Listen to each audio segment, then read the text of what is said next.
What's up? What's up? How we doing, guys? Oh shit, one sec.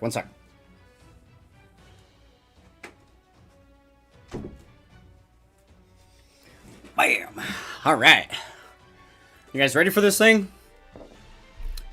About to be a hell of a 24 hours, let me tell you. Ugh. Christian Garcia, what's up? Top Key, you are throwing me off, buddy. Your first yo message came in before I was even, like, before I even had anything set up. Before the stream was even live. How long you been chilling here? How's it going, Delta Ryan? What's up, man? Hey, stick around today. We're gonna do GeoGuessr today. I didn't do it last night because you left the stream before I had the chance to, but stick around today. We'll do some GeoGuessr later on, okay?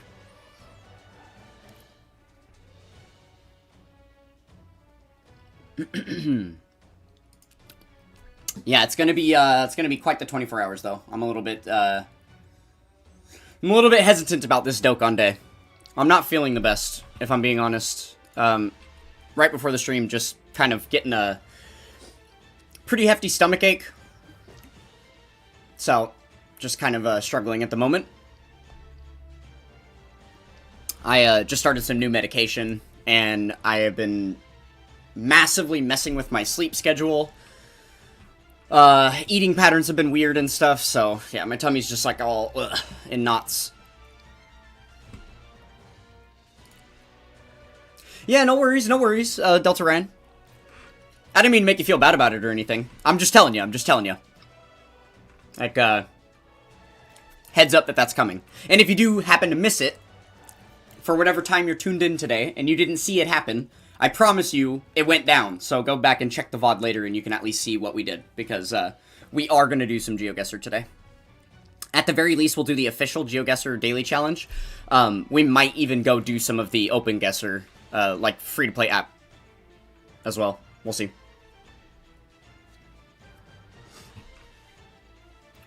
What's going on, One Shot?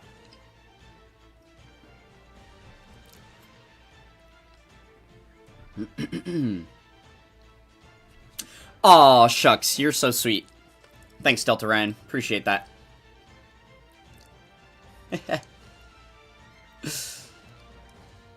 So you just set the yo for fun because you saw... Yeah, I see you.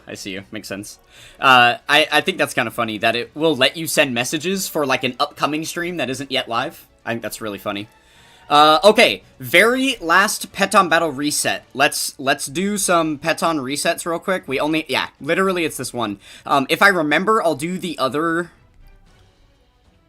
This one's also gonna finish... This other normal fight is gonna finish before Dokkan Day starts. So if I remember, I'll change it. Otherwise, I'm literally not going to touch Peton until after Dokkan Day ends. We're just going to leave it for the full 24 hours, because it's the second iteration of this same series, and I already have it complete. So, I literally do not care about this Peton at all. Obviously, I'm going to still participate a little bit, just might as well, to be able to farm out some extra potential orbs and Baba sticker cards, but other than that, I'm not really interested in playing this one, if I'm being totally honest.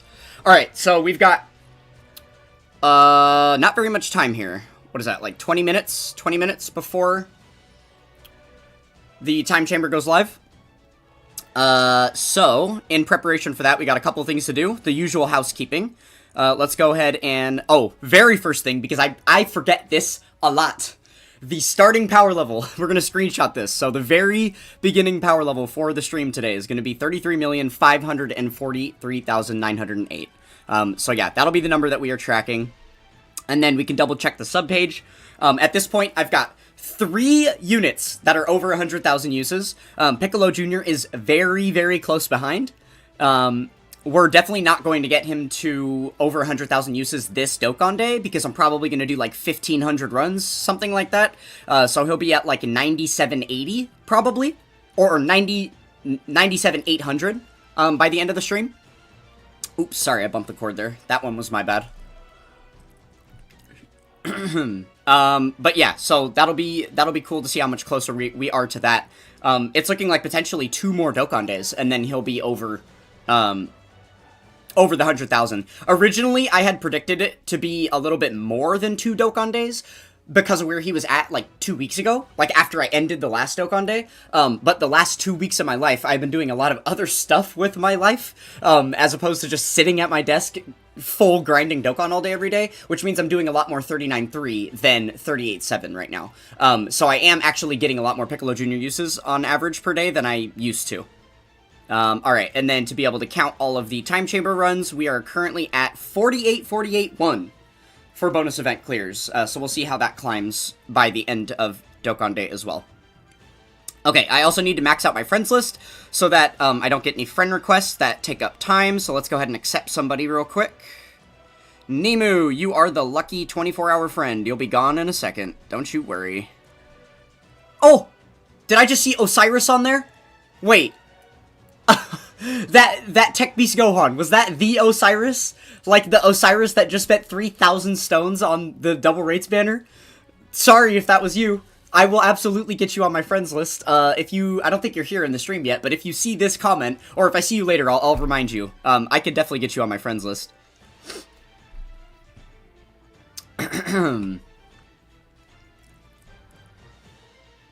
Do I usually use meats to replenish my stamina?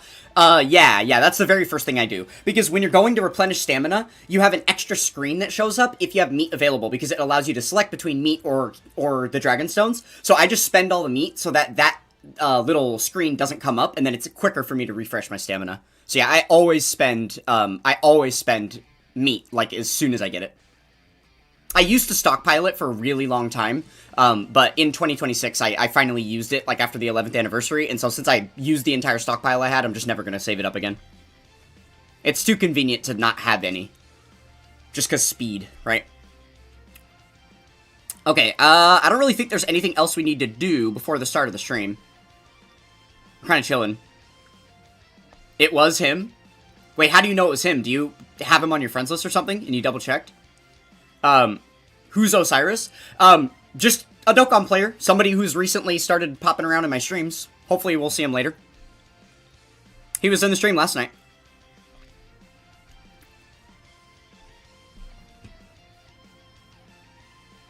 Oh, nice. You like my shirt? You're from Argentina? Yeah, baby. Let's go. Number 10. Messi. I have a couple other jerseys. I have a few. I wore my Ronaldo jersey, one of my Ronaldo jerseys, a few streams ago. But obviously I gotta represent Argentina because they are one of 3 teams that are still in the World Cup right now. Hopefully Argentina manages to beat England tomorrow. If so, then they'll be in the finals against Spain. Yes, Osiris did spend 3k stones on the Cellmax banner, yeah. For some ungodly reason. Do the panel missions? I'm pretty sure I've already done most of them. Let me go take a look. I'll see if there's any left that I have to snag real quick. Unless it's like playing challenge content, because we're not going to have enough time to do a whole challenge content stage. Factoring in like team building and then actually completing the event, we only have 15 minutes. So we'll see. Oh, actually, I know exactly what I can do right now. I still have some rainbow tickets from the panel missions that I've done, and just some leftovers from previously that I didn't do in my summon video last night. So, yeah, we'll go do a couple of ticket summons on the Tanabata banner. We'll do that real quick. Top key, Toxic, wanna guess what stage I'm link leveling right now? What stage you're link leveling?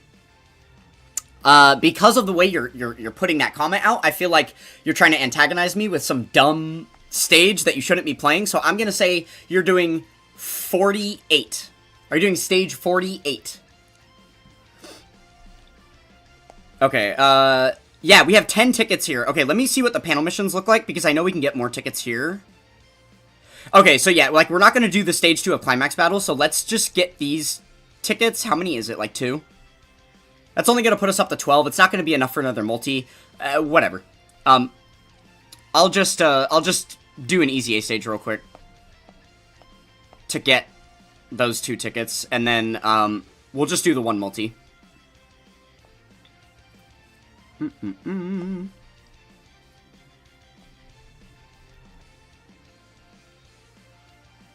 Hey! The boy is here. I thought you said you had, D&D, Chewy. I thought you weren't gonna be here, for a little while. Or is that still going on? Maybe you just got the stream on in the background. Because you're, you know, a W supporter.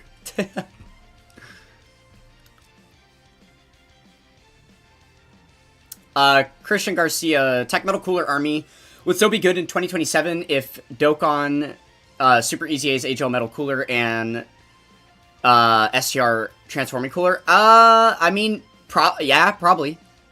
I mean, like, I mean, it's probably true. Like, that cooler is really good, right? But, I don't know. My stance on it is even if it takes longer for some units than others, every unit's gonna age out eventually, so there's really just never a reason to prioritize or chase a unit. I don't know. Oh, gotcha. You guys might be getting a late start or just canceling. Okay. No worries. No worries.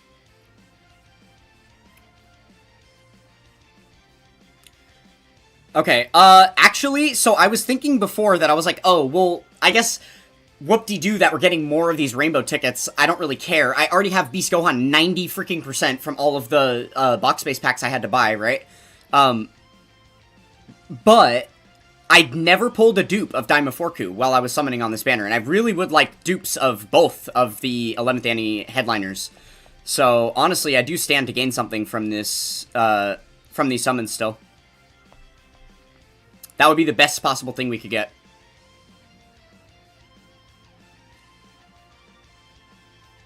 Okay, well that's not a promising multi. No characters flying in, just Goku alone, huh? Holy moly. Oh! Into a long Kamehameha, though. So we're getting an LR. Hold on. Hold on. Could it happen? No way. No way we're gonna start the stream like this. Daima Forku. Come on, Daima Forku. Oh, it's Orange Piccolo. Damn. Okay, this actually... okay, no, yeah, it's not valid, it's not valid. I tried to justify it. When I originally... So, when his Easy A came out, because it was post-reverse update, I had a copy of his TUR that I actually made in, or that the reverse update made into an LR, and then when I went to feed in his Easy A medals, I accidentally Easy A'd the wrong copy. I Easy A'd, like, the 55% LR that was supposed to be designated as the TUR copy, so I literally had to go back and farm out all of the medals again. It was such a pain in the ass, to be able to, like, Easy A the correct one to LR. So that's, like... that situation lives rent-free in my head, as far as Orange Piccolo is considered at this point. Okay, perfect. We'll swap out this, this last Peton run here.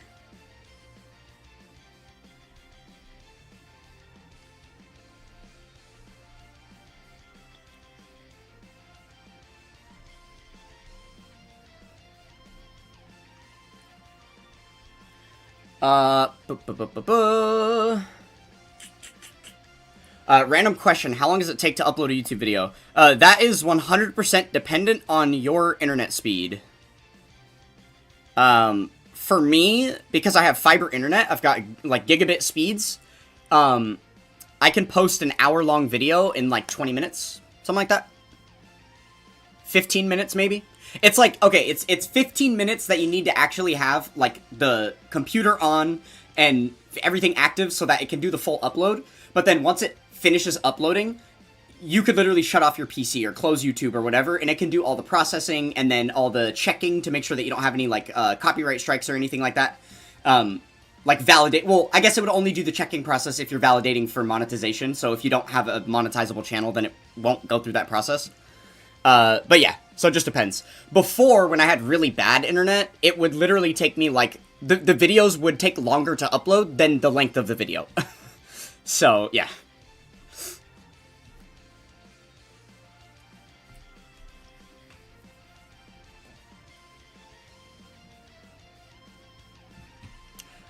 Yeah, 30 Mbps is very low. Mine is much higher than that, yeah.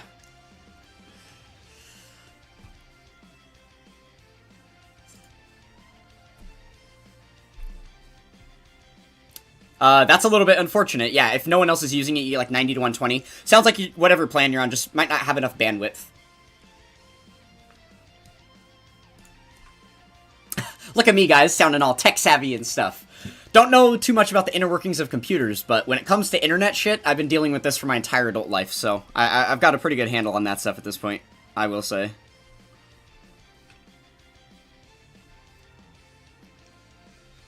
Did I enjoy your cryptic Discord message?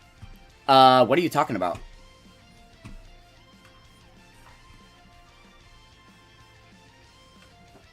What message are you referring to? I don't have a DM from you or anything in my server. What are you talking about?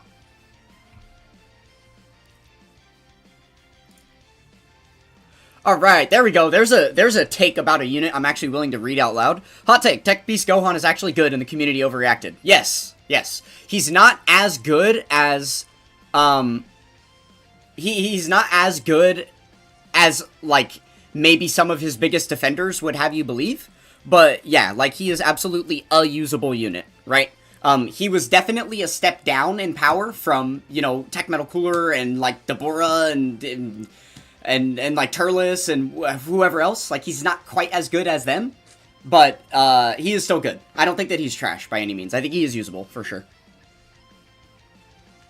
Oh, the cryptic Discord message was 27 minutes. Got it. Yeah, I sure. I can't really say that I enjoyed it because I don't know what the hell it means. I did ask you, like, huh? 27 minutes until what? But I still don't know what it means.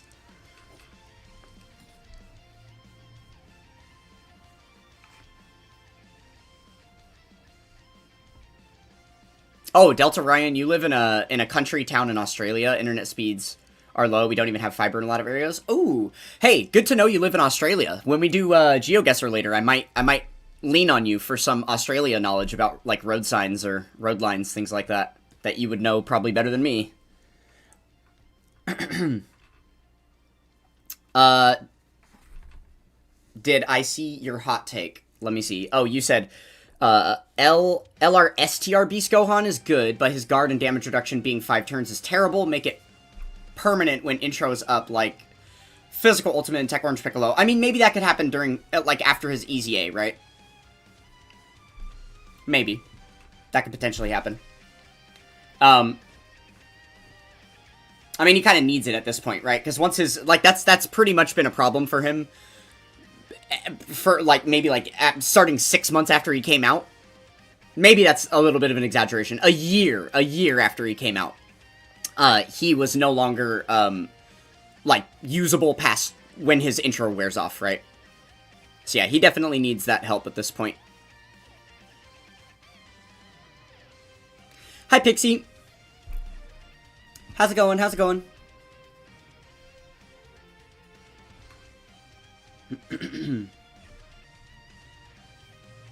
What do I think the GDC meta will be like? It's tough to say. They haven't really been sticking to strict metas lately. They've just kind of been all over the place with it, which I enjoy. Because there was a huge problem in 2025, where at the start of 2025 in January, we got all this long-form content. They gave us Festival of Battles. Both the 10th anniversary headliners had stacking. Some of the other, you know, not the main headliners, the Vegito and Gogeta, but some of the other units, like Super Saiyan 3 Goku, also was stacking. And so it was, you know, really helpful for like, units to be built that way, to be taken into long-form content. And then GDC dropped in July, and then they just bursted out with all of this short-form content, and all of the, you know, all of the anniversary units were just kind of useless after GDC.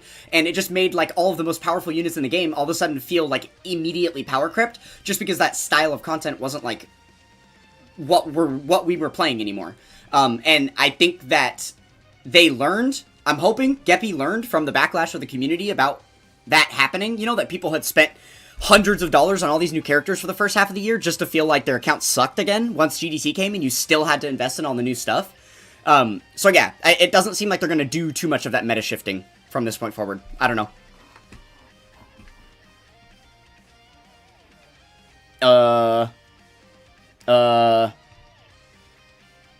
What am I Oh.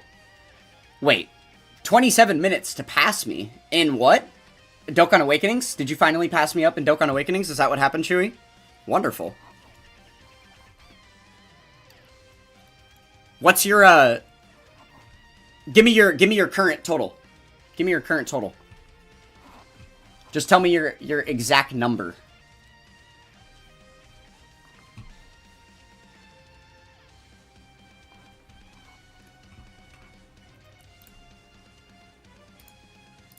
And then we can just double check mine in game.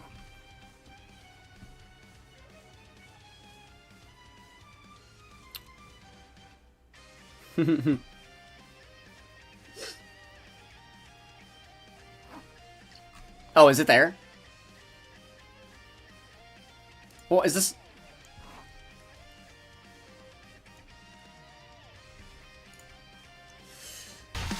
Ah!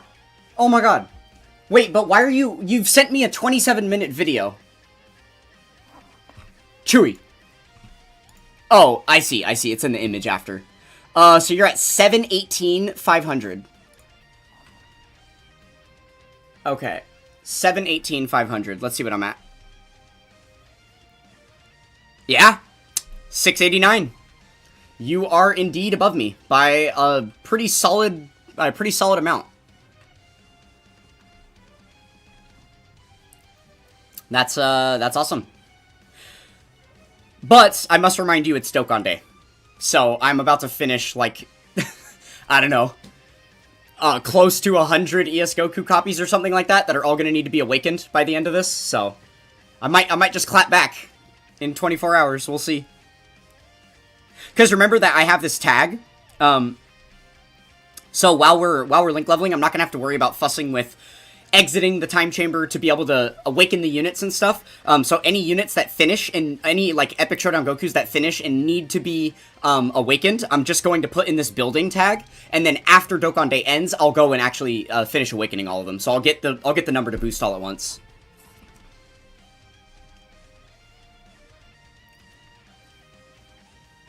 Alright, 3 minutes. 3 minutes. We're almost there.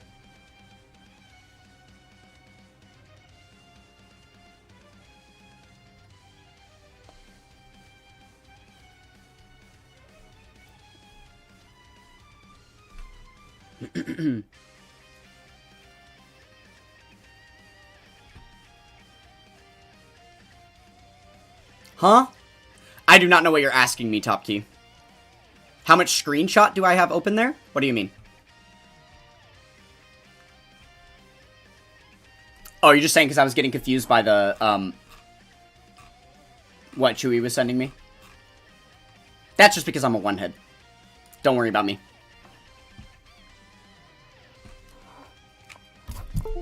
Oh my god.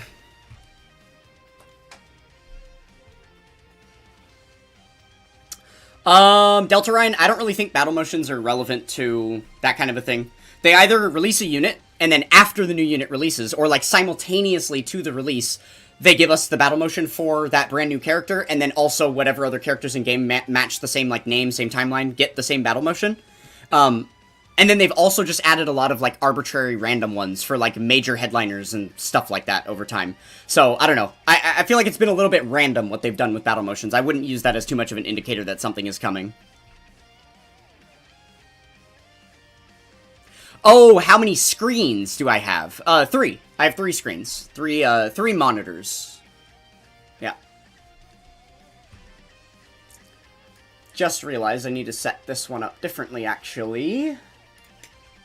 There we go. Oh my god! There's 18 people here right now. You guys are insane. I want to see 18 likes on the stream right about now. Pretty please. You guys are going crazy with it.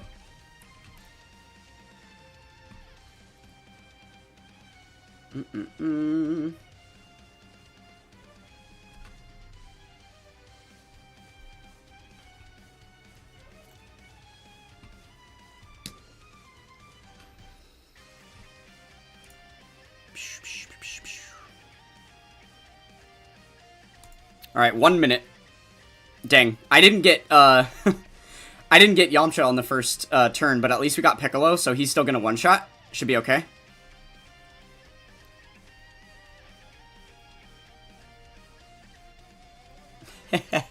Yes, thank you, Pixie. If you could just keep spamming that for the next 8 hours, that would be much appreciated.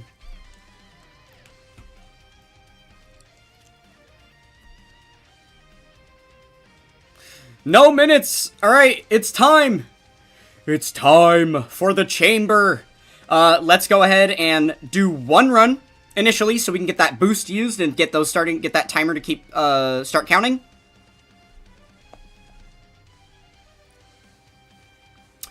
Shit, I forget about this every single Dokkan Day, that I need to, like, set up a team that's ready to go so I don't have to edit the team before I go in. Damn. Yeah, damn right, it was not a request. Please, spam that like button.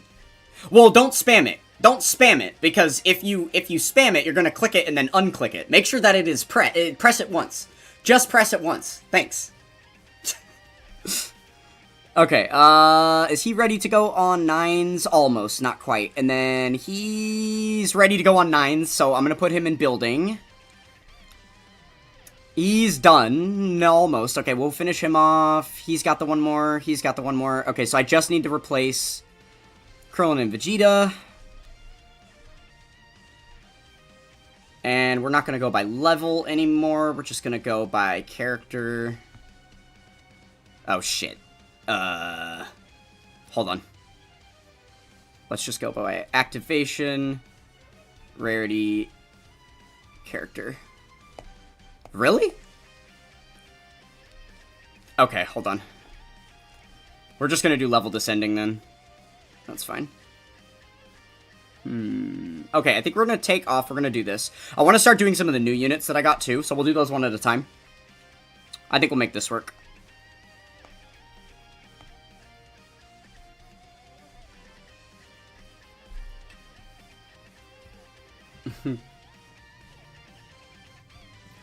I am gonna be streaming for like 8 hours at least. It's currently 5 p.m. my time, so I'll be live for at least 7 hours. Usually shoot for like an 8-hour stream on Dokkan Day, so we'll have a lot of time. I don't expect anybody to really be here the entire time. Be a long one, but obviously you're welcome to, and I would much appreciate anybody that does stick around that long. Hey, Osiris is here! Oh yeah, what's up, buddy? Osiris, I got a question for you. What is your current friend lead? Who do you have set as your friend lead right now? Is it Tech Beast Gohan by chance? Would you riddle me that? Hello, Mr. Dokkan. Hello, how we doing? Doughboy, where do I rank in the world in power level? Pretty close to the top. Do you want to see? I can show you real quick if you like. Let me pull up DokkanStats.com for you, and we'll take a look. Take a look real quick.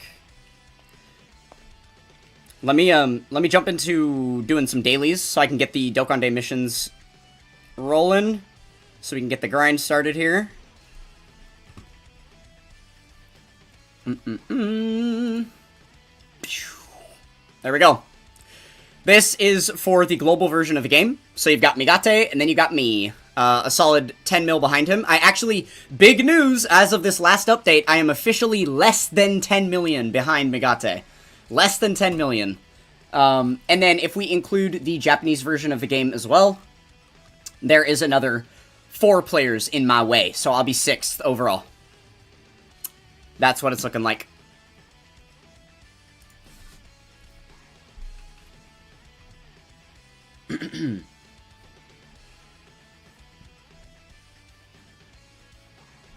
Well, technically, I didn't have to pause Dokkan Day for it. I still kept going while I checked it, right?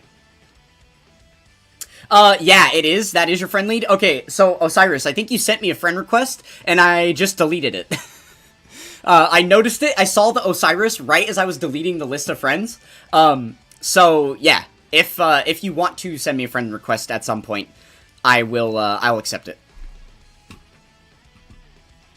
I just, that was a bit of a whoopsie. I didn't see it till the last second. I also wasn't 100% sure it was you, but yeah. Yes, Top Key, Mr. OST Lord. This is the Tech UI intro OST that's playing right now. Truth is below Jordan. Let's keep it that way. Oh, yeah. No, Truth is never going to be above me again. Never, ever, ever. Just JP things. Just JP things, unfortunately. Dude, this is such an unfortunate day to have these reset on me. Ugh. I have to do all these extra dailies, too. Not a fan, not a fan.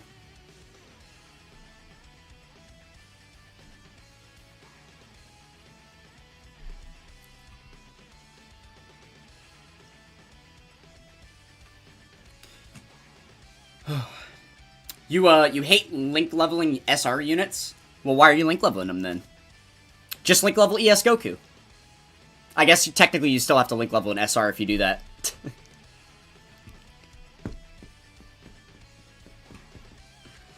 Ooh, I missed the literal best message that I've ever seen in my chat before, which is, if you love Bulma, you will hit the like button.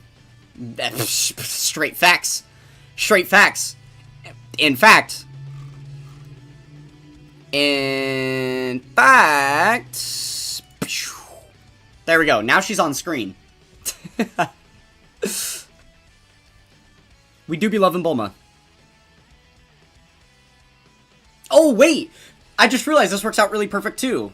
With the face cam placement. Now I'm just Android 21. Oh, wait, I gotta get lower. Her chin is, like, right here. There we go.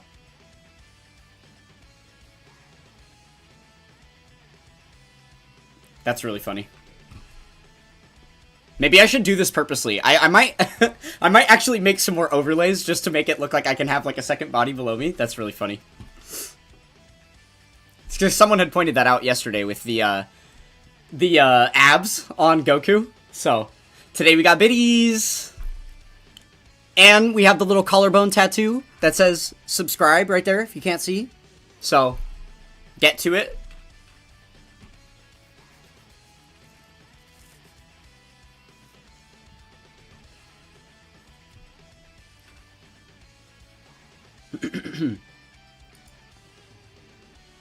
Dang, that actually would be a... That actually would be a cool tattoo to get. A subscribe tattoo.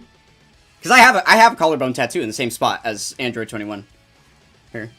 But mine does not say subscribe.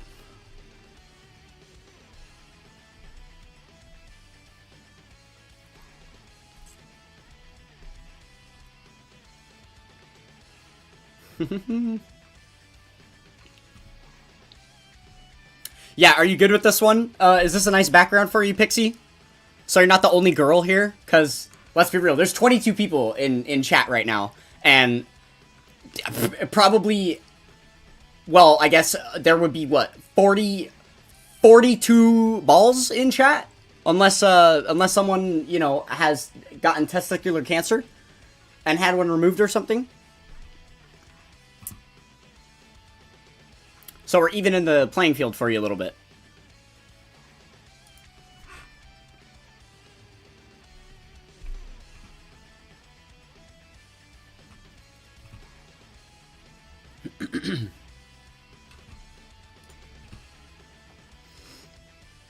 Yeah, that was you that said the thing about the abs yesterday, Delta Ryan. I wasn't 100% sure. Yeah, girl check, absolutely. Would love that. There's a really funny thing I could show you though. I'll pull it up in a minute. Let me get through the dailies here. There is a really fun metric that I have access to. Let me let's look at this. Dude, the map is so slow for these. Come on. Come on. Hurry up. I'm trying to play the time chamber.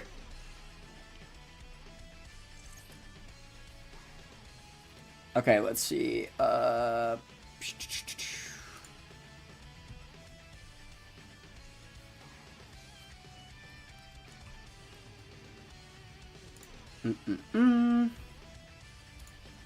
Audience.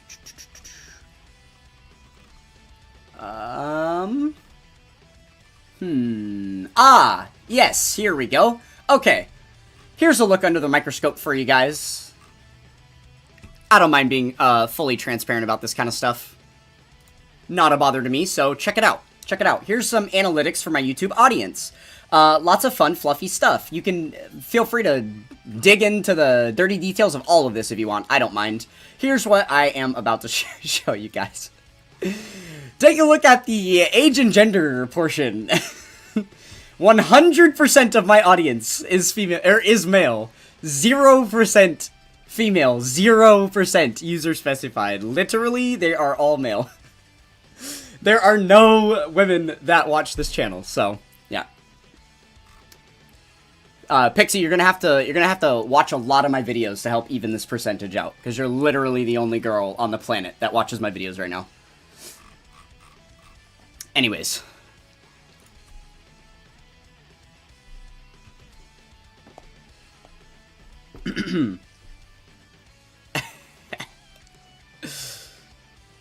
Yeah, the 45 to 54 at 1%. That's Nightman Flock.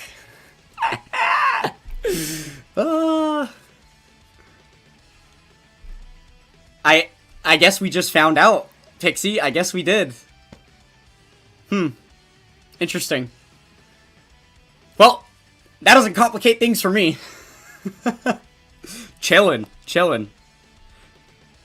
Alright, we gotta do the last Dokkan Day mission, which is to level up a super attack. So... got 2 copies of B-Pan ready to go. Oh, wait!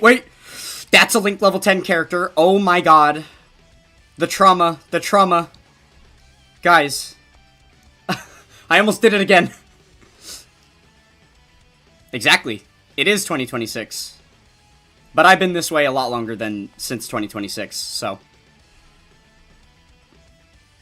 Alright, there we go. Dokkan Day is done, baby.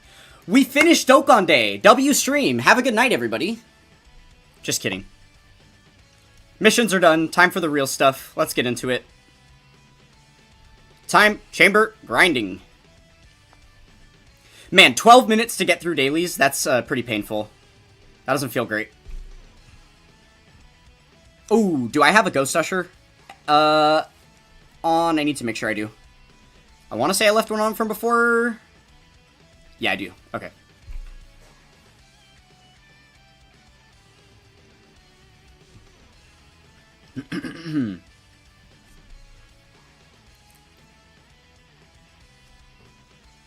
Uh, 25 to 34 being higher than 18 to 24 surprises me.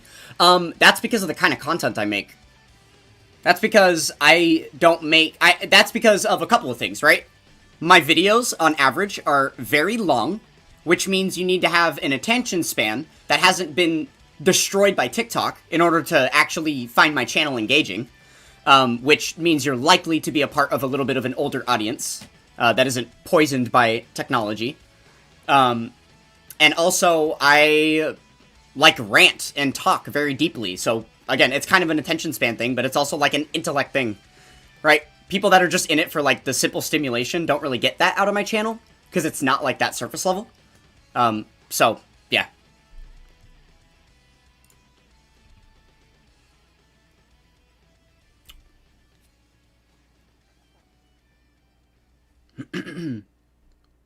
Delta Ryan, your favorite DB female character is Videl? Interesting. She is my second least favorite. My least favorite is Chi-Chi, and then my second least favorite is Videl. We are actually lucky that on this overlay that I have, that Videl is even featured. Yeah. She is definitely not a desirable waifu, in my opinion.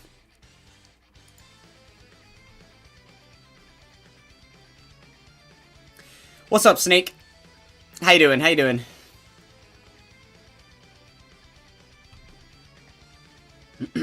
I saw that you got a little Zeno-sama to come down and bless you with the Cell Max today. Congrats on that.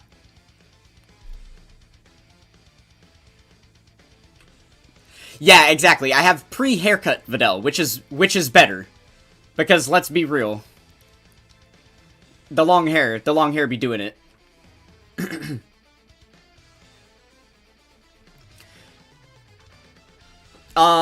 Kuro. Hey, I haven't played since the mini Daima Goku banner. Is it better for me to start a new account, or should I continue the countdown currently playing. No. Just continue.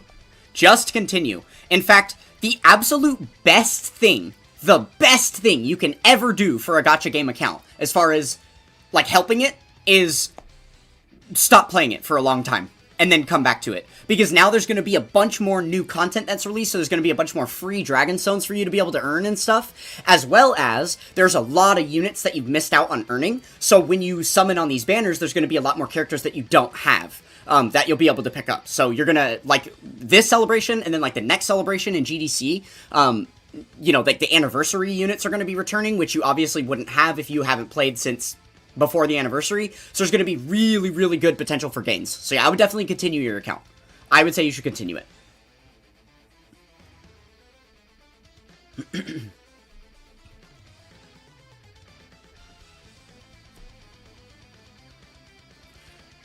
Oh, you like that, Videl is a Nepo baby, but she doesn't just follow in Hercule's footsteps, and she wants to be, like, her own thing. I guess that's cool, yeah. Makes sense. No, honestly, that is the... Yeah, that's such a fair take, Michael Lenzen. Videl is nice, but give me that blonde launch. Absolutely, yeah. Launch is maybe my second favorite to Bulma, potentially. I definitely, like, obviously Bulma as a whole has a lot more to offer to the series than someone like Launch, so I could never really just, like, put her first, even though once upon a time, that was true. If we go back, like, all the way to the very beginning of my YouTube channels, I'm pretty sure if you go back and watch the very first YouTube video that I ever uploaded, my overlay had Launch on both sides. I had, like, the blue hair Launch on one side, and then the blonde Launch on the other side. But yeah, like, she is, I do really like the tropes. Oh, we might die here. If I get double supered, we're gonna get KO'd. Launch was the first Super Saiyan. That's really funny. Yeah, but I really like the trope of her having, like, the little, you know, sneeze and switch thing, giving her, like, the multiple personalities and stuff. I think that that's an interesting way to write in someone with, like, severe bipolar disorder to, like, an anime character. That becomes this fictitious plotline where she has, like, a superpower kind of thing, you know? I think it's really creative. Plus, like, hot.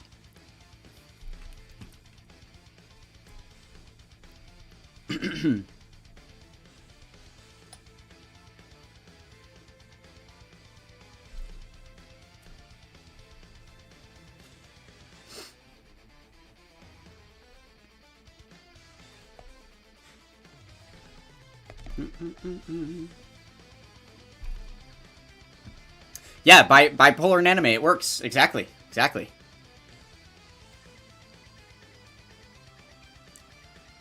Okay. Alright, buddy. Nah. Ladies and gentlemen, this is absolutely the first time on stream that I'm going to be doing this ever, but Michael Lenzen, you mister, that comment is not okay. Says, what are you talking about, all women are? Ooh, that's how all women are? Buddy, you're getting a $5 for that. Sorry. You have been timed out. Nah. We're not gonna talk that way about women. I don't care how male my audience is. We still are in massive... in a space of massively respecting women, alright? We're not gonna talk down on them like that. You can think about that naughtiness that just came out of your mouth. That was not okay.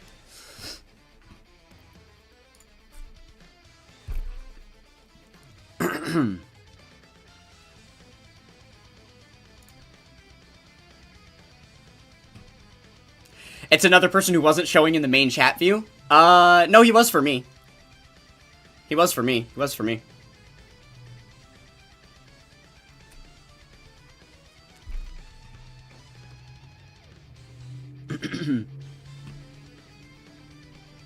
Not a huge deal. And it probably could have just been poking some fun. Might have just been completely joking, but, you know, gotta set the precedent, so. Yeah, uh-oh. We're gonna have a really angry Pixie if I let that continue, you know? Don't worry, I got your back, girly.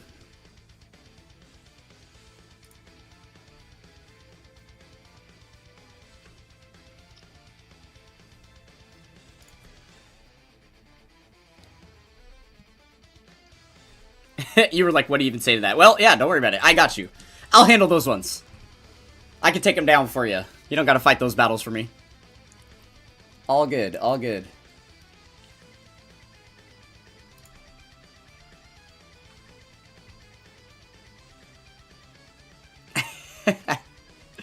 Yes, absolutely. Pixie is a G.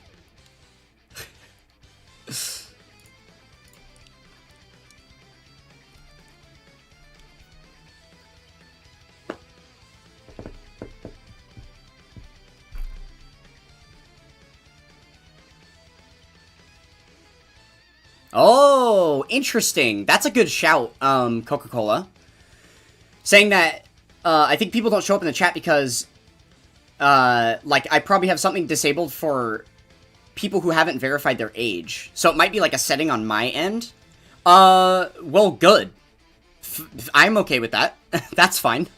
We do get a little bit PG-13 at least around here. I can't get too crazy with it just because YouTube's monetization rules are, you know, strict as all get out, but, yeah, no, absolutely. I wouldn't want some random 9-year-old hanging out in here anyway, so that's fine. I'll probably leave that setting how it is if that's a true thing.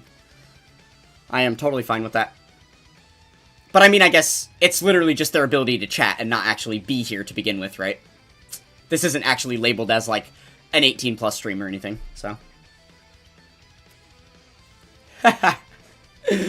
Oh my god, that's such a funny comment. Chat, what do we think? You want to help Pixie out with that one? Shed, if her hair is blue, which, by the way, it is fully blue, 100% across her entire head, what would the Super Saiyan color be? What do we think? It's a little bit interesting, isn't it? Because the thing is, there's already a Super Saiyan blue. That is a Super Saiyan color. The base form of that color is red. Or, like, pinkish. It's like some type of a rosy whatever. And then it turns blue when you go Super Saiyan. So technically, you're already Super Saiyan. So you're a Super Saiyan God in its Super Saiyan form. But the series hasn't even given us what would come after that. Right? Unless it's just Royal Blue. Because, like, we have Evolution Blue Vegeta. But that's still kind of a different thing. That's a good point, too, that Trunks has blue hair in base, in Dragon Ball Super, and then when he goes Super Saiyan, he just gets gold hair, so it'd be gold. If you were, considering it that way. Yeah, no, her base form is just Super Saiyan God Super Saiyan. I don't know what to tell you guys. Like, she's just that powerful.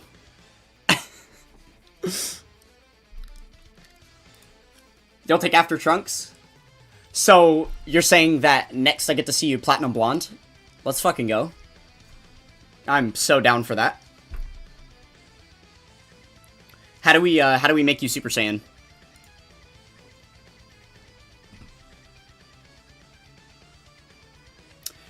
I know you're not super familiar with the series of Dragon Ball Z, but there are two ways that you can become a Super Saiyan. 2 ways that a Saiyan can break through. Chat knows what it is. They know the series better than me. What are the 2 ways that you can become Super Saiyan? Tell me, chat.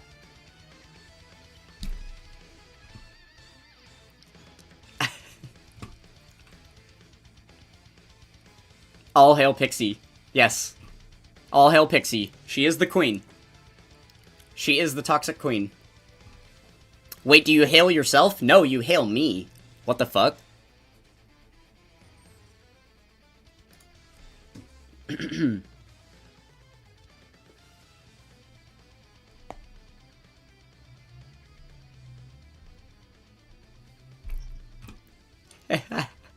Worded absolutely perfectly. Thank you so much for coming through for me, chat.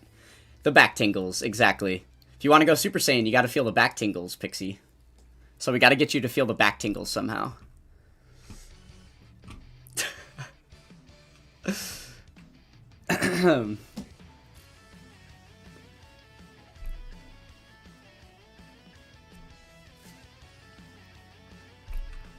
But rage is the proper way. No, I wouldn't necessarily call it rage, okay? There's, like, the back tingle thing. There's like, mastering the technique through the back tingle, through the energy focus, all of that.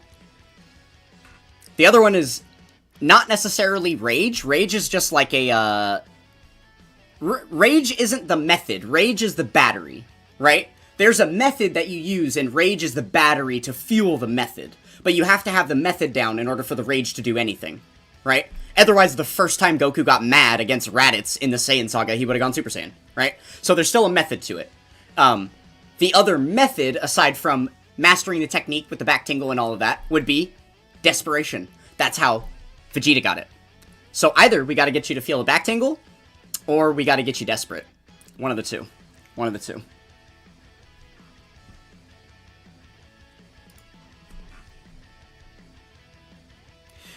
Can you go pink instead? or go Ultra Instinct and go silver? I'm actually down for either one of those, yeah. Pink is another Super Saiyan color that exists. There is a Super Saiyan Rose that has pink hair. And that is actually by an evil entity that killed Goku in a different timeline and took his body. And then used his body to create his own version of Super Saiyan, and he calls it Super Saiyan Rose. That enemy is known as Goku Black. So, yeah. It being very villainous kind of does fit you very well.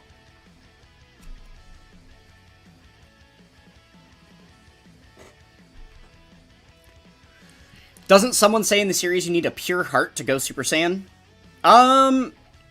Is that true? I don't know.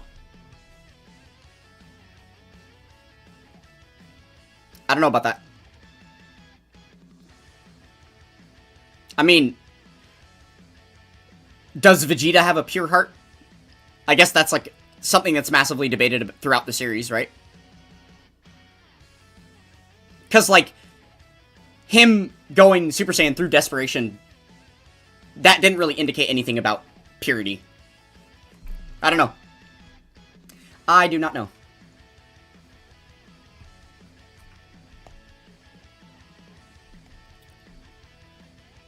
Alright, unit check time, unit check time. You proud of me, Chewie? I managed to remember without even being reminded. Okay, this one's going on building.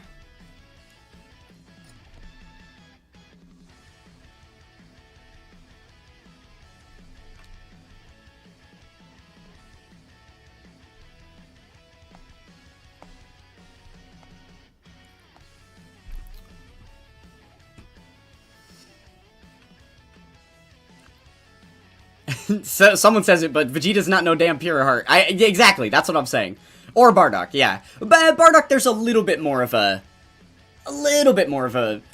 I mean, we don't know as much about Bardock. I guess if you're really, like, into the manga and stuff like that, maybe there's more you know, but... Like, the series doesn't really give us too much about about Bardock, so much as it does about Vegeta, right?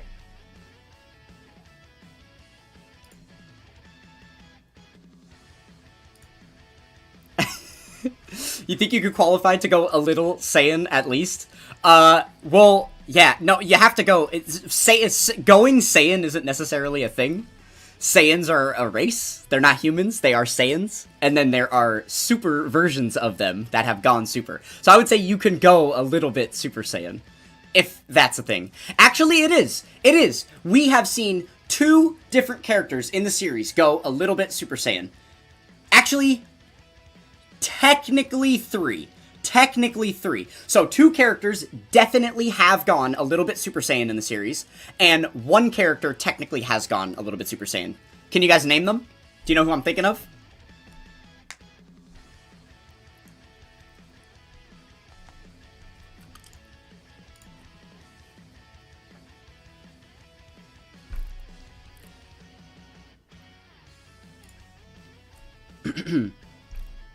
Yeah, that's true, Nightman. You can make arguments for both of them at various points in the series based on what's in the anime, because the time he went Super Saiyan, he was at least aligned with the Z Fighters and all of that, right? Yeah, fair enough.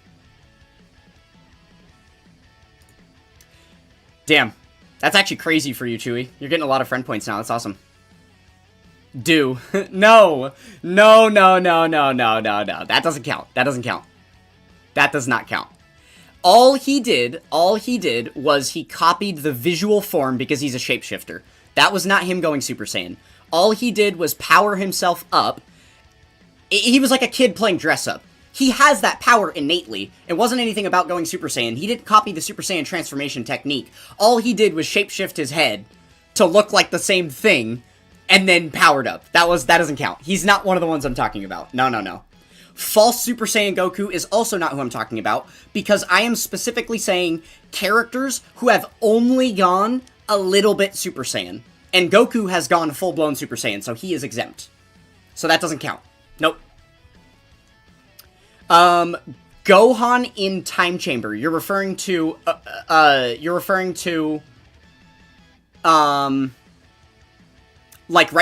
the Cell Saga. Right before they go and do the whole Super Saiyan 2 moment and all of that. I'm gonna say that is not... That also doesn't count, because I'm gonna call that full-fledged Super Saiyan. He obviously mastered the technique while in there. So that's not a little bit Super Saiyan. Just because we only kinda see it and kinda get a glimpse or a hint of what happened, he did go full-blown Super Saiyan in that scene, even though we didn't get to see it, right?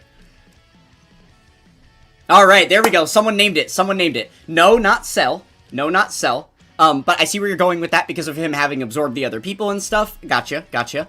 Pan. Definitely. Pan as a fetus. That is absolutely one of them that I'm talking about. Pan as a fetus is one of the two. And then there is that third one that's kind of a different story-ish, maybe doesn't count, and you might get mad at me for having it listed. But Pan as a fetus is one of them. Who is the other one?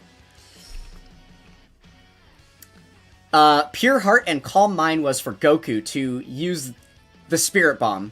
You get an impure heart when you are Super Saiyan. Mic dropped. Pixie, what Wikipedia are you on right now? Nah. Ain't no way. What microphone you got in your ear? Who's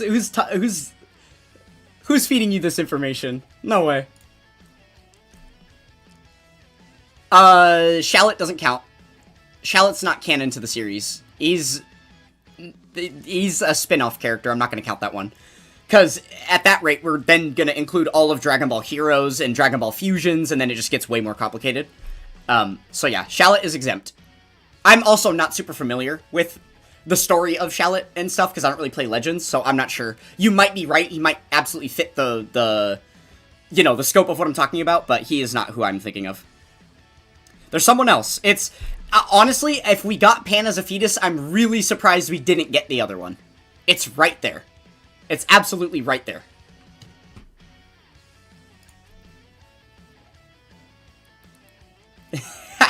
Yes, you can put your dunce hat away, Michael Lenzen. In fact, Michael Lenzen, you have the next 3 minutes I will give you to formulate an apology to one angry pixie for down-talking women. And if I don't see your apology in chat in the next 3 minutes, then you're gonna go away for another 5.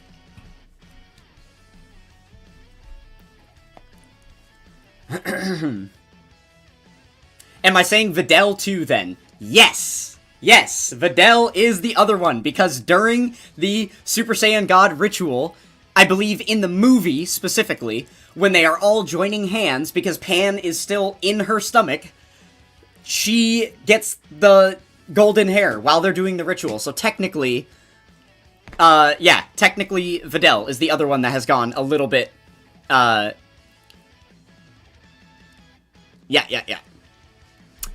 a little bit Super Saiyan. And then, oh yeah, there's the last one. Mr. Dokkan shouted it out. Super Saiyan, Mr. Satan. Because that was a fictitious moment. It didn't really happen. The series showed it, but it was like a what if, right? It was like a fantasy moment and like a, I don't know. It wasn't real, right? So yeah, technically that kind of counts too. But yeah, there you go. We got all three. So it's Pan, Videl, and Mr. Satan. Those were the three I was talking about. Which, literally just the lineage. It's like grandpa, mother, and daughter. I never realized that until right now. Wow, that's kind of blowing my mind.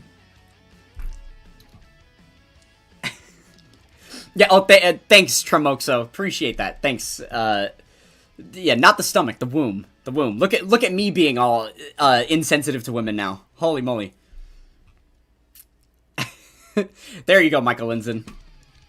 Wonderful. What a stand-up guy. What a stand-up guy.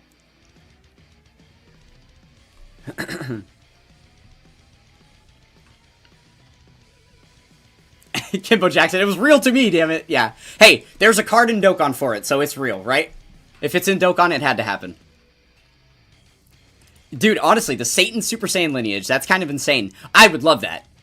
I want to see an LR Super Saiyan Mr. Satan, Super Saiyan Videl, and Super Saiyan Pan. That'd be sick. Yeah, it was a joke in bad taste. No, exactly. And, you know, I even called that out while you were timed out, that it might have just been a joke, and you're totally fine. But I gotta set the precedent, you know? Gotta let people know what I'm out here to defend. And, you know, if I knew you better, I might have been able to take it on the chin as a joke, but, you know. If you're not around super consistently, and I'm always, you know, we don't have a personal relationship yet for you to do things like that, so. We'll get there, though. We'll get there, though. Just keep on coming back. Oh, that's a good shout. Yeah, the Earthling category. You could have them be on Earthlings and Super Saiyans at the same time. That'd be really funny. If it's in Dokkan, it happened. DB Heroes would like a word. Yeah, fair enough, fair enough. And I guess by that rate, fusions as well, right?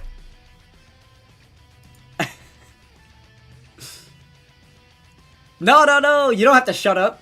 You can still chat as much as you want. You're fine, you're fine. No worries. Goku is still the funniest card they made. Yeah, it's pretty entertaining. It is pretty entertaining.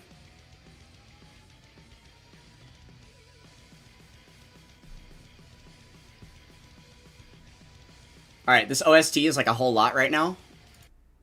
Let's, move on to something 5% calmer. Holy shit. Is Giant Ape Power still good? Yeah. Oh, yeah. You kidding me? GT Heroes is on fire. Shit. He could die to a super here. Actually, 160, he would have lived. It's fine. That was a waste of time.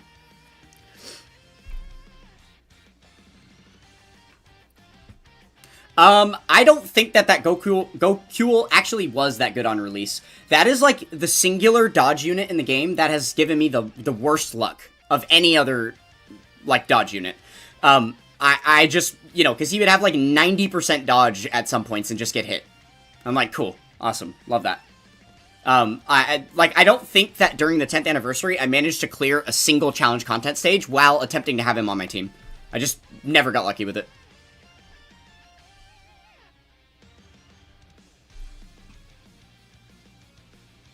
You're just mad because you spent 300 stones on the banner, didn't get him, and you weren't even sure you needed him. Yeah, that's really tough. That's really tough. Though I will say, if you're really hard-pressed to get a unit, 300 stones isn't enough. Like, I think a lot of people make those kind of mistakes, that they just spend a small handful of stones on a banner, and they do that like every banner or over a lot of banners. You're gonna end up with way worse odds than if you just save up over 1,000 stones and then go in when you really, really want to. And then kind of get closer to a guarantee to get yourself what you're looking for, right?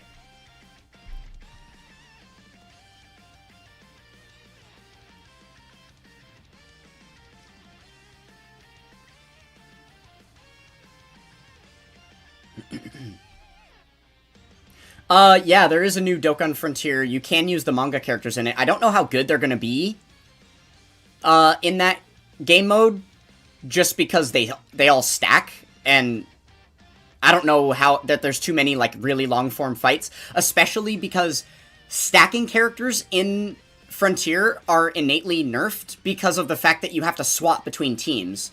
So you're gonna have to like stop stacking them at some point when the intensity meter gets too high and stuff. So I don't know, they can be used. It's nice that they have the rainbow leader skills and stuff too. But yeah, I don't know, I feel like there's probably better setups than the manga units.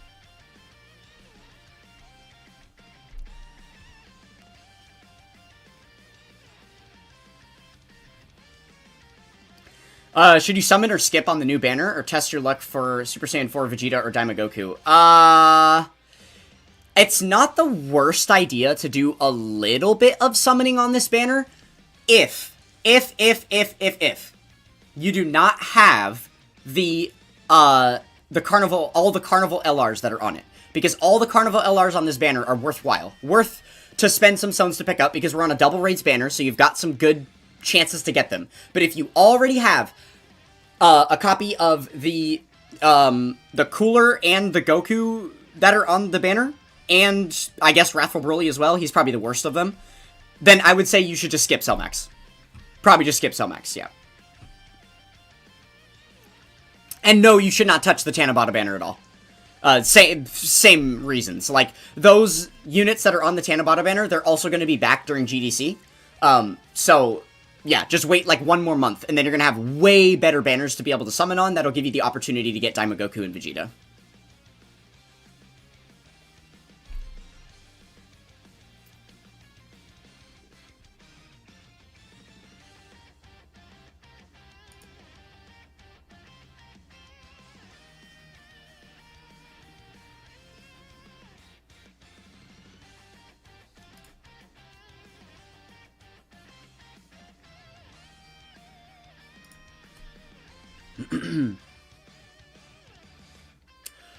Alright, should we have fun doing your D&D thing, bud? See you on the flip side.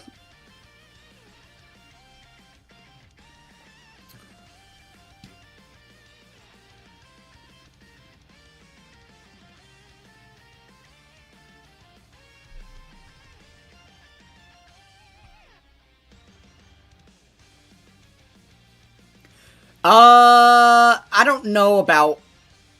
Yeah, I wouldn't... I mean, you could use your red coins. Here's the thing, though. The red coins, like, what units are you thinking of specifically getting with your red coins, Kuro? Because if you're talking about the 11th anniversary headliners, the Int Super Saiyan 4 Vegeta or the STR Daimogoku, don't do that. Don't do that. Because they're going to come back in a month on the GDC banners, and you're going to summon on those banners, likely, because they're going to be very good banners, like, equivalent to the hype level of anniversary banners themselves, right? So yeah, then you might really regret that in a month when you just spent 500 coins and then you pull them, right? So yeah, I would say just hold out. Tanabata is a really, really tricky time to summon.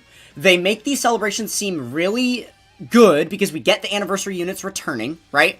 You get the new featured headliner on 2 banners in a row. We've got all of this pity coming out the ass. Like, we've got free tickets going all over the place. Now we have a double rates banner, but it's all bait. It's all bait. Because we have GDC coming. We've got, like, just a lot of hype going through the end of the year. I would just wait. I would just wait.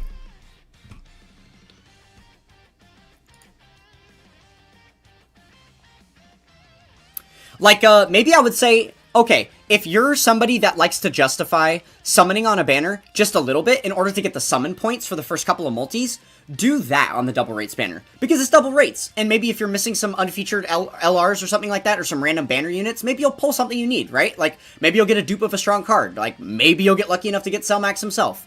And then you're at least getting something worthwhile out of it. So sure, do that, just because it's double rates, but I wouldn't go too much further with that, and yeah, still, definitely would not, spend red coins right now. If you're gonna spend red coins, it would be spending them for the, 2022 Worldwide Carnival LRs that are getting their EZA tomorrow night. Those are the ones you'd want to coin, because they're probably not going to be featured on the 12th anniversary banners, or the GDC banners.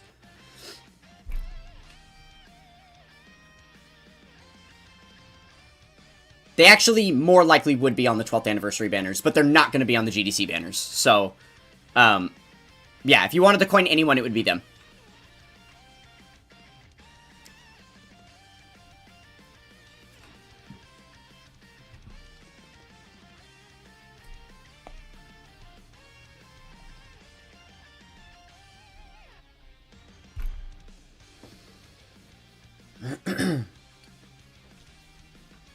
Plus, the devs stated this GDC was going to be pretty big. I mean, yeah, that's kind of expected, I guess. It is supposed to be the second biggest celebration of the year to the anniversary.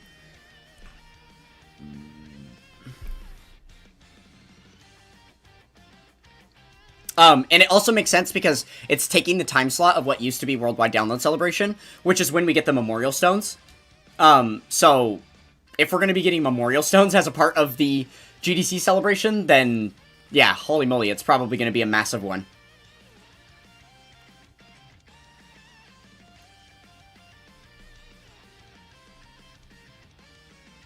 Alright, we just got a couple more 10s. I'm gonna double check these real quick.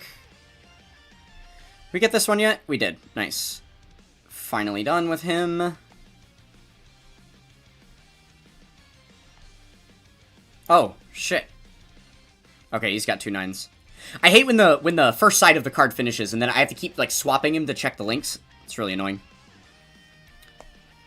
Right, put him on building. Put him on building. Boom, boom.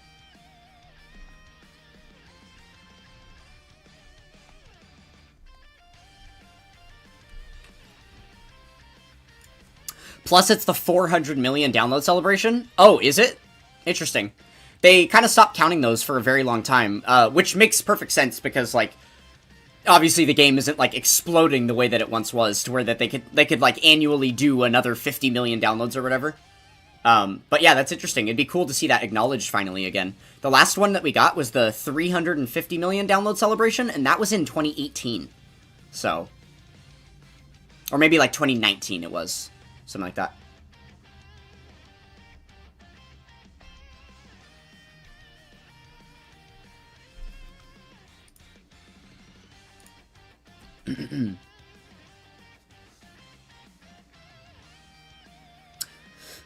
Alright, yeah, go for it, Kuro. Build up those dragon stones. Keep them saving.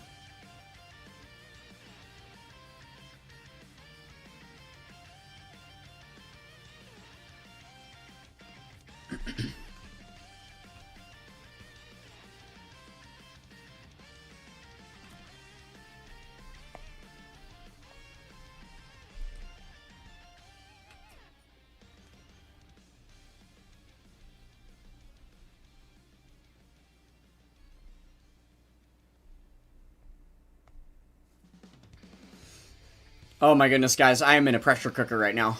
It's getting quite crazy in here.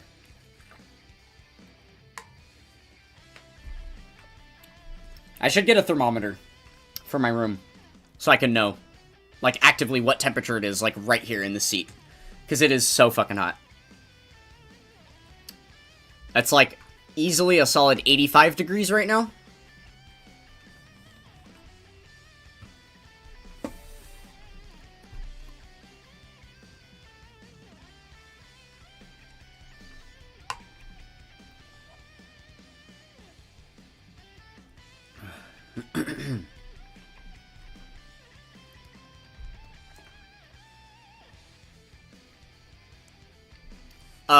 When's the Super Remake drop? Next week? No? Who told you that? It's not supposed to come till the fall.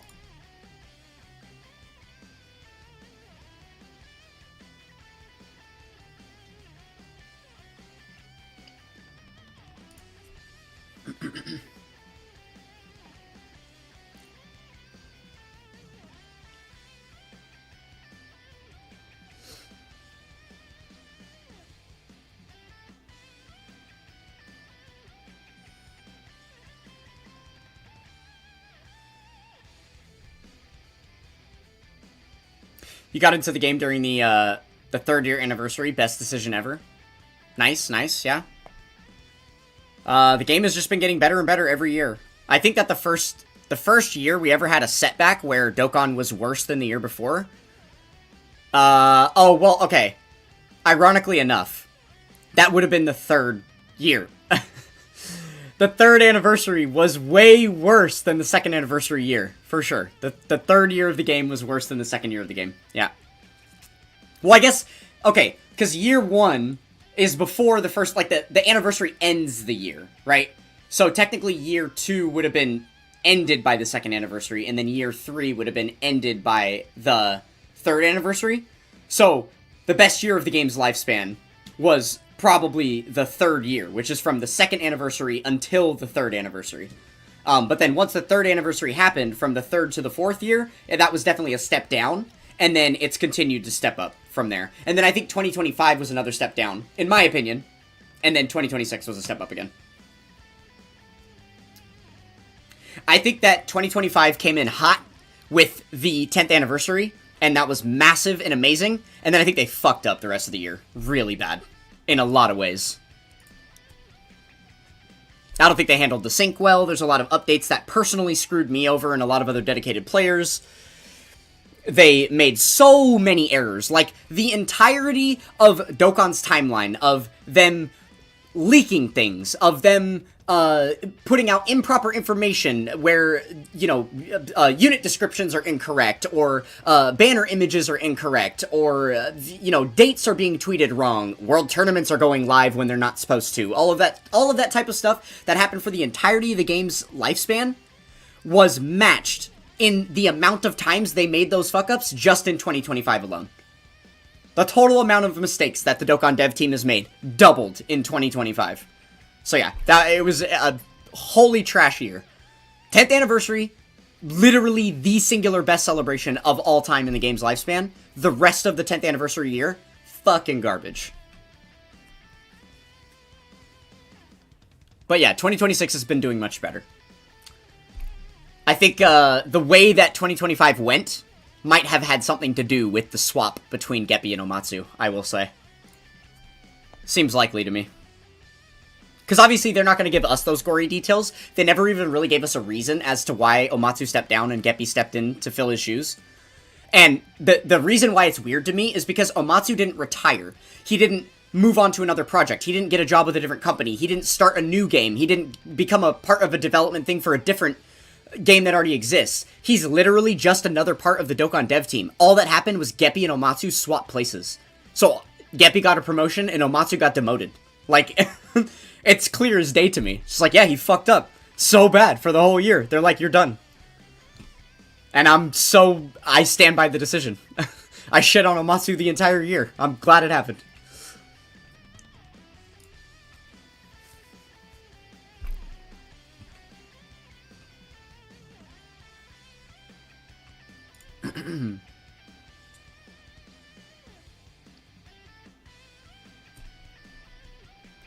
Yeah, honestly, that 10th anniversary memorial stone was insane value. That's one of the coolest things that they've ever done, right?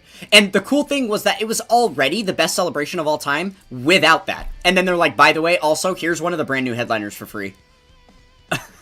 Oh, you rainbowed all the headliners? Well, by the way, you could also just get literally any other character in the game you want. Here you go. Like, yeah, absolutely. That should happen every single anniversary, I think.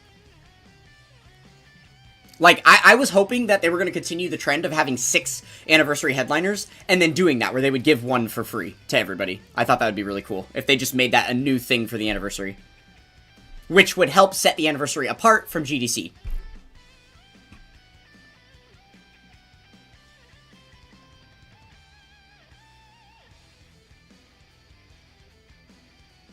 Oh, I mean, I guess that's a good shout, Mr. Dokkan. That Dokkan has been switching producers every 4 years or so since the beginning.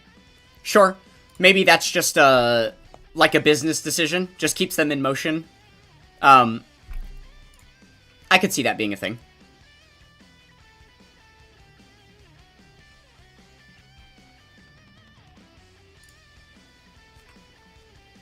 You wish they would change World Tournament from 3 days to 2? Screw time zones. I don't. Is that why the JP World Tournament is only 2 days? I don't think that's. Is that a thing? Is that like actually why they give us 3 days? Is because people are in different time zones, so they want to have a longer time period for people to be able to have like. So people that are all the way on this side of the world have a full 2 days to play, and then they sleep for the end, whereas people on this side of the world sleep for the beginning and then still have the full 2 days to play. Interesting. I never thought about it that way before. That's actually probably exactly why the Global World Tournament is longer. Huh. Very neat, very neat. But I agree, screw time zones in general. Especially daylight savings is really annoying. But time zones, yeah, it's whatever. When is the next World Tournament, by the way? I don't know. Whenever they decide to put one. Yeah, I don't know. They're not, like, there are some expected time slots for them. I don't have those memorized. The earlier part of the year, I do know now, because I've paid really close attention to the World Tournament scene, like, this year. And I'm close personal friends with a lot of, like, of the World Tournament gods at this point, so they talk about it when they're expecting for them to arise. But as of right now, there isn't one, like, on the horizon. So, don't know. And they could just choose to not do one where they normally would, or add one where there wasn't before, right?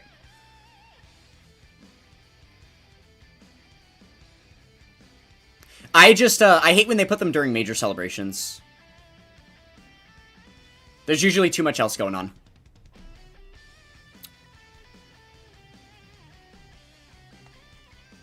And honestly, at this point, I think the worst thing that they could ever do is make it overlap with Dokkan Day. That would suck. If World Tournament overlapped with Dokkan Day, I would be devastated.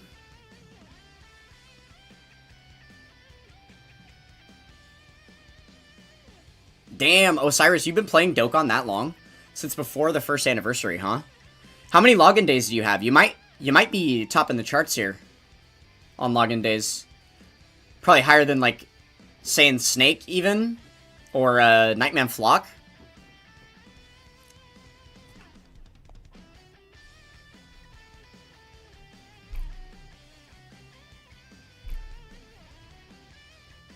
Delta Ryan, you're a day one as well? Interesting.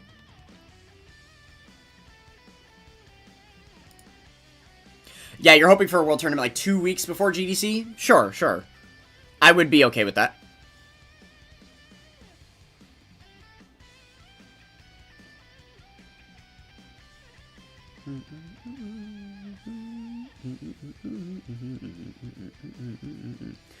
Alright, the first hour has almost come to a close. We can probably get into some activity time in a little bit here. I'm just kind of having fun chatting with you guys at the moment.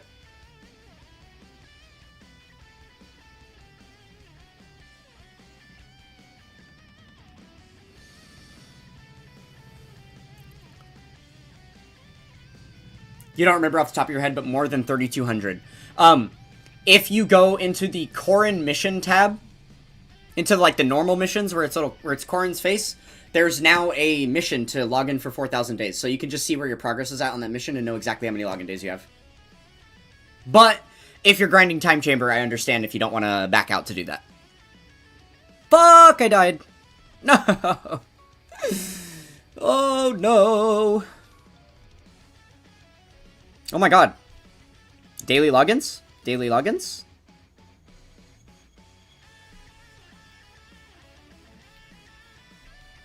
Who remembers living Ichigo?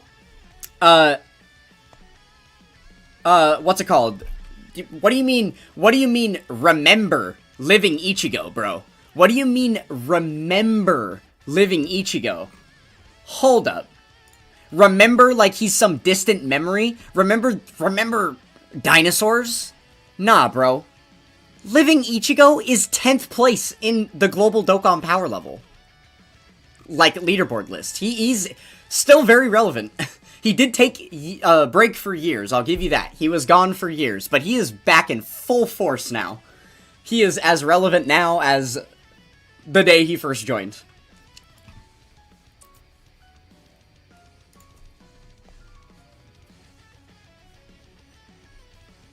Damn, you're at 3701? Oh my god. Yeah, you probably do have the most login days here. Well, I guess I don't know what Delta Ryan has. Saiyan Snake, how many login days do you have? Didn't you start, like, before first anniversary?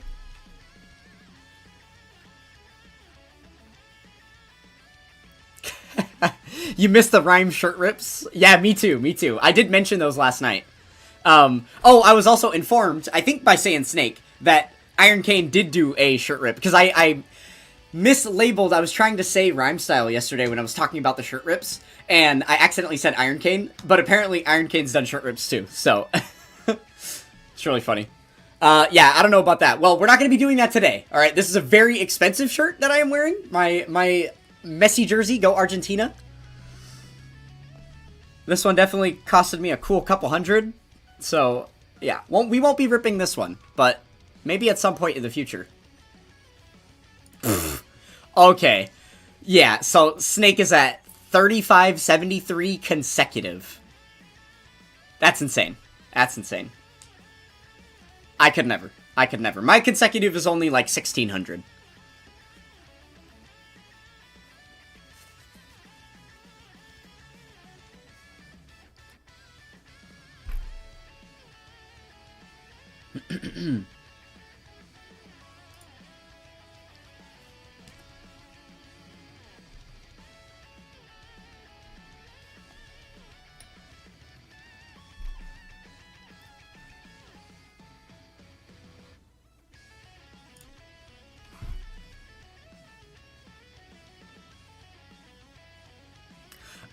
Yeah, it can be like that, Delta Ryan. The game can be a lot sometimes. I know of a few people who have been playing the game for a very long time, but just, like, inconsistently. And they'll put it down every now and then. I get it. I get it. Obviously, I'm a little bit out of touch when it comes to that kind of thing, because I'm so, like, I have my head inside this game's asshole. But I am able to make those comparisons for myself with the second account shenanigans that I've done.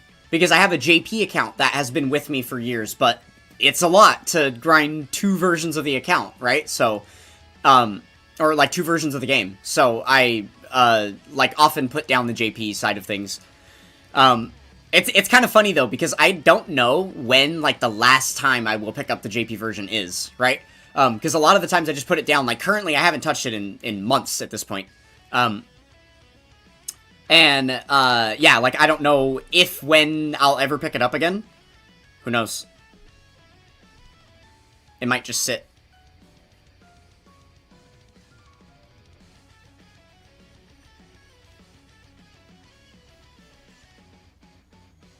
Oh, you have multiple accounts too, Delta Ryan? Yeah. There you go. So you're at 1887 login days, but you started before the first anniversary. That's really funny. Fake fan, fake fan. Yeah, that's tough. I would be at like 3,600 days, something like that, but I have taken breaks. My first 2 years of playing the game, there were a lot of sporadic breaks of, you know, I took a couple months off here and there, because I got so addicted to the game when I first started playing it, that I was like, I don't know if this is healthy for my life. I don't know if spending money on a mobile game is something I should be doing, and just the amount of time I was spending on it, and it just started to feel like an unhealthy obsession. And so I was like, all right, let me get my life back, and let me just, you know, I never deleted the game, because I was still like, I have a lot of progress on this game if I ever want to come back to it in the future. This was also back at the time where I still had, like, Subway Surfers downloaded, I still had, like, Pokemon Go downloaded, I still had Clash Royale downloaded, because I had played the shit out of all of those games for a long time, too, and had a ton of progress. So I just added Dokkan Battle to the mix of, like, okay, these games are just gonna sit here and be, you know, have their progress, but I don't really play them. And then some random Truth video or Nanogenics video or whatever would just get suggested to me on YouTube, and I'd see the brand new headliner that just got released and the new banner that came out, and I'd be like, oh, I want that so bad. And then I'd immediately back into the game again. And at some point, I just stopped kidding myself, and I was like, I clearly have no control over this, so let's just fucking go. And now here we are. And it was all worth it, wasn't it? Well, I guess I can't say that yet. I do need to beat Megate. Once we get above Megate, then it will have all been worth it. Yeah, Pokemon Go is a pretty ancient game now, but people still play it. It's still decently popular, still kind of thriving.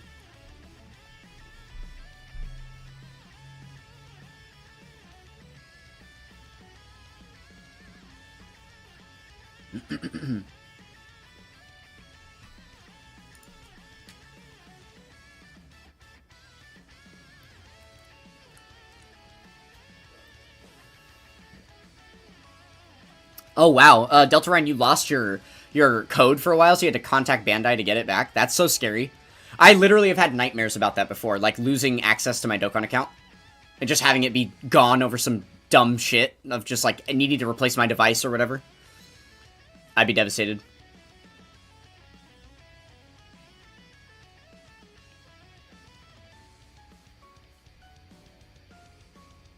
Yeah, Pokemon Go is not a bad idea, but when you got people walking into other people's properties and into traffic looking for that Pokemon, yeah, it can be tough, yeah. Yeah, no, that was a problem. Okay, here's the thing, though. That was not a problem that gamers were causing. That was a problem that Karens were causing. You feel me? You guys remember when Pokemon Go first released and Niantic panicked to all hell because they didn't have nearly enough server space for the millions of people that downloaded the game the day it released, and how the entire world went outside to mingle and catch Pokemon? It wasn't just like gamers. It was literally everyone and their mom and their grandma and their geriatric, half R-worded uncle. Like, dude, everyone was playing it. So yeah, obviously that means all the stupidest people on the planet that normally just sit on the couch all day and never leave their homes were out playing Pokemon Go. So yeah, those people probably walked into a little bit of traffic. But I don't think it's that way anymore. I think most of the world went back to bed, and the gamers are still gaming. The kind of people that have played other video games and understand how to explore and navigate an open world and be a little bit heads up about it. I don't know.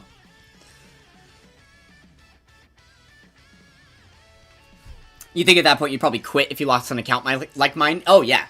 Yeah. Like, if I lost this account and literally just had no tangible way ever to get it back, and, like, I tried everything with Bandai to get it back and I just couldn't, it was just in the wind forever, I would probably peace out. I'd probably never play Dokkan again. Probably not. I don't think I would ever forgive Bandai for that.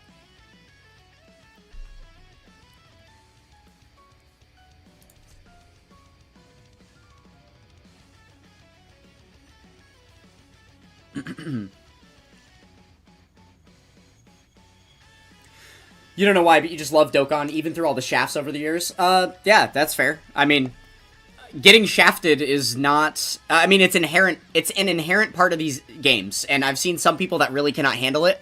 That mentality irks me so bad, people that get shafted. Especially people that call themselves shafted when they aren't really, you know? For instance, spending 300 stones on a banner and not getting the unit. That's not a shaft. That's not a shaft. That's not even that unlucky. But my most successful video of all time on this channel, the one that literally doubled the size of my channel overnight, taking me from 500 subscribers to 1,000 in a day, was about me telling people to stop their bitching and crying because they got shafted. And I believe that was during the 8th anniversary that I posted that video. It should be in my Hall of Fame playlist, if you go and check that out. But yeah, it's called Got Shafted. Let's talk about it. Wherein I basically told people to stop complaining about being shafted because you should expect it. And there's ways to help yourself ensure that you don't get shafted by spending your stones more wisely and summoning where you should be and not where you just want to be all the time.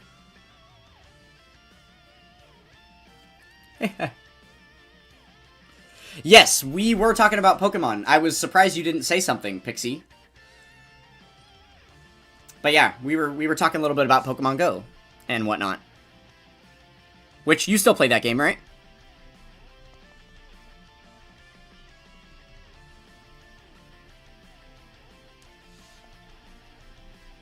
Yeah, you can't say you've ever been on a truth level shaft like his Tech Goku Frieza. I wouldn't even list Tech Goku Frieza as, like, the shaft of all time. For me, it's Evoken. That's the biggest shaft of all time, was Evoken. I want to say he spent something like... It was like 15,000 or 20,000 stones to get him. It was like 15 summon videos that were all, like, close to an hour long. Just to rainbow them. And then he also, during the, what was it, the 6th anniversary? On the UI Goku banner, when, the Tech Ultimate Gohan and Piccolo banner unit released alongside them, he went 5,000 stones in between copies number 3 and 4 of that Gohan and Piccolo. So that's potentially another one of his biggest shafts of all time.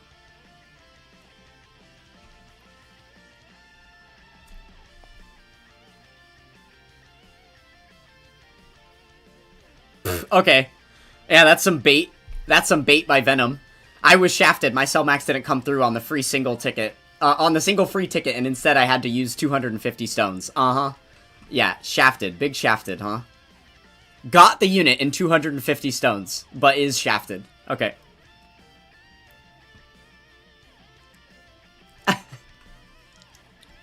You couldn't imagine spending that much? Osiris, you just spent 3,000 stones on the banner that went live last night. What do you mean you can't imagine that? You're like a third of the way there, bud. Oh, and maybe it was 10k instead of 5k between copies. I don't remember. I just know it was a shit ton. I think that number gets skewed over time as the story gets told more and more.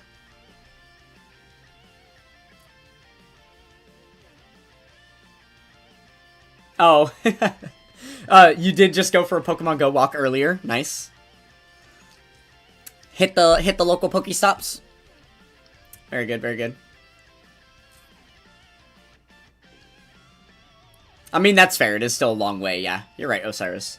But it's just, like, big for you, of all people, to be saying something like that, is what I mean.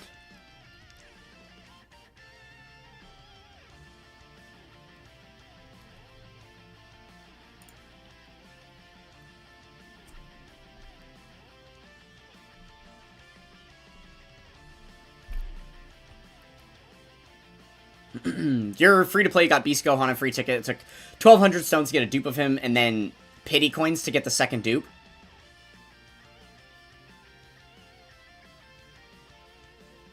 Are you... Did I just read that correctly? Delta Ryan, are you talking about the STR Beast Gohan that came out during the 9th anniversary? Or are you talking about Tech Beast Gohan that just released?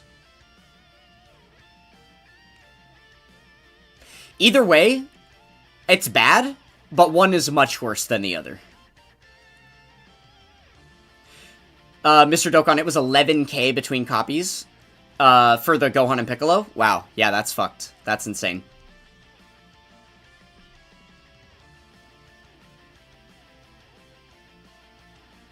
The tech one? So you're a free-to-play player. And you got him with the free tickets. And then you spent 1,200 stones to get a dupe, and you bought him with pity to get a second dupe? Oh. No, dude. Oh my god, you're bad at Dokkan. You're really bad at Dokkan. You are potentially the most irresponsible Dokkaner. Congratulations to Osiris, because I'm now gonna get off his back about the 3,000 stones he just spent on the Cell Max banner. Because what that shit you just told me is way worse. Oh my god, at least Cell Max is a god tier unit. Like, what are we talking about here? Holy shit. I don't know if you can tell by the responses in chat, but you're causing a lot of people pain with that comment. Oh my goodness, I can't even keep thinking about it. You're gonna make me, oh my goodness. That's so sad. That's so sad. I feel bad for your account at the moment. Pixie, are you able to reach any of the Pokestops in your complex from your unit, or do you have to actually leave for them? Like, can you just sit and play on the couch? Or, like... Because I remember, like, when I used to live in an apartment, just because of, like, all the cell signals and stuff in the apartment area, there was always a lot of Pokemon, so I could just play inside my apartment. Even though I couldn't reach a Pokestop, I could still catch a lot of Pokemon. And I guess you can always do those incense things, too, right? Or can you only do those at Pokestops?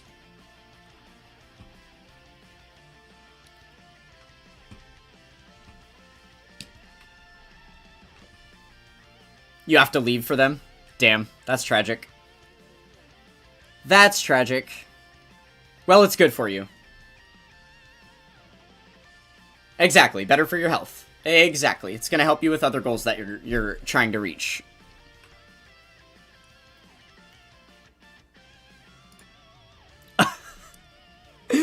That's a wonderful way to put it, Mr. Dokkan. I like the way you think. You spent 566,000 stamina on Beast Gohan. And is that you calculating his stones spent? Can you also try to factor in the 500 coins he spent for the other dupe? Because technically those would have transferred into other coins you could use on something else later, right? I feel like that qualifies. You have to add the extra that it would take to get those coins as well. Then that's the amount of stamina. 14k Dokkan Day runs. Oh my god. Hold on. 14k Dokkan Day runs. Divided by... We'll say... Just to be, like, generous and easy about it, if you go ahead and get yourself 6 hours of sleep, you can easily get 1,200 runs. It's 11, almost 12 Dokkan Days. I'm just gonna round it up to 12 Dokkan Days worth of power level. And, if you don't prep on Dokkan Day, you're gonna get about 150,000 power level. That's with the full grind, though, not 1,200 runs. So maybe it's like, we'll do 130,000 power level. And then we'll multiply that by 12 Dokkan Days. So instead of just the copies of Beast Gohan that you got, instead of 2 copies of Beast Gohan, because I don't think we have factored in the pity coin copy. So 2 copies of the new Beast Gohan, the lackluster subpar Beast Gohan, you could have instead had 1.5 million power level. That's insane. That's absolutely insane.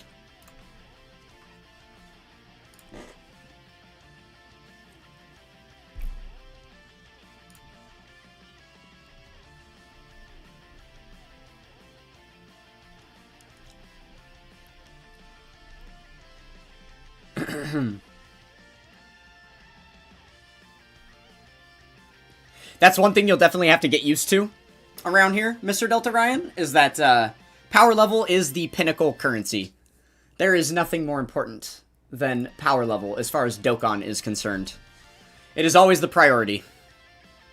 I don't know how long you have been a viewer of my channel. I'm pretty sure you're very new here, yeah? I think you did say last stream that was your second stream, and this is now your third one that you've been a part of. So I can't imagine you've gone back and watched too many of my videos, but I definitely urge you to, because I talk a lot in very intelligent ways about power level. And I will defend it to the end of the earth.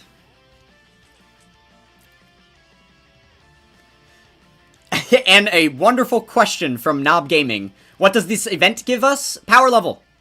Gives us power level. That's exactly what we're trying to farm here. This event has an insanely high power level rate, link level rate, so your links on your characters are going to go up very, very easily. So this event is live for 24 hours, so we're going to be getting all that. This event does also give you a lot of other good stuff, too. It's the best place in the game to grind rank. Currently, on quest, the most lucrative quest stages that you can play, you're only going to be getting, like, 180,000 power level, or not power level, 180,000 experience every run that you do, when we're on the normal, like, ×2 multiplier for quest mode, which is, like, normal. That's what it's normally at. And then, obviously, it would double during major celebrations, which that's probably going to happen during GDC. But right now, it's only ×2. So you'll get, like, 160k experience. This event gives you 280k experience per run. So, it is effectively the absolute best way in the game to rank up. Unfortunately for me, I have been at rank 2000, so not much going on there. But now we're just trying to stockpile overfill XP to get to 3,000 before they add that update, right?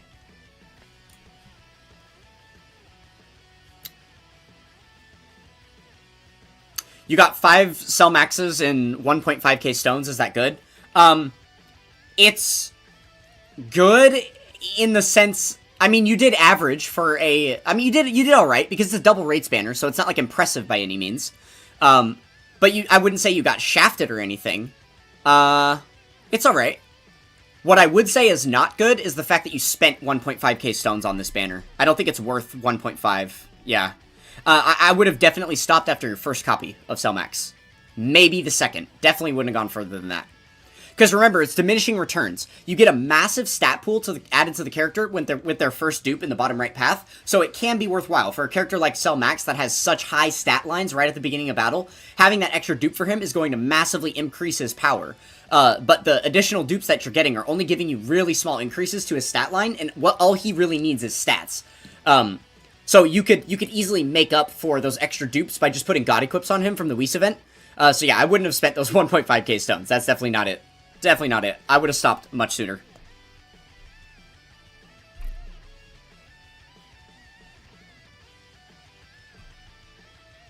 Uh-oh. So what did you think of the Supergirl movie? Haven't seen it. Haven't seen it. I haven't seen a superhero movie in a very long time. I think the very last one that I ever watched was, Shang-Chi. I was very, very invested in the entire MCU, ever since, you know, the original, well, I guess everyone has a different idea of what's the original, like, films, but when Iron Man 1 came out, when Thor came out, when, Captain America released, like, all of those films, and that eventually built up toward, the Avengers movies and stuff, I watched all of those, and then I caught on to Doctor Strange, and, you know, Guardians of the Galaxy, everything, all of them. Kept watching all the sequels for all the other ones that were releasing. Obviously, Spider-Man is amazing. Love Tom Holland. And then I watched all the way up through Avengers Endgame. And then that ended, and then they started the whole, like, new era where they started to introduce new superheroes, and they were, like, building a new, task force with, like, what were they called? The Eternals? I believe it was, the Eternals. So I watched the Shang-Chi individual film for that. And then just some other random films started coming out, and I just fell off. I just got bored of it. I was like, yeah, Endgame was kind of my end for being tapped in that hard to the like, MCU.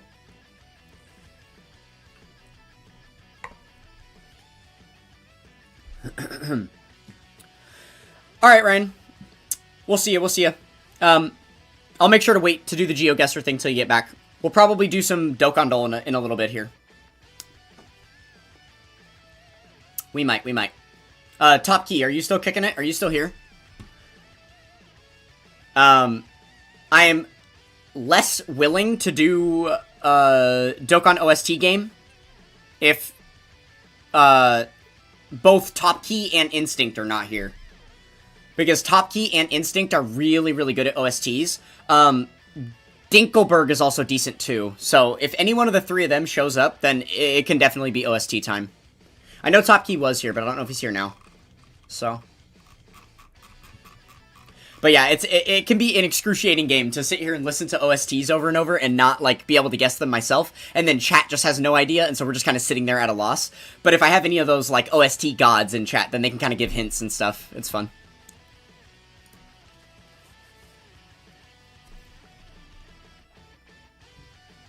What event is this? Where do you find it? It's gonna be under bonus. Under the bonus tab. So go to events at the beginning, and then when you have all these, you go to the bonus tab. It's the first event right here.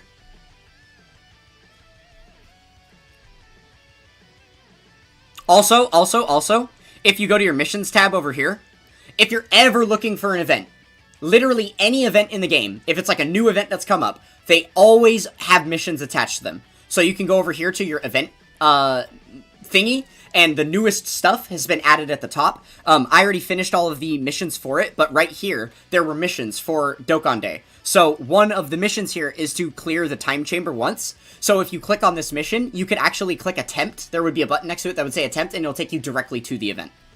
So that's another way. If you're ever, like, looking through your mission tab and you don't know, like, where to get to the event, you can usually navigate to them directly from the mission.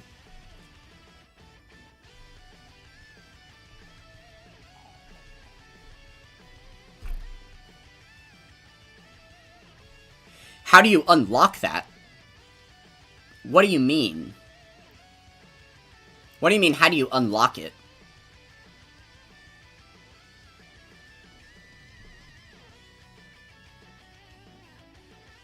It should just be there. You found it, okay.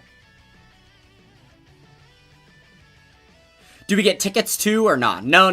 They're giving out Tanabata tickets in the panel missions right now, but there's no... And then you could still get the 7 tickets from clearing the Seriously Serious stage. The new Seriously Serious All Out Battles will give you 7 tickets. But, yeah, no.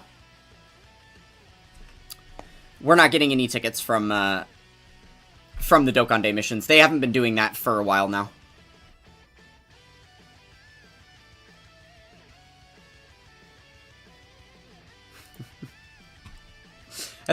That's kind of a good... That's kind of a good, point, Xeon. How do you play enough to save 12k stones, but you don't know about Dokkan Day? That is interesting. I am curious where that 12k stones saved up came from. That is wild.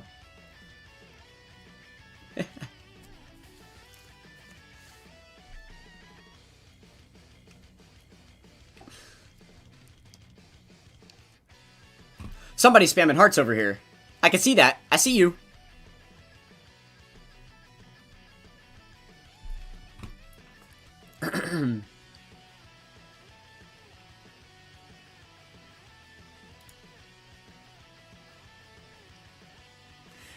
Osiris, how do I break the itch for the gold slot? I would save so much money. Oh, you're just saying because you liked to 79% units. Do you want to know the answer to that? It's really simple. It's really, really simple. Stop summoning. Just don't summon. The next banner that releases, like I promise you, watch. The next banner that releases, decide right now. Say, fuck the kit, fuck the character, fuck its name, fuck its leader skill, who cares? Fuck its brand new mechanics, fuck the fact that it's going to be the best unit in the game. None of that matters. Decide right now that you're not summoning on the next banner. And then don't summon on it. And from then on, you'll have proven to yourself that you have the power to do it. And it'll be a lot easier to just stop whenever you want to stop. I promise you. I promise you it worked for me. I was in a constant cycle for like 3 years straight of having this fixation that I needed to obtain every new unit. And it was just this like mentality that I couldn't break. All it took was literally skipping one unit. I just skipped one banner. And then all of a sudden I was free. And it was easy to just keep skipping from then on. So you could apply that same concept even if you don't summon for every single unit all the time, but you just summon during major celebrations and then get your 79, which I'm pretty sure is what you said you do.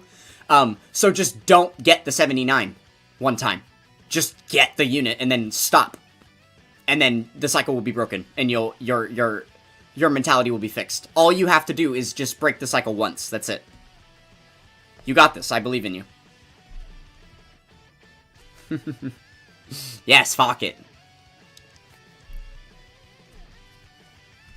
Can I see? Boop, boop, boop, boop, boop. Your activity.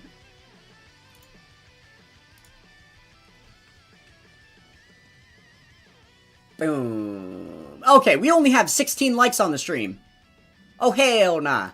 16 likes with over 180 views. Time for another like check. Who hasn't liked the stream yet? You jerks.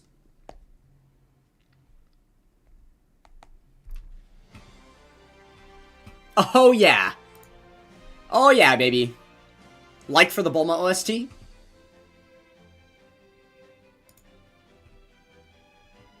There we go. Boom, 17 now. Thank you. Yes, hit the button. Hit the button. The anniversary LRs are going to come back. Well, 2 of them are live on the Tanabata banner right now. The Tech Beast Gohan banner, you've got Daima Forku and the Int LR Super Saiyan 4s. And then those 2, as well as the other 2 that are not back right now, the Carnival LRs, are going to be back next month on the GDC banners.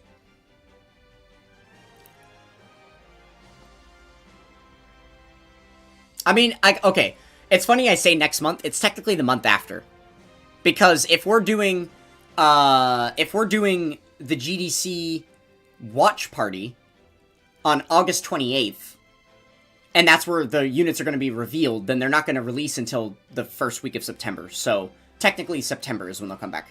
The first week of September. Yeah, well, only two of them come back so far, Cristobal. Not all of them.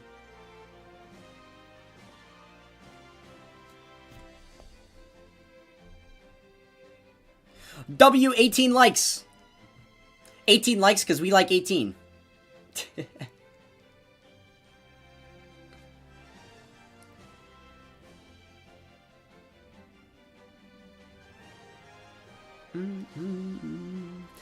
Alright, I'm going to do another unit check after this run. See if we finished anybody else up. And then I think we'll go ahead and jump on to Dokkan. We might just do the Dokkan games. We might not do OST Dole right now. Because normally once we finish all of the mini-games, we go and do some OST Dole. But like I said, there's a few individuals that I want to be in chat for that. I'm going to need at least one of their help for the OST Dole game. Unless there's anybody in chat right now that knows, like, the Dokkan OSTs very well. If you do, let me know. Let me know. I would happily rely on you for some assistance. Kinda sus, babe. What did I say? Oh, because I said 18. We like 18. I was talking about the android. I was talking about the character. Hold on. No. I meant the girl on the left side of the screen with the blonde hair and the big puffiness around her neck. That's what I was talking about. The android. Her name is 18. That's what I was referring to. Don't try and get me canceled out here. Thank you very much. Yeah.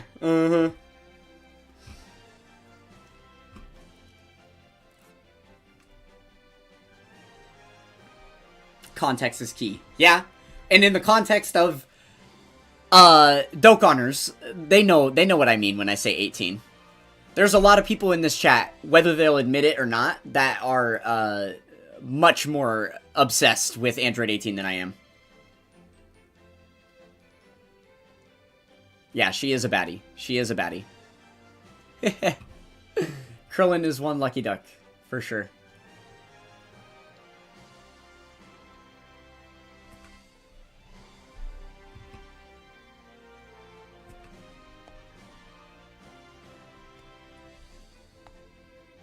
Oh, I said I was gonna check my team. I got distracted. Whoopsie. Alright, let me go ahead and pull up some Dokkan. We'll get ready. There was actually a major update to this website, so I'm really excited to play this today. It got like a full-ass 2.0. They redid the visuals with it and stuff, so I'm curious. There's also a new game mode in here I've never played before. A couple of new game modes, so I'm gonna be curious to see what all has been added to this. There's also supposed to be PvP now, that you can play against other players and stuff, so I'm not really sure. I do plan to make a video on it, though. I've been doing that Dokkan Battle website series, and I'm going to include Dokkan. Even though it's not like a wiki for like information, and that's typically what I've been using those for, is to, like, show off all the wikis and like all the helpful web resources that you can use, you know, to assist you with the game. But this is just, you know, fun games as well. I feel like it'd be cool to explore it since it got this massive overhaul through a YouTube video. So we'll definitely do that at some point. One shot, you're a Bulma defender as well. Awesome. That's good to know. That's obviously my numero uno. Love me a bit of Bulma. Something about that blue hair just gets me. Alright. Smacks is almost done here. Do I just want to... I'm just going to put him on 9s. No, actually, we're going to keep going. We're going to keep going. We're going to keep going with him. Because I've used so many keys lately, I don't want to have to make another excuse for a key run. I think I'm good off that. Okay, he is actually all on 9s already. He hasn't gotten a single link yet, since I put him on the team. Okay. Dude, we finished 3 Krillin Vegetas so far, and like none of the other units.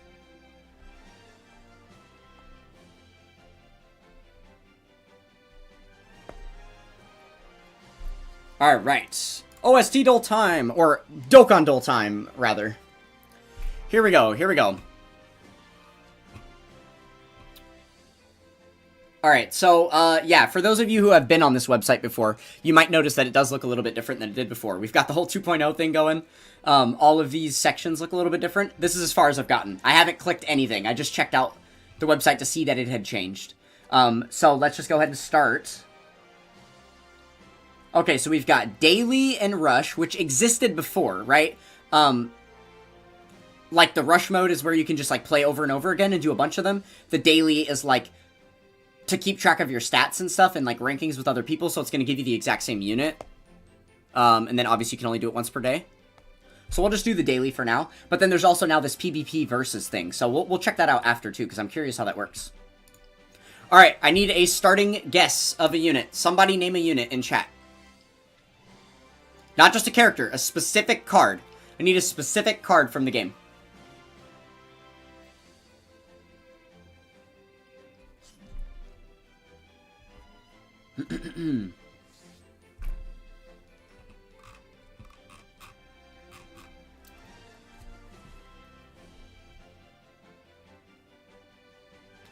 Tech Goku Frieza. Oh, tag Goku Frieza, because they're on, like, 50 categories. Okay, fine. Sure.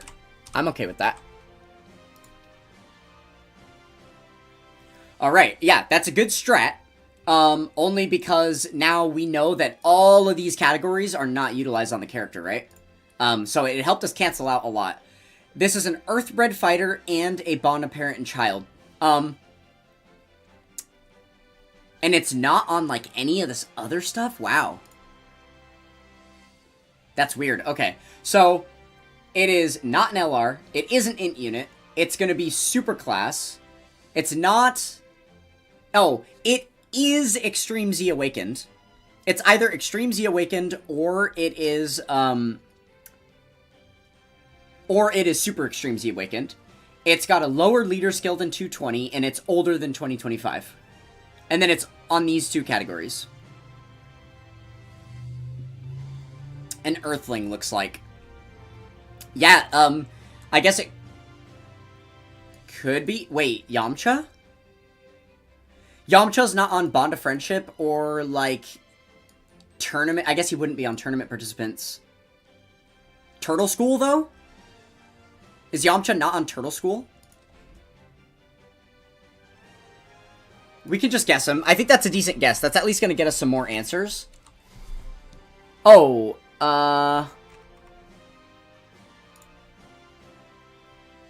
okay, it's not Yamcha. It's not Yamcha. Yeah, right, he wouldn't have been on Bond of Parent and Child. Yep. Tien. But Tien is an LR. If you're talking about int Tien, that's an LR. We know it's not an LR. It's a UR character. Okay, and we know it's Easy Aid, not Super Easy Aid. It also has a lower leader skill than Yamcha. So it's a 170 lead, or even lower than that. Right, Earthbred fighters, but no Saiyan, no Earthling, like, no Saiyan Saga, no Earthlings, no Turtle School. Super Int Cell Saga Trunks.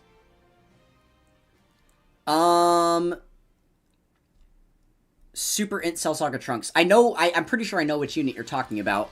Are you talking about...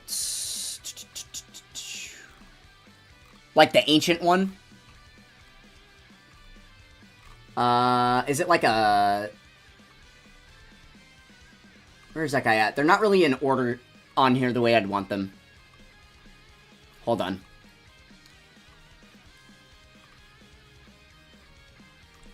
Balls. Are you seeing him here? I'm not seeing him. I'm pretty sure I know which unit you're talking about. That's the STR one. It'd be... He's literally not here. Let me try... Or is it like... Is that the one that's like SS2?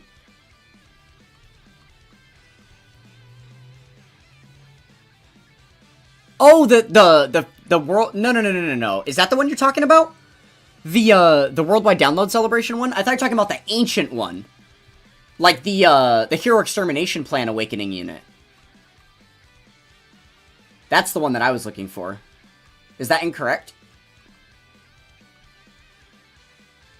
Yeah, this one. This is the one that I was talking about. Or that I thought you were talking about. It can't be Yajirobe because we know it's an int unit. And Yajirobe is a tech type.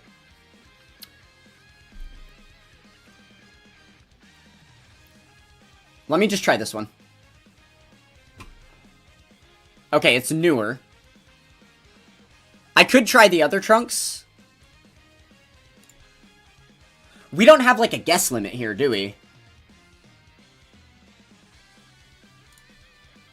We could just keep going forever with this? The ancient one was what you said. Okay, okay. Well, it's not that. It is newer. I don't think it's a Trunks. Well, oh, yeah, it's... Whatever the unit is, isn't on Hybrid Saiyans, so it's not a Trunks. Newer than 20... I mean, it's easy to be newer than this card, right? It's like one of the oldest ones in the game. You think it's a Piccolo. But it's not on Gifted Warriors. How can it be a Piccolo?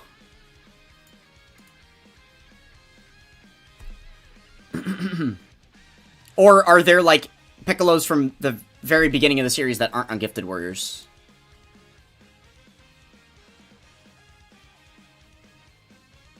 Yeah, I don't think that's right. I'm pretty sure every single Piccolo's on Gifted. And Successors, by the way. Yeah, because even if some of the Piccolos aren't on Gifted Warriors, they are all on Successors. So, yeah, nah. It might be some Join Forces thing. Like what though? Like Gotenks and Ghost?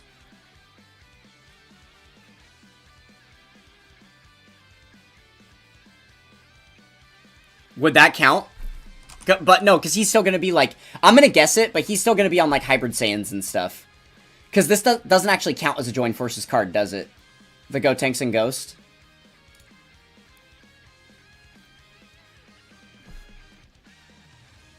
Wait, that's not it, though. Oh my god. So it's the exact leader skill, so now we know it's a free-to-play card. Because it has the exact same, it has a 77% leader skill. So it's an Easy Aid free-to-play card, and it's from 2019. And it is Join Forces, it's just not Gotenks and Ghost. What the fuck? Okay, hold on. Oh, and it has less than 10 categories, which makes sense because it's a Join Forces unit, so obviously it's going to have a low amount of categories. Oh, and it has less than 6 categories even. An int Join Forces card.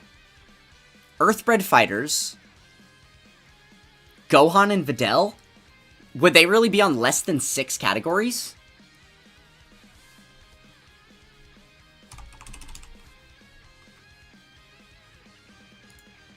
It was them. Wow. Nice. Good shout. Good shout.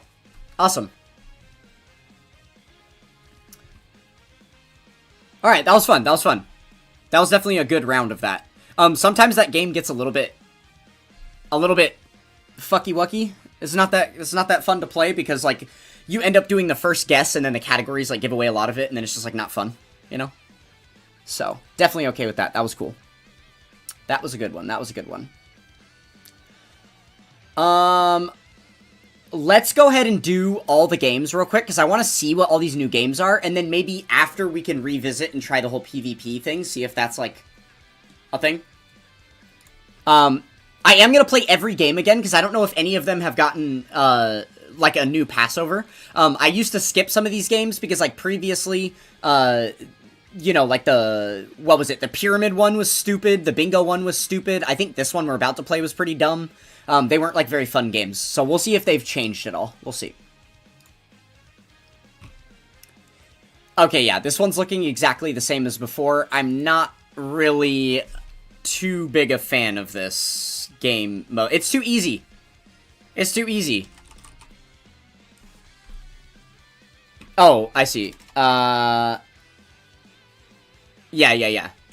So, we're gonna do STR Beast there. Okay, and then we do, like, Golden Frieza Gogeta. for here. And then we need a target skill character on Res Warriors. A target skill character on Res Warriors. Wait.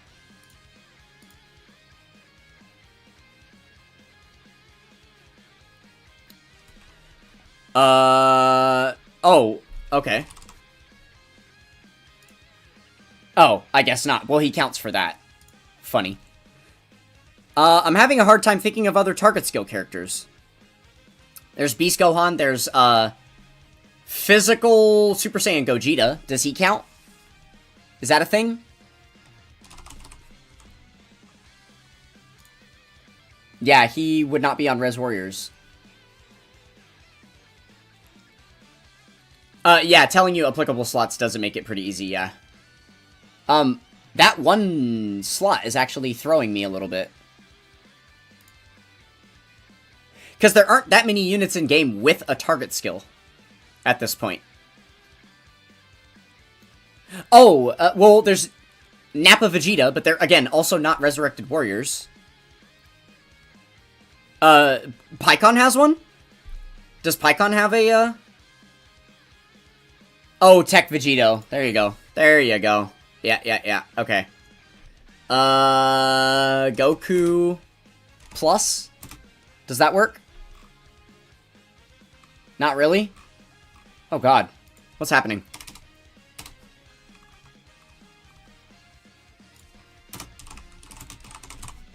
This is a really annoying unit to search for. Angel. Maybe that'll help me find him. There we go. Okay. Tech Mission Execution. Let's just go General Blue.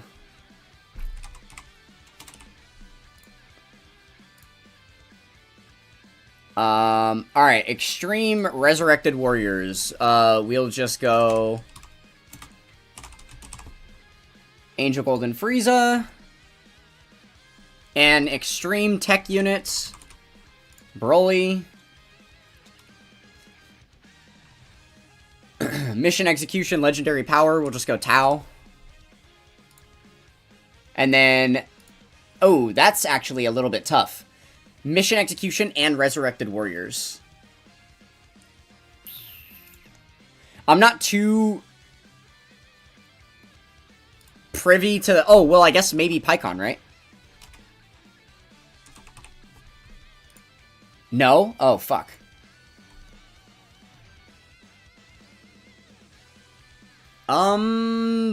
Bardock? No. Yeah.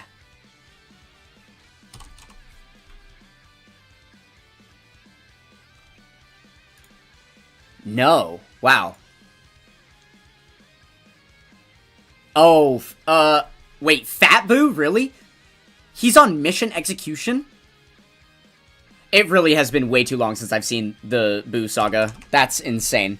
I'll take your word for it, but wowzer. Okay, there we go. How fun! I felt like I just did homework, you know? That didn't even feel like a game. Let's play a game, guys. Yeah, that was trash. That was trash. Okay, so that game did not change, which means I have very little faith that the Pyramid game changed or the Bingo game changed. Those ones sucked before, so they probably suck now. Alright, let's go ahead and do the next. This is the passive one. So, the passive skill is named Low-Class Warrior's Determination. The first clause activates... Okay, it has an entrance animation, so it's got to be somewhat of a newer character. It's not going to be some ancient stuff from way back in the day. Oh, wait. It has a 40-turn passive. This is a... Low-Class Warrior's Determination. This just has to be the manga Goku, right? That's the... Wait, this is this one. That was the easiest one of all time. What the hell? There was literally only one card in the game that could have been. That's so funny. Alright. That's literally the easiest that game mode has ever been. Sure, I'll take it. Is there another... We can do, like, Rush, there's Extreme. Okay. Again, we might come back to it. We'll see. Okay, this didn't change either. Zoom card is still only available on the daily, mode. You can't play it multiple times, which sucks. This would be such a fun game mode if we could play it multiple times, because it's hit or miss. Sometimes it's really, really easy to tell what the unit is right away, and sometimes it's very misleading, and it just feels like bullshit. So, we'll see if we get a good one or a bad one. Alright, right off the jump, I want to say cooler, because I'm seeing the purple and the white, but I also don't know if the purple is just like the background of the card, and we're looking at like Omega Shenron or something, you know? So I'm gonna guess final form cooler. Maybe just like this one.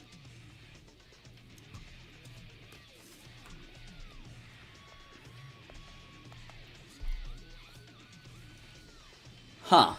I don't feel any better about a guess after that first one.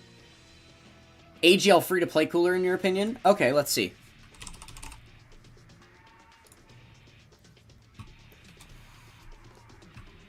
It's looking less like cooler as we go. What even is this? Wow.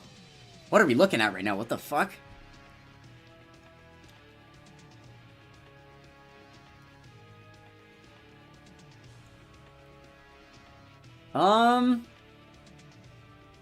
Could it be like a Trunks with the purple like jacket, and this is just some weirdness like aura lines or something?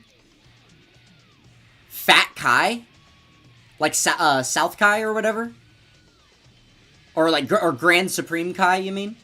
I'm not seeing that. I'm not seeing what you're seeing. Chilai's skin with the green and the purple armor. Oh, Chilai. Broly's pet coat thing. That could be, like, Ba's ear. But the rest of this doesn't really match Broly. I don't think it's Broly. I don't think it's Chilai because of all these shapes that I'm seeing right here. Trunks. I'm gonna guess Chilai. I'm gonna guess Chilai. Let's... Oh. It's GT selling Frieza. Okay. Got it. Yeah, see, that I don't know about that game. I don't know about that game. It's kind of interesting, it's fun, but it's like, it just becomes so obvious at some point, right? Yeah, like, we were all over the place, and not even remotely close the entire time, and then immediately it was just, like, obviously selling Frieza, right? So, cool. The join forces part definitely did throw me off, though, because we were getting colors from 2 different units, right? So that was kind of insane. Though, all that white on Frieza looks so splotchy in the, like, zoomed part of the image. That was weird. It didn't look like a form of a body or something.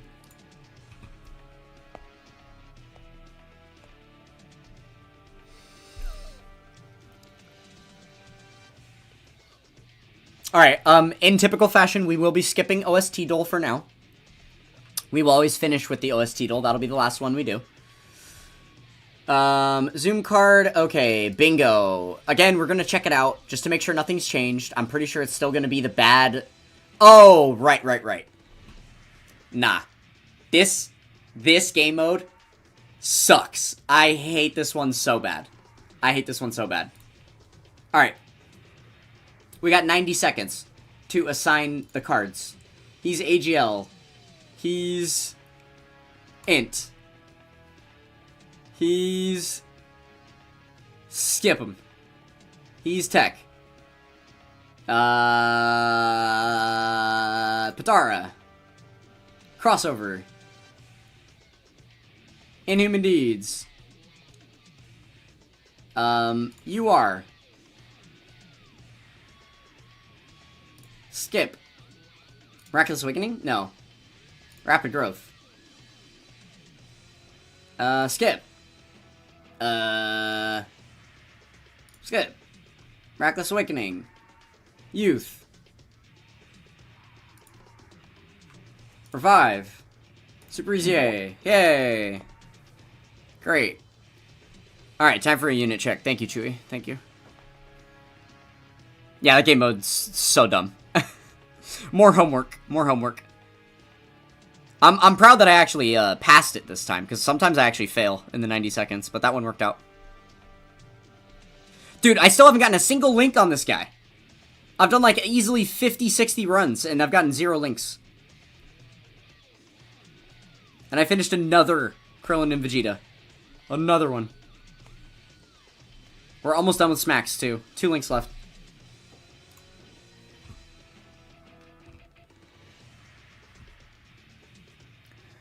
Alright, we're gonna do connections. I'm gonna save, or let's do Pyramid, because this one also sucks.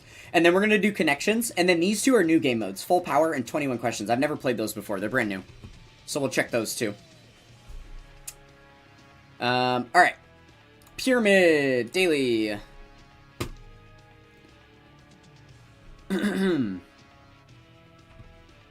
Okay, so this unit has a super easy A. EX super, he also has an EX super. He has a super easy A. He has a super easy A. He has a super easy A. He would have the first awakened. Okay. Yay. Such a dumb game mode, dude. All the answers are right there. To be fair though, like, I've been playing this game for a decade, so maybe those game modes are actually, like, fun and challenging for people that, like, have been playing Dokkan for, like, a year or something, and wouldn't just, like, confidently know all this stuff about all these units. So maybe. But, yeah, I don't know. I don't find any of the last 3 games we just played to be very fun. Alright, connections. This one can actually be pretty fun.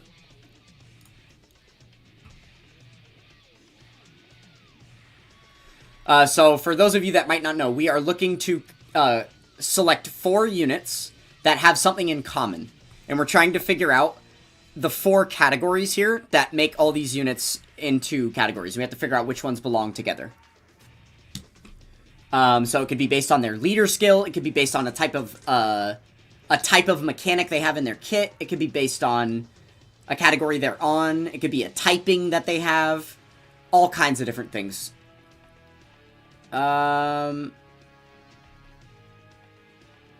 AoE. That's a good one. That's a good shout. Okay, AoE. Would we count this as an AoE because of his EX super?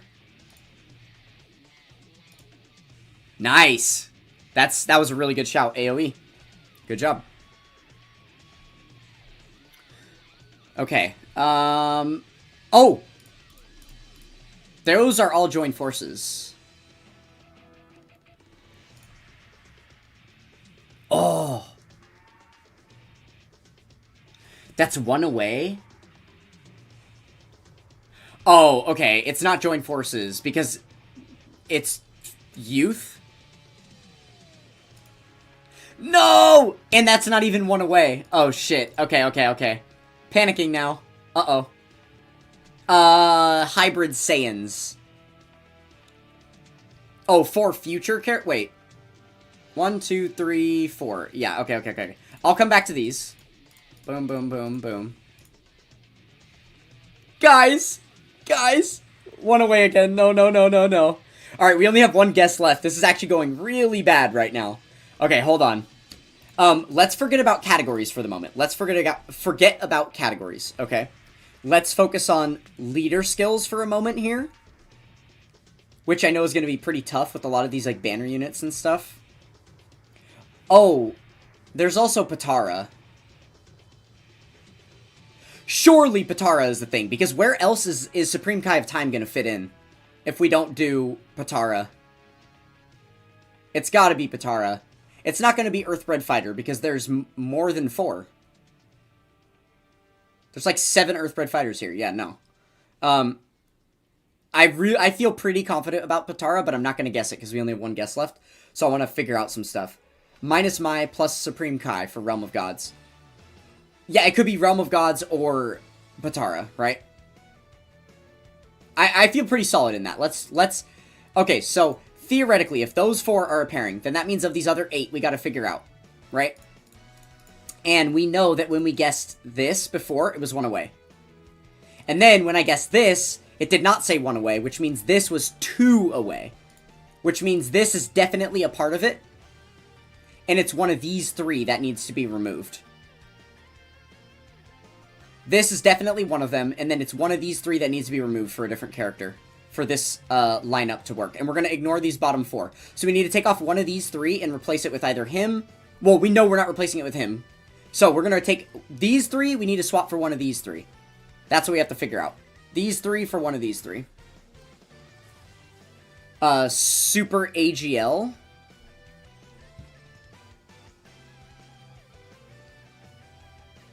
That would be him, her, him, and them. So then that means we'd be taking off them and doing him. Okay. So it'd be Super AGL for those 4, Realm of Gods for these, and then what would be the thing for these 4 units I have clicked right now? Earthlings. But that doesn't make sense to me, because this is also... Wait, no, it's not Earthlings, that's Goten. These are Saiyans. What are you talking about, Earthlings? Oh, you were just mentioning we could do Earthlings, but we can't. There's not enough Earthlings here. You're forgetting that these are Saiyans. Even though they're Earthbred fighters, they're not Earthlings.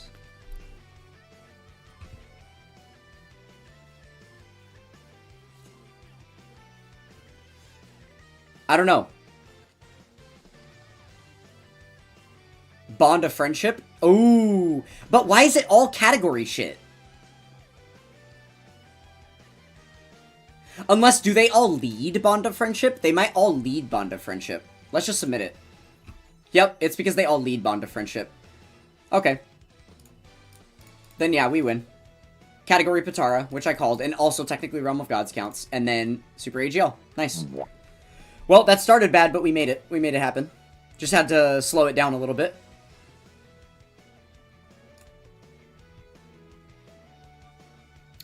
Alright, time for some new games that we haven't played yet before. Full Power. Let's see what's up with this.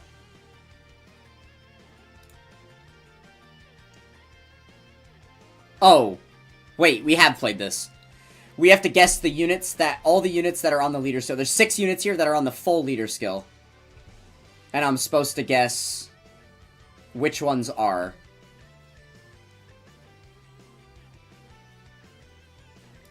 So that's 1.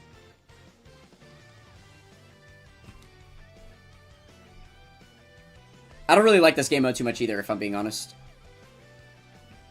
Pure Saiyan spawn a parent and child.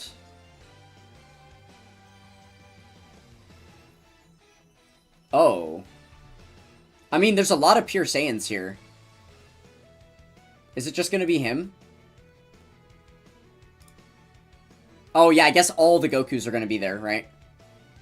And then... there's also demonic power, so it could be... them. Yeah, okay, perfect. And then... alright. Superhero, movie hero, that one's easy. Superhero, movie hero. Superhero, movie hero. Superhero and Trusted Will, right? Yeah. Or, I guess it wasn't Superhero, but it was Bond, Master and Disciple and Trusted Will. Or Miraculous Awakening and Trusted Will. The BoJack movie, Gohan. Yep, because he'd be a Bond. Okay.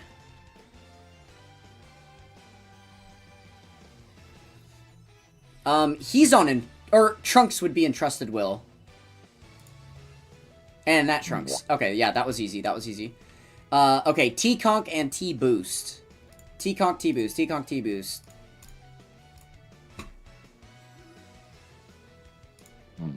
That was incredibly easy. Alright. Not bad, not bad. Yeah, that's another, iffy game mode. That one's alright. Not terrible, not great. Okay, 21 questions. I'm very positive we've never played this, that this is a brand new game. Okay, so... guess the secret character by asking the right questions. You have 20 attempts to ask about attributes, categories, types, mechanics. You have 3 direct attempts to guess the character. A yes is the hidden character does have that attribute. A no is the character does not have that attribute. Okay.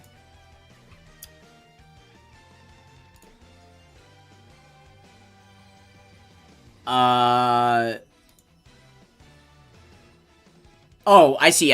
Okay. So we're gonna guess a typing. So we'll say, is it a tech type unit? No. Got it. Okay. This is a fun one to me. Is he Tapion? Yeah, how about you stop that? Okay, is it an LR? No, so we know it's a UR character. It is a UR. We're gonna get the class as well. So it's a super class character that is UR rarity. OST. Oh, as in it has one or not. That's not a very good narrow downer. We should probably go for categories, right? Storage figures, stop. You're so funny.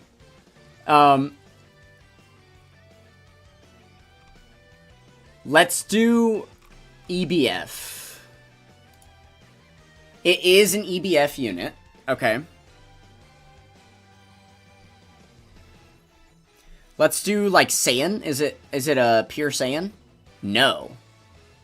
Is it a hybrid Saiyan? These are definitely worthwhile questions. Okay, so now we know it's an Earthbred fighter that's probably just an Earthling. I guess it could be like a Piccolo. Could be like a Namekian.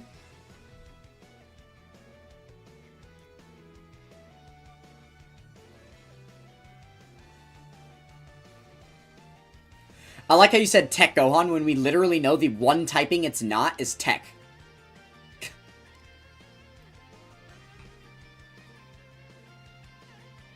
I guess it could be Join Forces again, huh? Let's go for another typing. Let's see if we can nail the typing down. Oh, sick, it's AGL. Okay, that's helpful.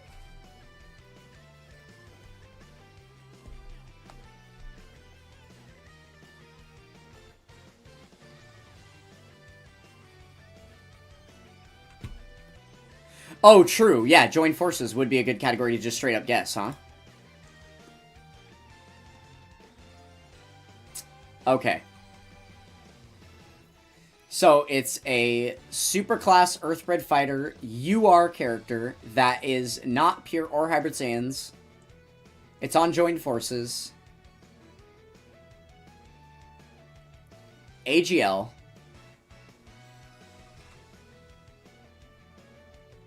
What does it offer for mechanics? I don't know if this is going to help me too much. Because, like, some of these...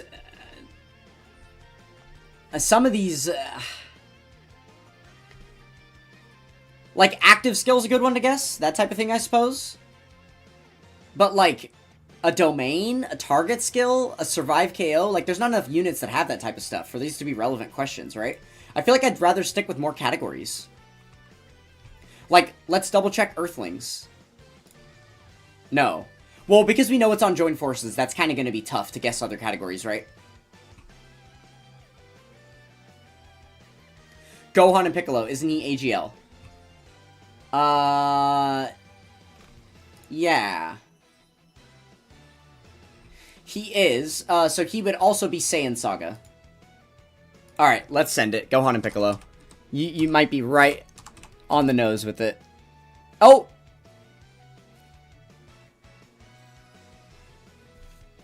What?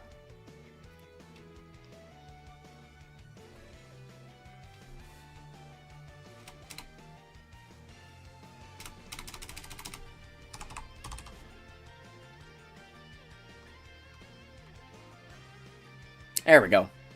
I don't know why it didn't show... They didn't show up here. That was weird. I guess just the search is odd. Alright. Good shout. Good shout. We got there. Yeah, that's a cool game. I don't mind 21 questions. That's cool.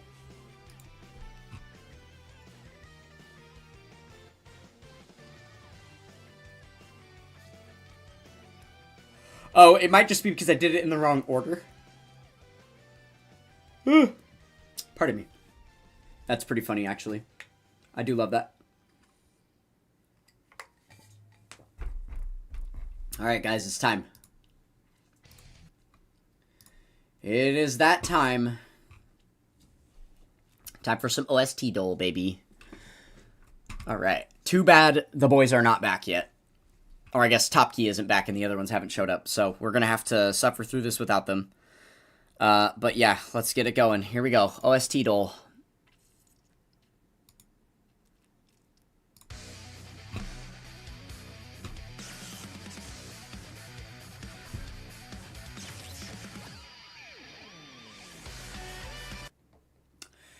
Sounds new. I don't know it though. That little electric sound in there is cool.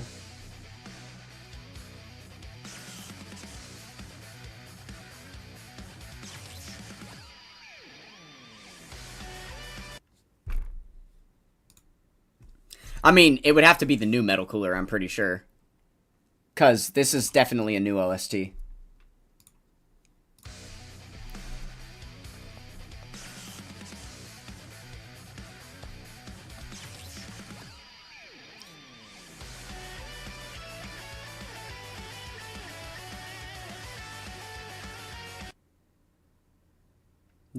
That electric should be a giveaway.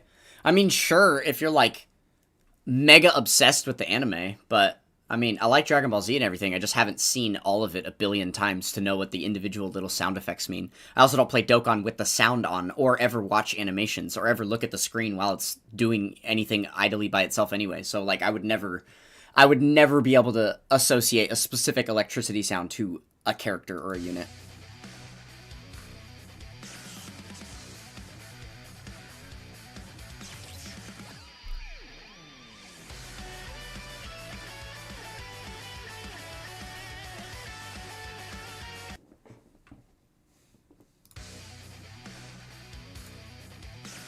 Yeah, no clue.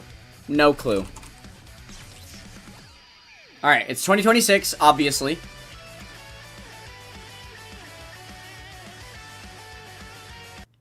I just don't know which one. I do not know which 2026 unit this would be. Supervillain Vegeta. Sure, let's guess. No. It's a superclass unit.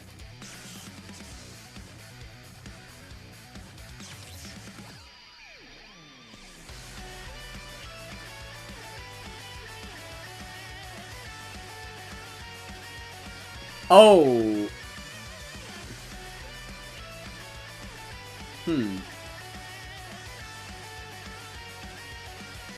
Yeah, 2026 makes that very confusing. Because God Vegeta's extreme.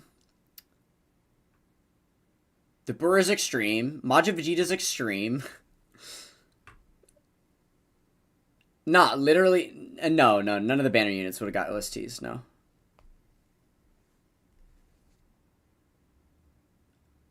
Int Vegeta. I guess. Oh, wait. Let's do that. Not him. Super Tech. What Super Tech unit even released in 2026? Oh! It's Daimo Super Saiyan 3 Adult Vegeta, right?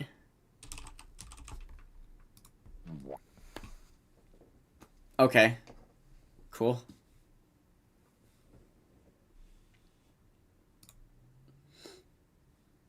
Beast would have been another good shout, though. I can't believe we didn't think of that. We've been talking about him all stream. That's really funny. Okay, that was the daily one. Yay. It's been done. I've really... the immediate panic set in. When we just didn't know it right off the bat. Oh my god.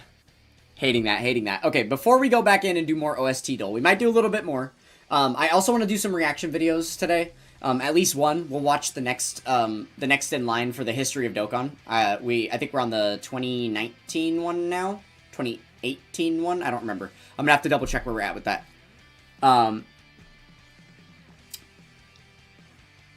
Yeah. But first, I want to check out this PvP thing. So let's see what this is looking like. Oh! It's not like online PvP, it's like local PvP. So I create a room, and then there's a code copy, and then you guys could like play against me or something.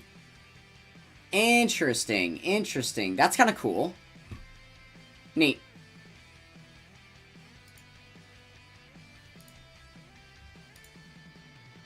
That is very interesting.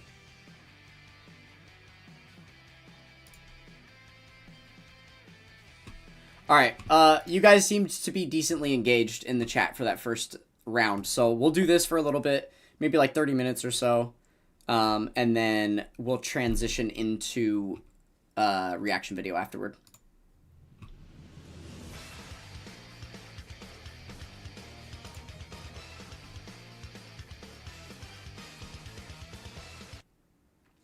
That's a... Is that a Gotenks?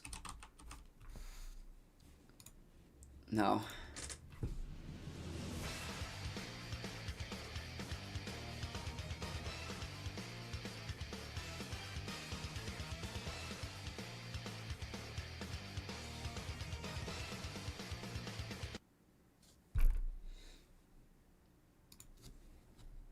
The fusion failures, those do like to come up basically every time we play this game, so it's possible. I'll never remember what they actually sound like. No. 2020. Cooler. Alright. Michael Lenzen, you're gonna have to be a little bit more specific than that. Like, cooler, great. You know, there's like 15 coolers in the game, and like 5 of them at least have OSTs. Which cooler? Which cooler?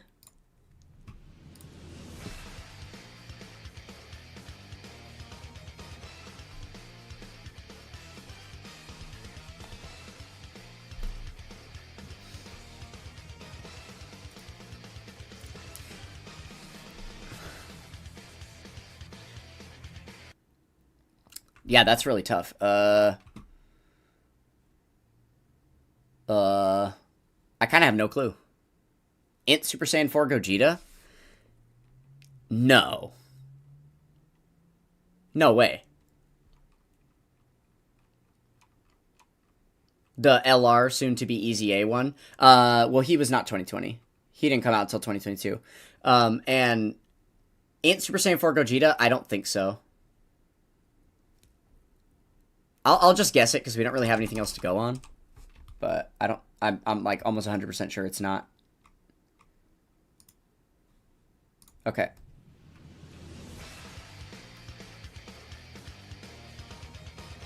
This is not Intcell. This is not Intcell. Intcell has a really good OST. This is not it.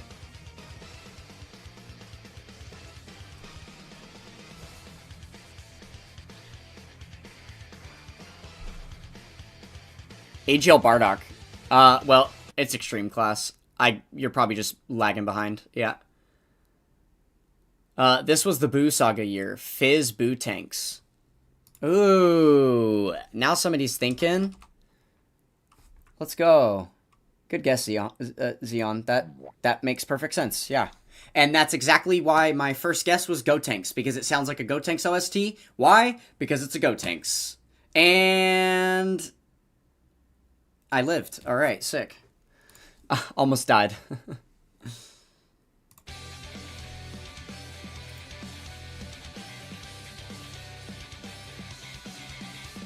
This one should be pretty obvious.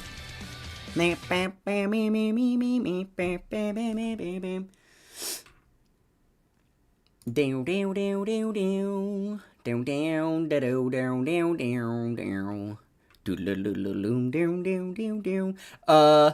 conflating a few in my head. It's either ROF Blues, Majin Vegeta,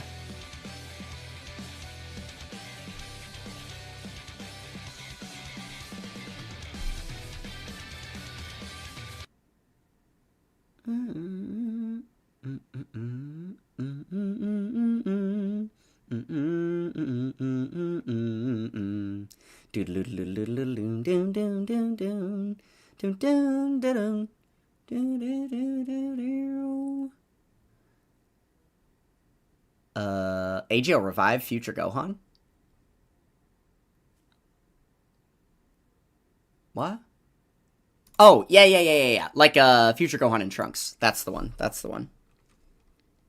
This one used to be literally my second favorite OST in the game.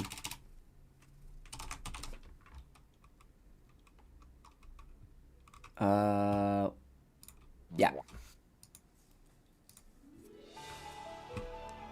Oh, God.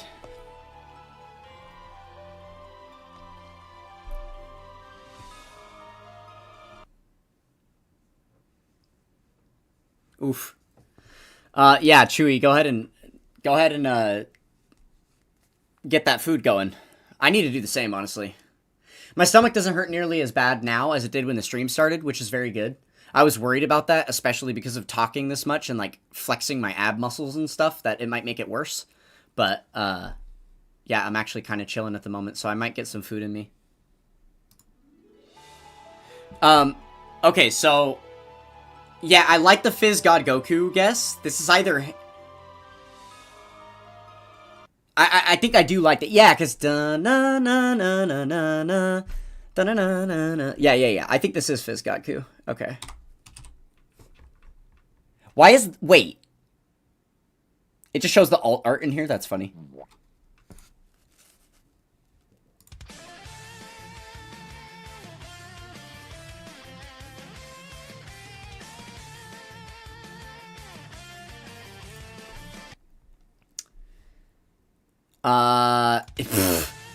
I don't know. I'm at a loss with this one.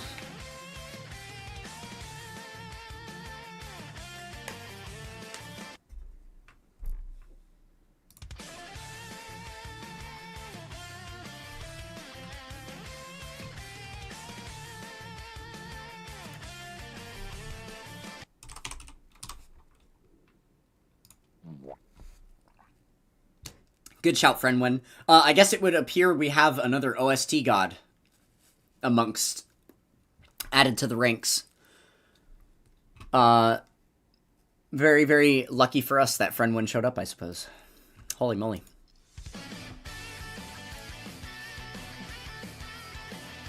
Okay, the problem is I've heard some of these just too much.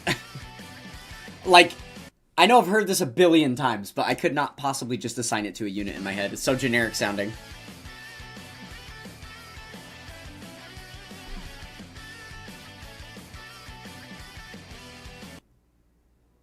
Fizz Godku active? There's no way we got Fizz Godku that close together.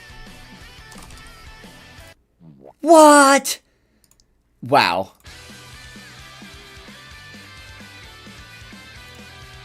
I feel like I should also know this one. Oh, wait. This is... Is that in Super Saiyan 4 Gogeta? No.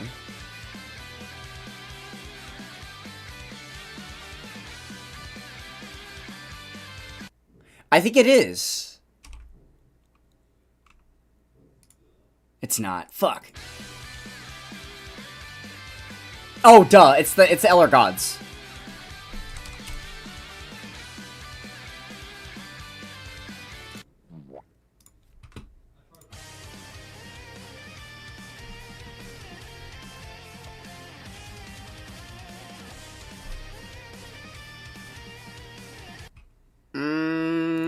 I'm not super familiar with this one. I think it's newer.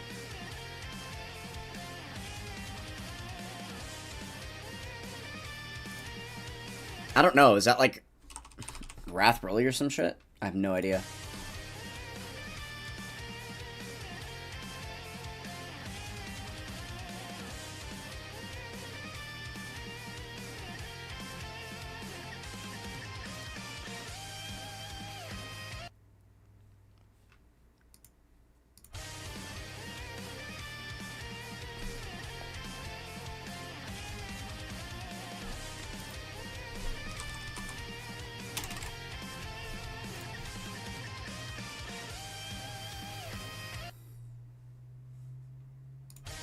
Okay, 2025. It's Tech Daimoforku. Is that what? Wow. Okay, I'm very unfamiliar with his OSTs, I guess. That didn't sound super impressive. Oh shit, this one should be obvious. Wait, is this Gohan? Is that AGL Ultimate Gohan? No.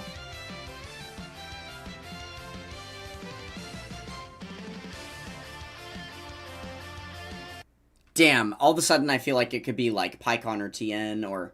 That violin throws me because it's always like Dragon Ball Saga stuff when they do that, you know? But it also feels like it could just be very Gohan-esque.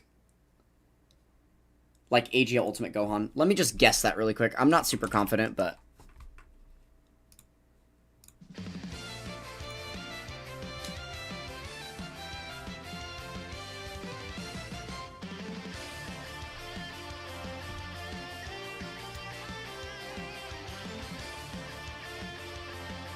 Oh, is that the this is like the updated OST for the 5th anniversary LR Vegito? Nah. Is it? Oh, I guess it is. I'm only familiar with the old ones because they're so much better. I hate the revamped OSTs that they did for those. I feel like it just ruined them.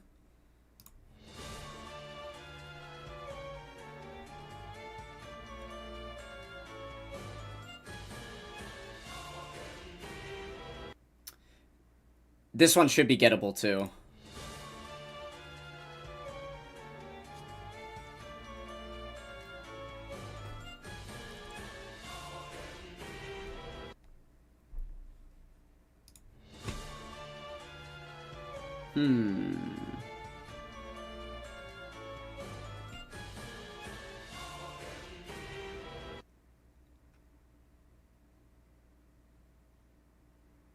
Fizz Omega?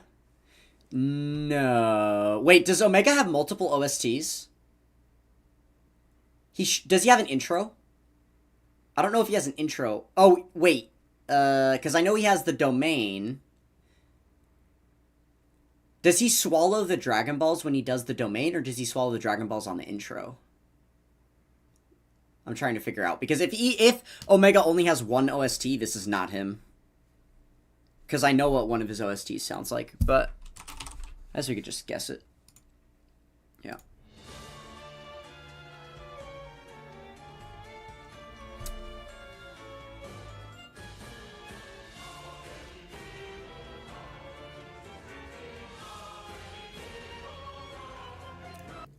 No, that should not be... That should absolutely not be Goma. Both of Goma's OSTs are fire tier. Like, absolutely awesome. Tech Zamasu, maybe? I'm okay to guess that. It's not. Okay, 2024.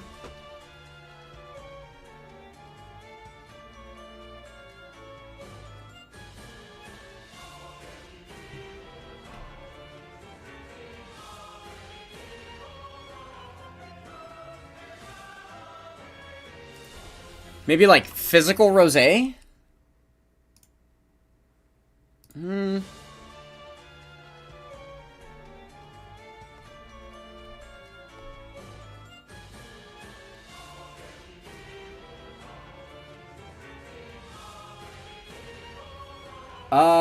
What about First Form Frieza? It's Tech.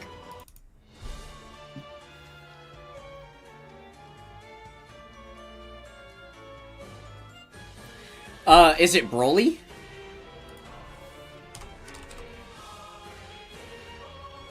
This Broly right here? Any last guesses before I lose?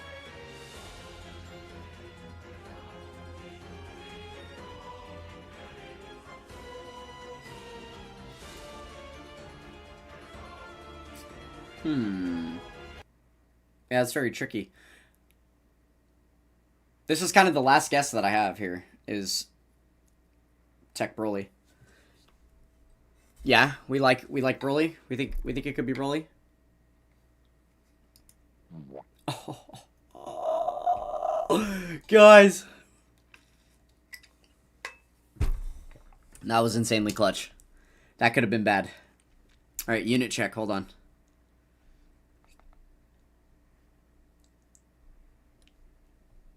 Still haven't gotten a single link with that character, by the way.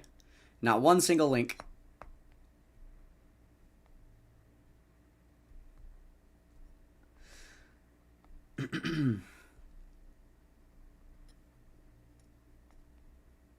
Yeah, that was a pretty good pull, I will admit. All right, awesome. I wanted to try to get us to a streak of 10 before we quit, and it looks like we're going to probably do that first try. So, yay. Oh my goodness. What is this? Obviously brand new. Obviously brand new. Just the way that music sounds, like, that's 2026. It's one of the villains. It's got to be Cooler or Turles or something.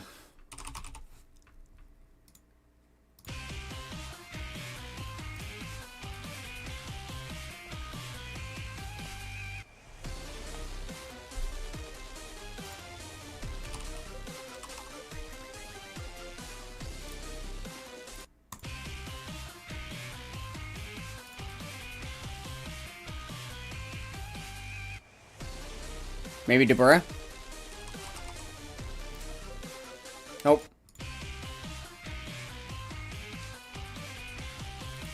Oh, Cell Max. Okay, you know what's funny? Literally haven't listened to his OSTs yet. So, that was the actual first time I've ever heard those sounds before. That's really funny. I was able to easily identify it as a 2026 OST, and I've never heard it before.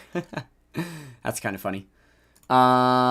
Alright, there we go. We got a streak of 10. There's another thing I want to do really quick. I kind of don't feel like overdoing it with the OST dole at the moment. We still got hours of the stream left, so we'll revisit it at some point, but we're just going to, leave it there for the moment. Because I have a couple of other things I want to do. So, one thing we're going to do, is we are going to, if it is ready, we're going to update the OST tier list. Because obviously new units keep coming out, so I want to keep adding to my OST tier list that I built, and just continuously add all of the new OSTs that ever get added into the game to it, so we're going to do that real quick.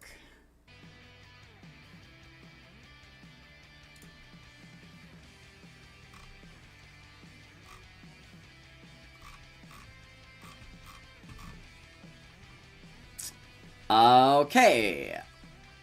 I guess we're not gonna, because the new units have not been added in yet to the pool. Shucks.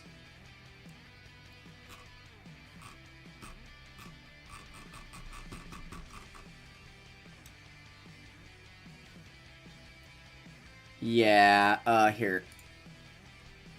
So I guess this was updated on June 27th. Has not been updated since, so we do not yet have any of the newer cards in here. Okay.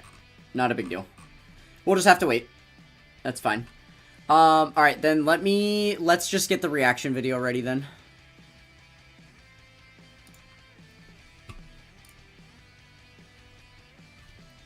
Okay, so I think we were on 2018.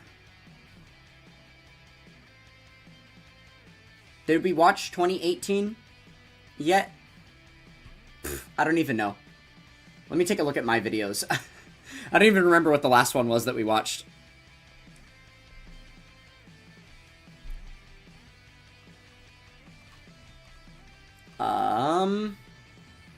It was 2017, yeah. So we did 2016 and 2017, so we gotta do 2018 now.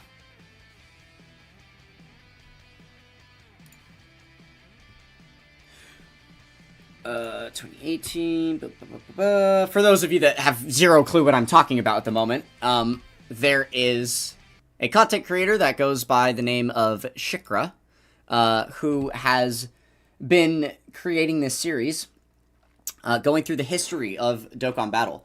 Started with the very first year of the game's lifespan, and we've been doing a reaction video to every single one of these wonderful little projects he's been putting out. So we're a little bit behind at the moment. They've been releasing on like a bi-weekly basis, and right now we have to watch the 2018 one, and as you can see right here, there's also a 2019 one that was posted 13 days ago, so it's probably not going to be too long before the 2020 one comes out, and then we're going to be even further behind on reacting to these. So, yeah, we're going to go ahead and watch through this whole thing and check it out, see what's good. I am also going to record this to be able to post as a YouTube video later, so I'm going to do a quick YouTube intro here, and then we will get started watching this video. Sound levels will probably be good about there. Okay. How much power level have I recouped since the incident? All of it. All of it and then some. Yeah. I was just over 33 million, like 300,000, something like that, and I got all the way back to that, and I'm a couple 100,000 above that at this point. I used a bunch of keys to get, like, units that were all at all 9s to get the power level, and I literally got, like, 800,000 power level overnight back that I just had, like, stockpiled waiting, so it wasn't too big of a deal to get it all back. We're chilling. Alright, we're gonna get the YouTube video started. Here we go. Here we go.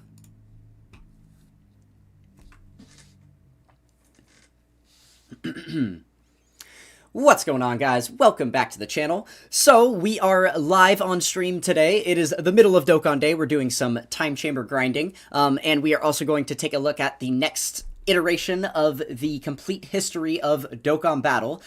Today, we will be taking a peek at 2018 Dokkan Battle, so we'll be starting out with the 3rd year anniversary, and then seeing, how the game progressed all the way up until the 4th anniversary.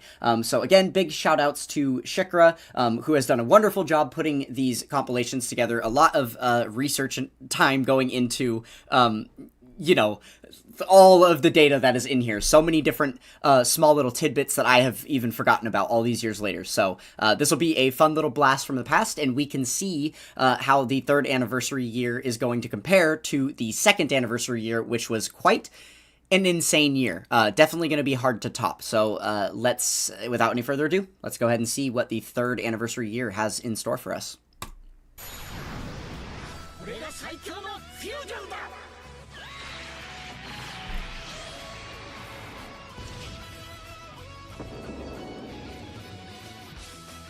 The 3rd anniversary debuted the first Dokkan Fest LRs into the game.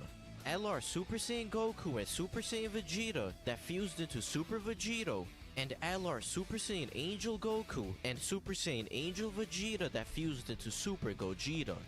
Transformations were a new mechanic introduced with these 2 new LRs, and it allowed characters to transform mid-battle when certain conditions were met. Starting from turn 6 and onwards, when HP was 50% or less, Goku and Vegeta would fuse into Super Vegito and Super Gogeta respectively. Okay, we gotta pause like immediately. Oh, volume, up please. Okay, I'll turn it up a little bit for you guys. I'll get it there for you. Okay, so this mechanic sucked. Absolutely sucked when these characters first released, right?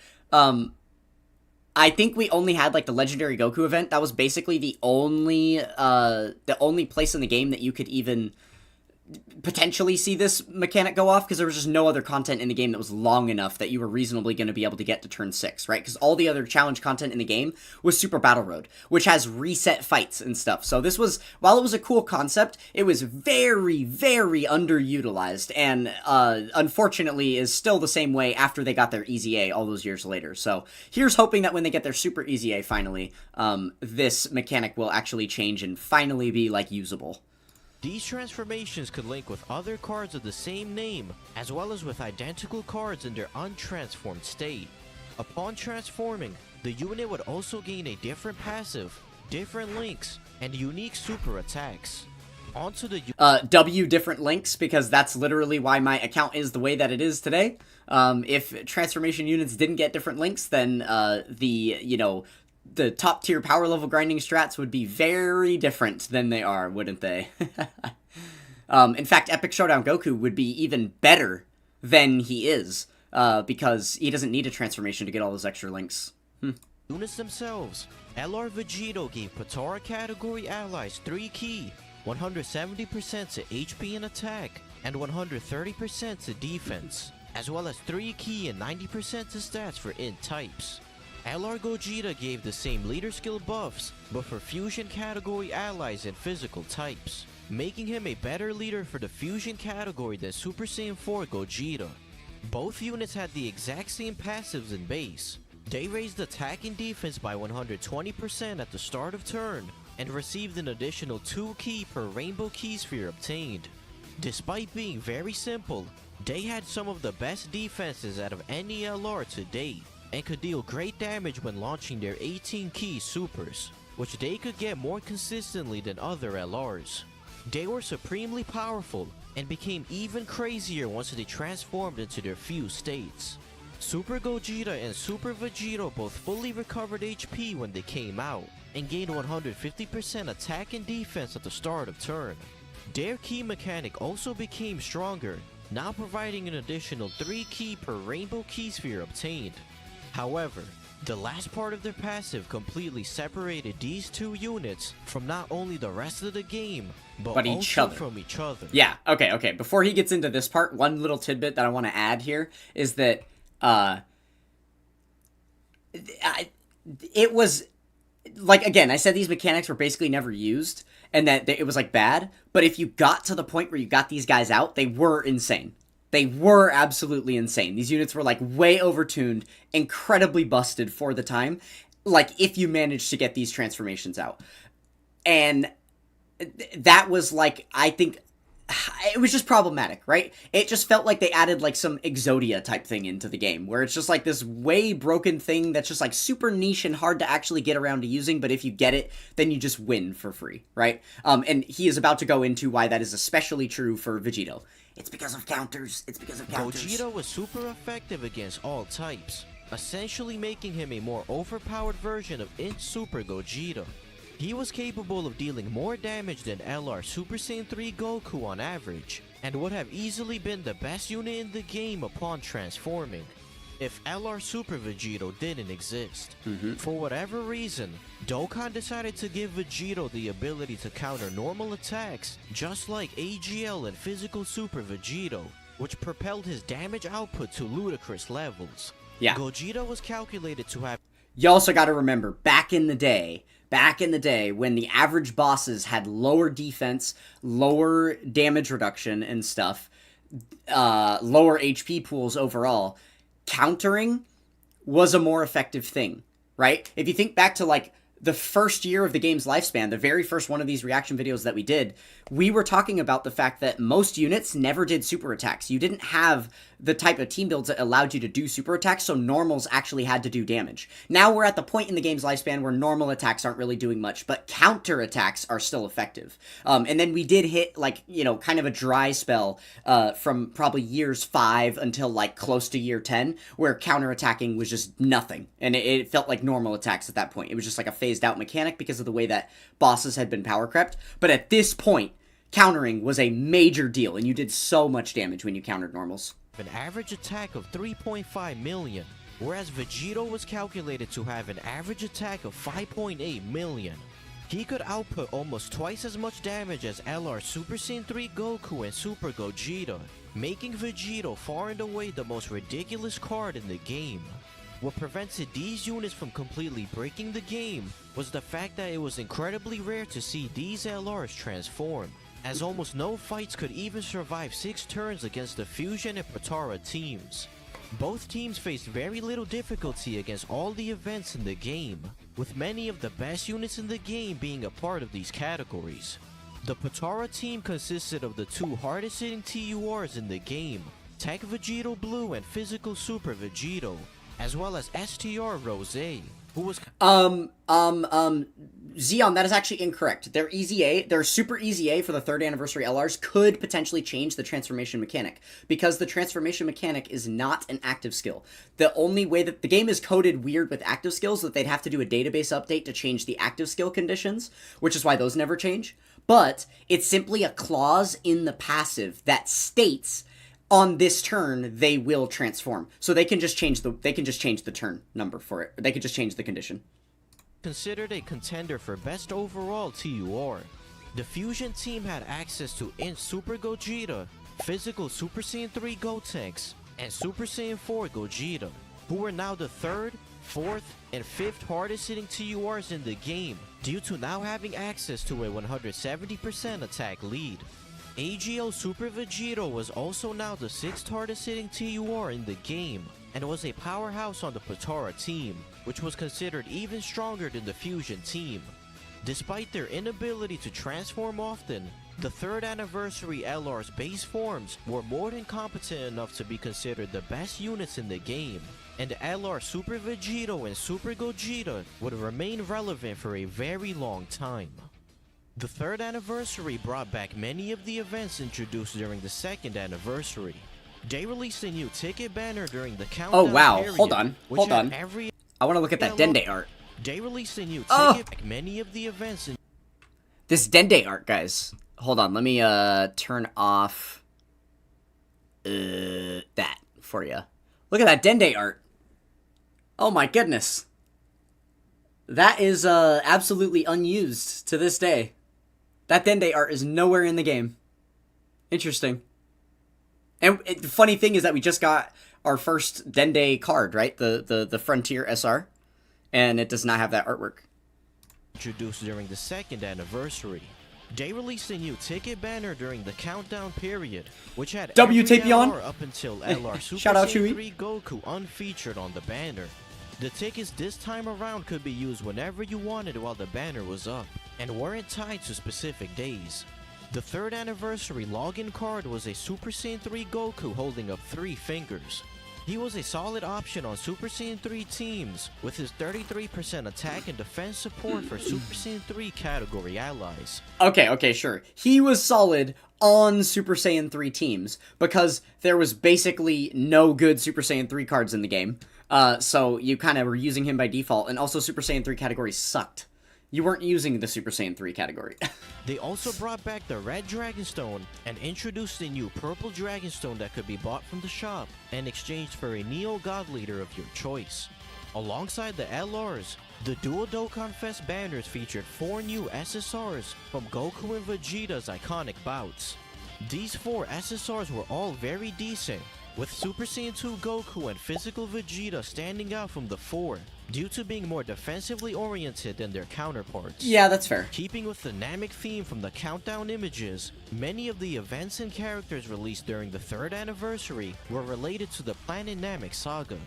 They introduced Porunga wishes into the game, and every day you... Okay, we have to talk about this, right? We just have to at least point out that this is a big point for the third anniversary. This is a huge check on their list for the third anniversary year, because I guess the Porunga Dragon Ball campaign commenced that year. This is obviously something that's going on in game. Literally, it's active right now, and these rewards have always been insane. What I'm really hoping is that he shows an image of the reward list that was available here. I'm hoping to see that, because that will be quite cool to see how it's evolved over time, right? could collect 1 Dragon Ball by following the hint posted in-game. Porunga would grant you 3 wishes every time he was summoned, and you could summon Porunga up to 3 times during the campaign period, for a total of 9 wishes. You could wish for potential orbs, Kai's... Okay, this is what the wish list used to look like. Now, wish number 1... Okay, wish number 3 is gone. The current iteration of it does not have incredible gems as a wish. Those are just not existent in here. But wish number 1, wish number 4, 5, 6, and 7 are all one wish now that you can use and get all of that stuff in one wish. And then Kai's are their own wish. And then there's like a few other things, right? Because they've added like the redstone in there, and then there's meat, and then there's dragon stones, and then there's link level keys, and then there's orbs, like link level orbs. Yeah, but I am a little bummed that they've removed incredible gems entirely. But yeah, it's so cool that the rewards have gotten so much better, because you can literally get all this in one fell swoop now. Any support items, training items, awakening medals, and green incredible gems, allowing players to gain valuable resources in bulk. They also held a stamina campaign and gave out a new free-to-play Namek Goku as a reward. He was a decent free-to-play unit with some solid defense, but the bigger standout for free-to-play players was Namek Saga Kid Gohan. This unit had his own orbs that you could acquire from the Namek Saga story event, and he surprisingly had his own Extreme Z battle event in which you could get the medals to EZA Kid Gohan. Once EZA'd, Kid Gohan was considered the best free-to-play unit on JP.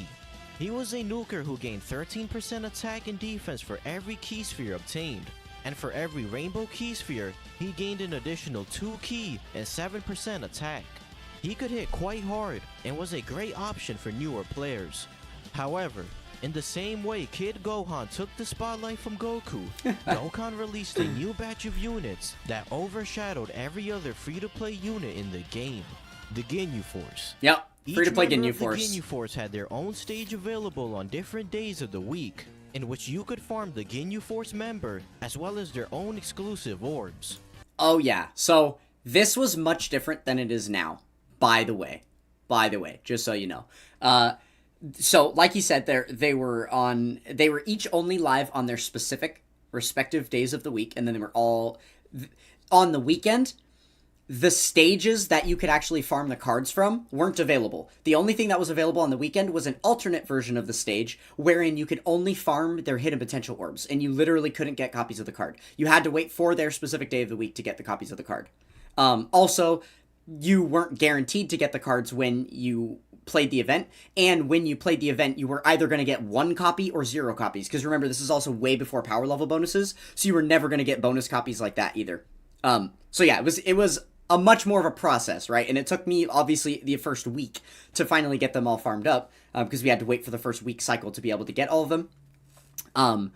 And then, yeah, but like this was a massive bonus for the game, because this is the first time where they are handing us an entire free-to-play team to be able to use. So you didn't have to like team build on your own. You could just rely on all of these free cards that synergized really well together. This was the first time that they did that, right?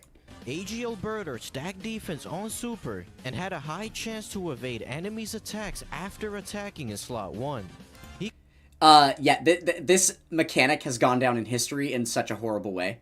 As the first attacker in the turn, the high chance of evading the enemy's attack. The reason that this is so shitty is because as the first attacker in the turn is not identified until you attack, which means that when he gets hit with when a slot 0 attack happens, this clause hasn't activated yet. So he can literally get clobbered at the in slot 1, which is, it's so awkward. It's just horribly built. Supers in slot 1 before attacking, but he was still a solid tank. Tank Goldo was a debuffer who had a medium chance to stun on Super. And yeah, the Ginyu Force team is still good for Prime Battle. By 20% for 2 turns, making or him for a Battlefield. decent Super Battle Road option. Int Ginyu gained 3 ki and 70% attack and defense when only facing 1 enemy, and 50% damage reduction when facing 2 or more enemies. He was fantastic in Super Battle Road and was a must-run on Extreme Int Super Battle Road teams.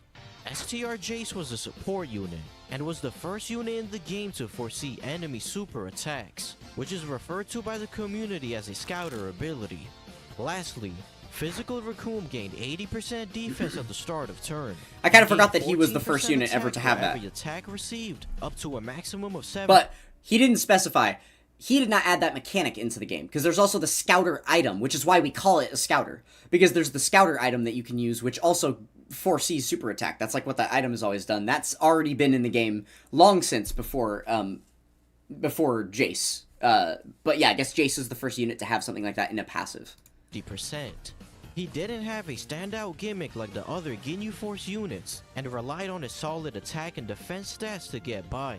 The Ginyu Force team was a godsend for new players, and was the first cohesive free-to-play team that could clear most of the events in the game. Around this time, they also revealed info about Dokkan Battlefield 2.0, which was officially released in the middle of March. This new Battlefield was a much simpler version of the original Battlefield released during the 2nd anniversary. I'm still so salty that Global never got that. Defense aspect of that mode. All you had to do now was make a team of 7 from your pool of 100 characters to take on the boss. Shout out! Epic Showdown Goku, baby! There he is! There he is! It's Epic Showdown Goku. Had to do now was make a team of 7 from your pool of 100 characters to take on the boss, and you would do this until you defeated all 8 bosses. This event was still challenging for many players, due to the sheer number of decent characters you needed to conquer the event, but it was still much easier to grasp and clear than the original Battlefield. This event also came with a new free-to-play LR tech Ginyu Force. LR Ginyu gave Ginyu Force category allies 3 ki and 100% stats, making him the perfect leader for the free-to-play Ginyu Force units. He gave extreme class allies 30% to attack and defense, and an additional 20% attack and defense to Ginyu Force category allies. He was a good tank, and his offense was impressive enough to allow him to be one of the hardest hitting units in the game. Dokkan absolutely delivered with LR Ginyu and the 3rd anniversary free-to-play units, but there was still one major glaring flaw with this celebration, and that was the lack of content. The only new event during Part 2 was the Planet Namek Saga Extreme Z Battle, which was very lackluster in terms of rewards. Interesting. Furthermore, there weren't any new challenging events for players to test out the 3rd anniversary headliners. which greatly disappointed players. Yeah, I'm surprised he didn't mention that until now, because that was like the first thing that I said, right? Was that like, great, they're like the best, like these game-breaking characters, but there was nowhere to use them, right? It was just the Legendary Goku event, I guess. Or maybe that didn't exist yet, and they're about to say 2.0 was that it started? officially part of the 3rd anniversary, so there was no new event or character released for over 3 weeks after the debut of the free-to-play Ginyu Force. Instead, they decided to rerun 5 legendary summon banners, each featuring one of the first 5 summonable LRs. Many of these LRs were never featured on a banner before, so Dokkan decided to fill this 3-week gap with these banners so players could summon on the LRs that they didn't have. Okay, I recall this very specifically for one reason. Because this is when I started really paying attention to the Truth DT. Because when this released on JP, the Truth saw that they announced they were going to have, you know, the original 5 LRs were all going to have their own banners. And then he went and did live streams with, like, the whole, you know, crew that he used to mess around with back then, Kabuki and all of them. And they were the most fun live streams to watch. And Truth was just rainbowing the characters, which at the time was an unheard of thing. Nobody was doing that. And he just decided, yeah, fuck it, I'm just going to rainbow all of these cards. And literally from then on, he just started rainbowing every single unit that ever released, and he never stopped till this day. So I remember that being like around the time when that started. He started doing that consistently. Yeah, that was quite insane time. Couldn't care less, and were reaching their breaking point over halfway through this waiting period. The game was drier than the Sahara Desert, and interest was quickly fading. Fortunately, Dragon Ball fans still had the Dragon Ball Super anime to keep their hype alive. As the final battle of the anime unfolded, the penultimate episode of Dragon Ball Super aired on March 18th, and on that same day, Dokkan players were hit with pure shock upon opening the game.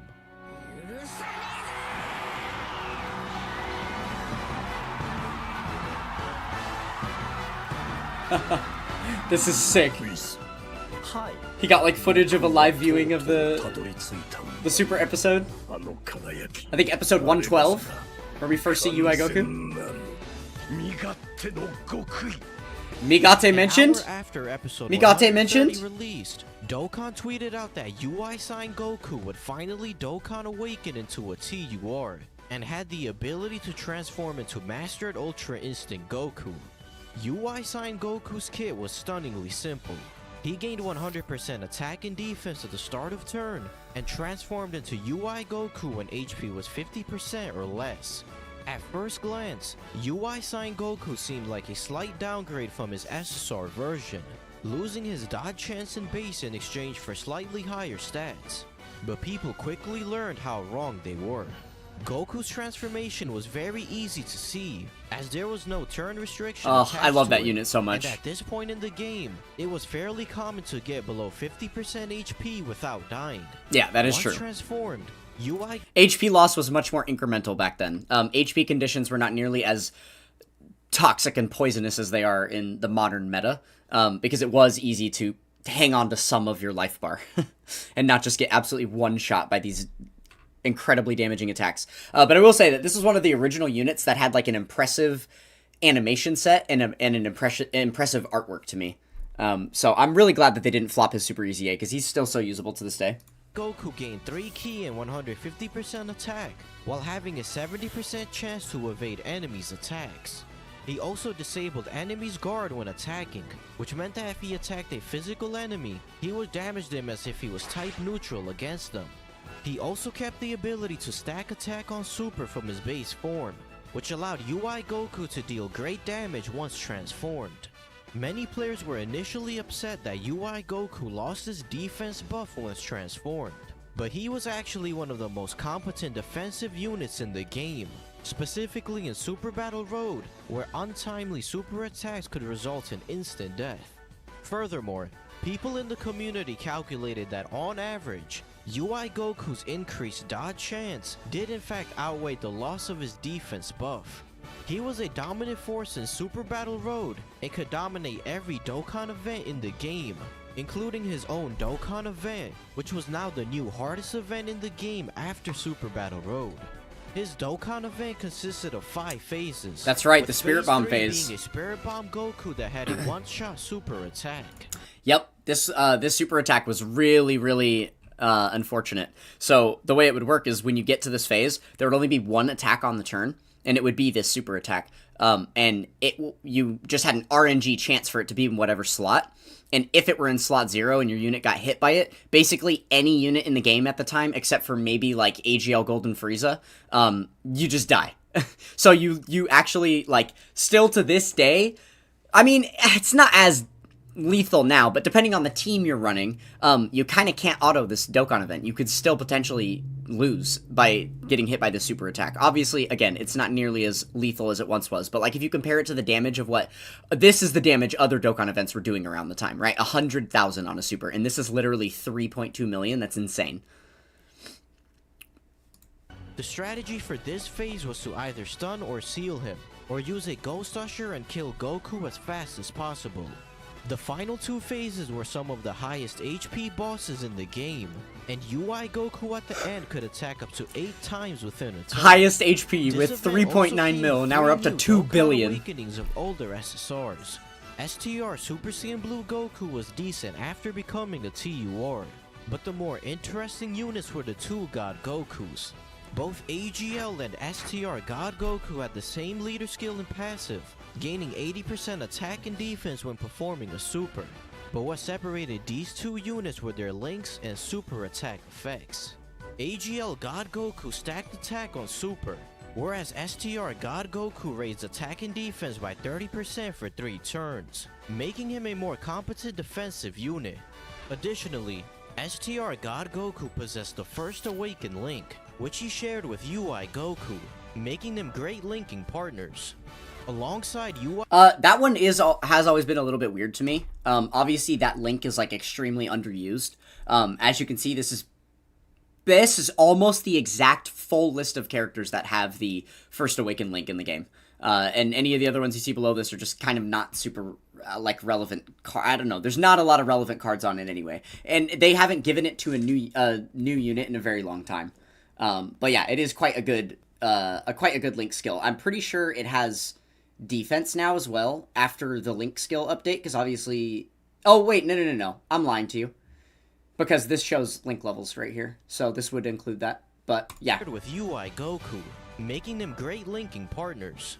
Alongside UI Goku, they released a new story event that came with new Dokkan Awakenings for the Universe 6 Saiyans. Caulifla was slightly powered up from her SSR state, and with her high chance to dodge and medium chance to counter supers, she became one of the best banner units in the game. Physical kill wasn't as impressive, but she could dish out a lot of damage with her immense damage super and her ability to super attack multiple times. Physical Kefla also received a Dokkan Awakening into a TUR, and was on the level of a Dokkan Fest exclusive character.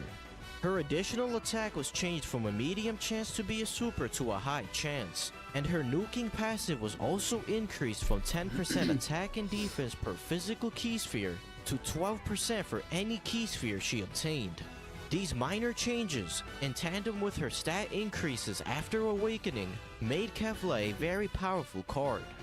Yeah, see, nowadays, little minor changes like that wouldn't have the same impact that they did back then, so that's probably why they have just gone forth with, like, Dokkan Awakening characters immediately upon release, right? The last thing to mention from this celebration is Jiren, who, like Kefla and UI Goku, debuted into the game as an SSR. And did not have a Jiren Dokkan was the event, leader yeah. for the Universe Survival Saga category, and was a great Super Battle Road unit with his medium chance to stun all enemies at the start of turn.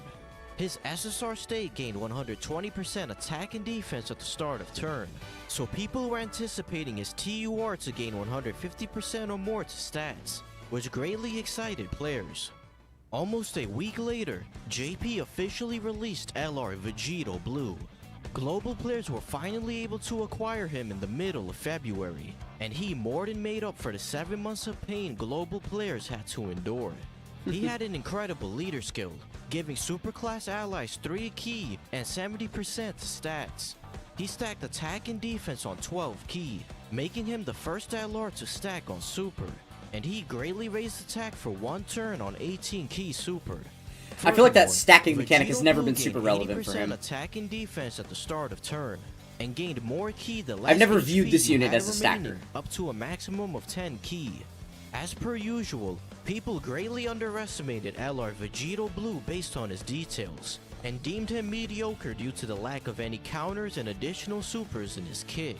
However, LR Vegito Blue was perhaps the greatest free-to-play unit in the history of the game. I mean, that is At true. the rainbow level, That is true. LR Vegito Blue was calculated to hit harder than Tech Vegito Blue at 55%, and Physical Vegito Blue at 79%. On top of this, he was far more competent defensively than the other 2 Vegito Blues, and could tank exceptionally well for a free-to-play unit. The final advantage Vegito Blue had was his link set. When LR Vegito Blue's details were initially released, he possessed the Over and a Flash link, but this was changed to Prepared for Battle on release. This was far better for LR Vegito Blue, as he was able to link better on the Potara team than Tech Vegito Blue, and he was often the better choice on that team as a result. He was an absolute monster on every team he was ran on, and performed exceptionally well in every difficult event. I mean, yeah. The only thing that He was like players one were of the best ultimately units in the game. upset by was his grind. You needed 6 Fierce Battle units of every type for a total of 30 Fierce Battle units in order to complete the missions to obtain Vegito Blue's medals. This wasn't so bad for long-time players, but for newer players, this grind was almost impossible to complete. Yeah, so to clarify, in order for a unit to have Fierce Battle, they have to be a summonable card. And there's even some older summonable cards that don't have it. But for the most part, summonable cards will have the Fierce Battle link. And you had to have 6 of each type. So back then, this is before guaranteed SSR summons. This is back when you're getting a lot less Dragon Stones per celebration and stuff. Obtaining that amount of different units, and keep in mind that the pool of characters you're summoning from is way smaller too, because there's hundreds and hundreds of less characters in the game at this point. So yeah, it was actually quite a task to have all of those units that you needed in order to be able to complete all of those Supreme Kai trial missions to get the medals that you needed, because you couldn't just buy him infinitely the way that you can. When this unit first released, he was only available in the Supreme Kai trials, so you had to earn him through that.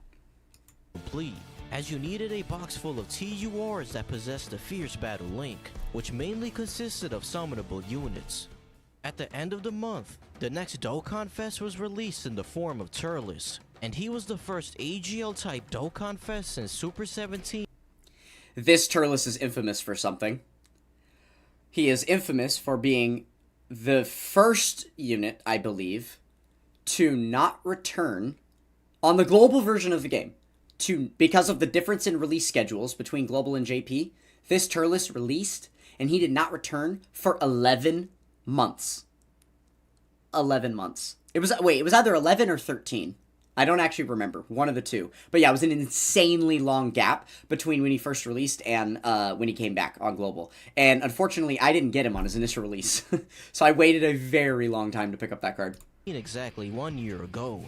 Turles gave 3 ki and 150% to stats to movie bosses category characters, which consists of the main antagonists from the various Dragon Ball movies, and 3 ki and 50% to stats to extreme class characters. Turles was a crazy support unit. He gave all allies 3 ki and 40% attack, and reduced superclass enemies' attack by 15%. He was one of the most powerful support units ever, and was a must-run on every team.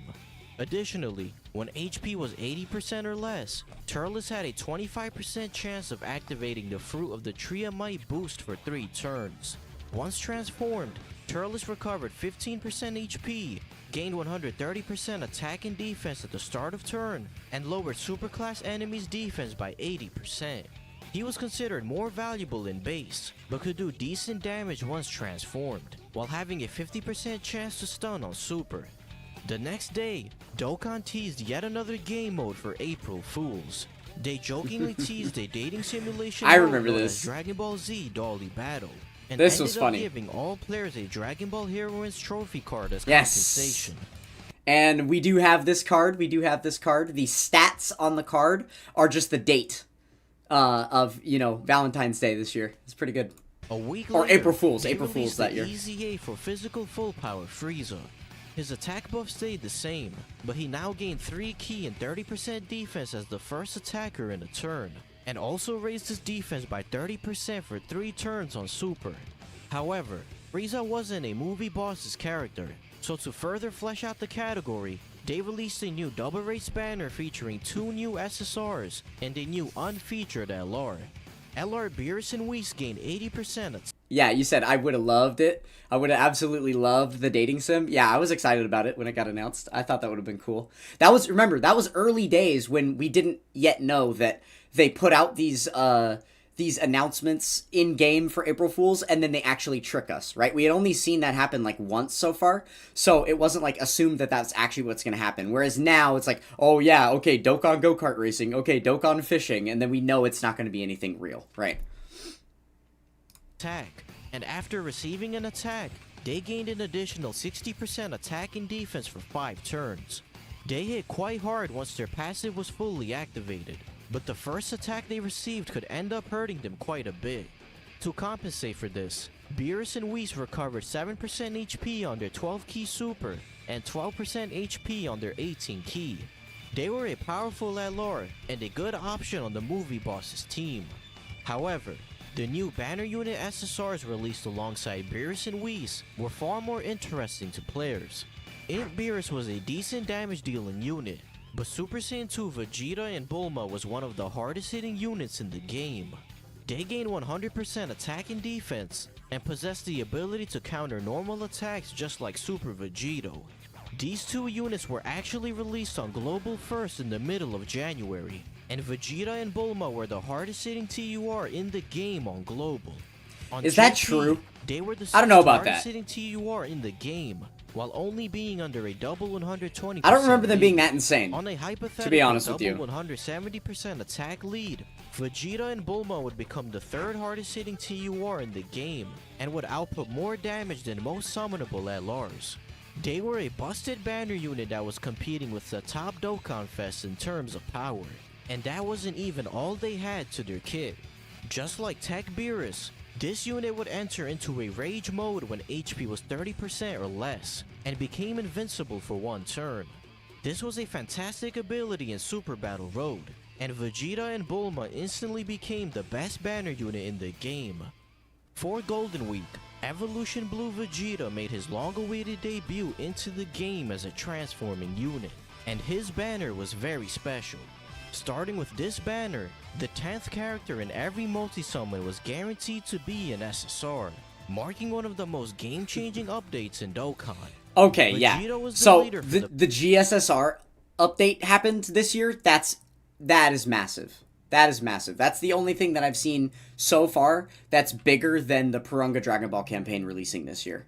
I mean, I guess we got Ultimate Clash, but I think, yeah, Purunga Dragon Ball campaign is the second best thing that's happened so far in the video, and this is the best. The fact that we got all banners from this point onward were always just going to be GSSR forever, because that was only a special thing that would happen sometimes during like the Rising Dragon Carnivals where we got the double rates. It would also be GSSR, and then now it was just everything from this point forward.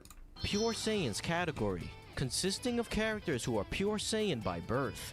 This does not include Saiyans that were created by unnatural means, such as the Potara Fusion and Fusion Dance. This is why characters such as Gogeta and Vegito are unfortunately not on the category, as they are not pure Saiyans despite being full-blooded Saiyans. Blue Vegeta was quite good in base. He gained 120% attack and 60% defense at the start of turn, and launched 2 additional normal attacks. Furthermore, for every attack performed, he built up 7% defense up to a maximum of 70%. This allowed Vegeta to reach impressive defensive stats as the fight went on, and he was quite tanky compared to other Dokkan Fests. Vegeta, however, had a very vexing transformation condition. He had a 30% chance of evolving into Evolution Blue Vegeta starting from turn 4, meaning Yeah, that was very tough. completely up That was to very chance tough. whether Vegeta transformed. He was really strong if he was able to transform, as he gained 130% attack and defense, built up crit chance by 10% with every attack up to 70%, and launched 2 additional normal attacks. He was an offensive behemoth, and his damage transformed was up there with the top TURs. Jiren also received a Dokkan Awakening, but many people were disappointed since he only gained a 10% increase to stats in his passive. The only new addition to his passive was that he now performed guaranteed crits if the enemy was stunned.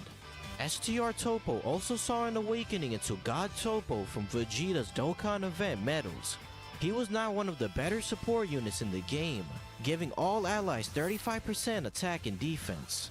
Moving on to the month of Mid. In the middle of May, Dokkan released LR Bardock on a double rates banner. Bardock was quite underwhelming, as he was the weakest hitting summonable LR. He only gained 70% to stats, and a measly 30% attack when attacking with 18 or more ki. Wow, he was that is pretty bad. in Super Battle Road due to getting 60% defense when facing 2 or more enemies, but that wasn't enough to impress most players. Unfortunately, the next Dokkan Fest was equally disappointing. Physical Super Saiyan Future Gohan. Gohan amazing led the OST Future though. Saga category and gained up to 100% defense the less HP you had remaining, as well as 10% damage reduction at the start of each turn, up to a maximum of 50%. I use this guy a lot. Catered towards longer events, A despite lot. the hardest content in the game being Super Battle Road, which only lasted for a couple of turns. His offensive numbers were also not as high as you would like, being a mediocre damage dealer that wasn't well suited to the difficult content out right now, though he had the potential to see a resurgence if longer events were to be released. Around this time, we also got the third Prime Battle LR, Super Saiyan Future Trunks. He wasn't as groundbreaking as LR Goku and LR Frieza were on release, but he was effective in Super Battle Road, gaining 8 ki and 20,000 attack and defense when facing 2 or more enemies. Tech Perfect Cell was due up for his EZA a week later, and he was the best EZA we had seen yet. He now gained 15% attack and defense for every ki sphere obtained, and recovered 10% HP on Super. I used a lot of Tech Cell too. Impressive stats with 6 or more ki He was a spheres, staple unit for and me back in gained the an day. additional 1 ki per rainbow ki sphere obtained, which allowed Cell to super attack more consistently. Almost a year later, JP finally received the Otherworld Warrior SSRs, and for whatever reason, Pikkon was now INT instead of STR. They were also slightly buffed compared to their global counterparts. That is one of the weirdest decisions that I've ever seen from Dokkan. Obviously, there's been differences with, like, licensing issues that have caused things, but usually those are still... They still make things consistent between the versions. Like, there's one Arale event that's in the Portal of Memories on JP that you can earn an Arale and a Goku Youth card from the Penguin Village Adventure. And you can't get them on Global and stuff. Like, there's little oddities like that here and there. But this is, like, the weirdest case of, like, a difference in characters. They changed the typing of Pikkon from STR to INT. Like, why? It was just weird. And then they also had, like, slightly different kits. It makes sense that they had slightly better kits because these units released a year later on JP, which their timeline was ahead, so it's technically even a year longer. Like, it's more than a year in the future as far as the actual, like, power creep of the game is concerned. But at this point, they were nothing special. On June 25th, Dokkan introduced one of the most requested updates ever, new summon animations. Before swiping down, oh wow, various Z fighters could now fly in alongside Goku. With okay, that's pretty big too. Guaranteeing certain pulls. Hold on, that's pretty big too. Okay, that might be like top 3 things that have happened this year. The new summon animations, the ones that we still use today. All of the individual, like, creative summon animation suites that they come up with are all based on this revamp to the summon animation screen, right? This is, like, still what we use. Additionally, if Vegeta flew in, there was a chance to fuse into Super Vegito or Vegito Blue, guaranteeing a Dokkan Fest or LR character respectively, along with the introduction of fake-out animations on certain rare characters. Update 3.13 also allowed players to sell and exchange up to 99 characters at once, instead of just 10. What? Also improving the friend system. Oh my, it used to be 10? It used to be 10 characters at once. Can you imagine? Can you imagine how horrible life would be today if you could only sell 10 characters at once? Oh my god. Players can now filter characters on the Select Friend page by type and category, making it easier to find the friend leader they wanted. Additionally, this update added the Friend Supporter function. Before this, the unit displayed at the front of your home screen would automatically appear as your friend lead. That's right, I do remember that. Now able to designate a specific character to appear on other people's Select Friend screen. At the start of July, Dokkan held its first official Tanabata campaign. Every July 7th, Japan celebrates a holiday known as Tanabata or Star Festival, where people write their wishes on colorful paper strips and hang them on bamboo branches. Hence the Tanabata wish strips. This year, Dokkan began holding a massive campaign around this time, featuring a major summonable unit. Which would be the item you see right there. The headliner for this year's Tanabata celebration was Full Power Super Saiyan 4 Goku. Tech Goku felt like a slightly upgraded version of STR Super Saiyan 4 Goku. Yeah. He had a medium chance to counter super attacks, gained 100% attack at the start of turn, and gained up to 70% attack and defense the more HP you had remaining. Simply put, if you were at 70% HP or higher, he would outperform his STR counterpart, with STR Super Saiyan 4 Goku doing more damage once your HP was below 70%. Many people were disappointed by him being barely better than his second anniversary version, and it also didn't help that his category was a complete mess. He introduced the full power category into the game, which includes characters that use the absolute limit of their power that they possessed at that time. This vague concept of a category resulted in several notable omissions, such as LR Majin Vegito, and overall the team wasn't very cohesive. This campaign also came with the return of Purunga Wishes, as well as a new item known as Wish Strips. These wish strips allowed players to recruit for free up to 7 characters from a pool of 77 summonable SSRs. The 4th Dokkan Battlefield was also held 2 days later, and it came with a new Battlefield LR, Metal Cooler Army. Their leader skill was the counterpart to LR Vegito Blues, giving 3 key and 70% stats for extreme class allies. They gained up to 90% attack and defense the more HP you had remaining, and launched an additional attack that had a 10% chance of becoming a super, as well as a high chance of launching another attack that had a 10% chance to be a super. This unit was boasting great stats while having the ability to super attack up to 4 times within a turn. He was easily the best extreme class free-to-play unit, and was on the same level as LR Vegito Blue. More exciting news followed on July 19th, when Dokkan released 10 additional Super Battle Road stages. Stages 11 and 12 were limited to Super and Extreme class units respectively, with the remaining 8 stages being limited to specific categories. The Super and Extreme stages were actually very hard. The Super stage wasn't too bad because there was just really good Super class units, but this is like we're far enough back that there wasn't enough like widespread extreme class units in the game to have like a bunch of amazing extreme class builds to go off of like we do today, right? So that extreme class one, especially if you were missing 1 or 2 of the best extreme class characters in the game, like AGL Turles, for instance, that stage was actually very, very tough to beat. I remember struggling with that one for a very long time. The most notorious stage of the batch was the Realm of God stage, largely due to the need to rely on UI Goku's 70% dodge chance against a massive Wasn't a number problem of for me, hard-hitting if you can enemies. believe that. These new stages also came with a new reward card. Goku had an even better all-types leader skill than the previous Super Battle Road LR, giving all allies 3 key and 100% stats.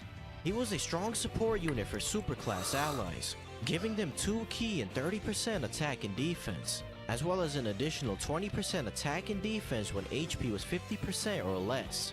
Combined with his medium chance to dodge, Goku was a legitimate option in difficult events, and he was a worthy reward card for completing these new stages. At the end of the month, we received the next Dokkan Fest, Physical 17 from the Tournament of Power. 17 was the leader for Android's category characters, and was a draw-dropping support unit on par with Turles. He gave all allies a massive 3 key and 60% to defense. He made every unit next to him better defensively, making him a must-run on every team just like Turles. He also reduced damage received by 40% when HP was 77% or less. Yeah, I was making him a solid tank in his own right. I was super stoked when this guy came out for sure. Especially because Universe Survival Saga was definitely a team I was running a lot. I loved using all those cards, especially UI Goku. So yeah, this was a welcome addition. I used him a ton.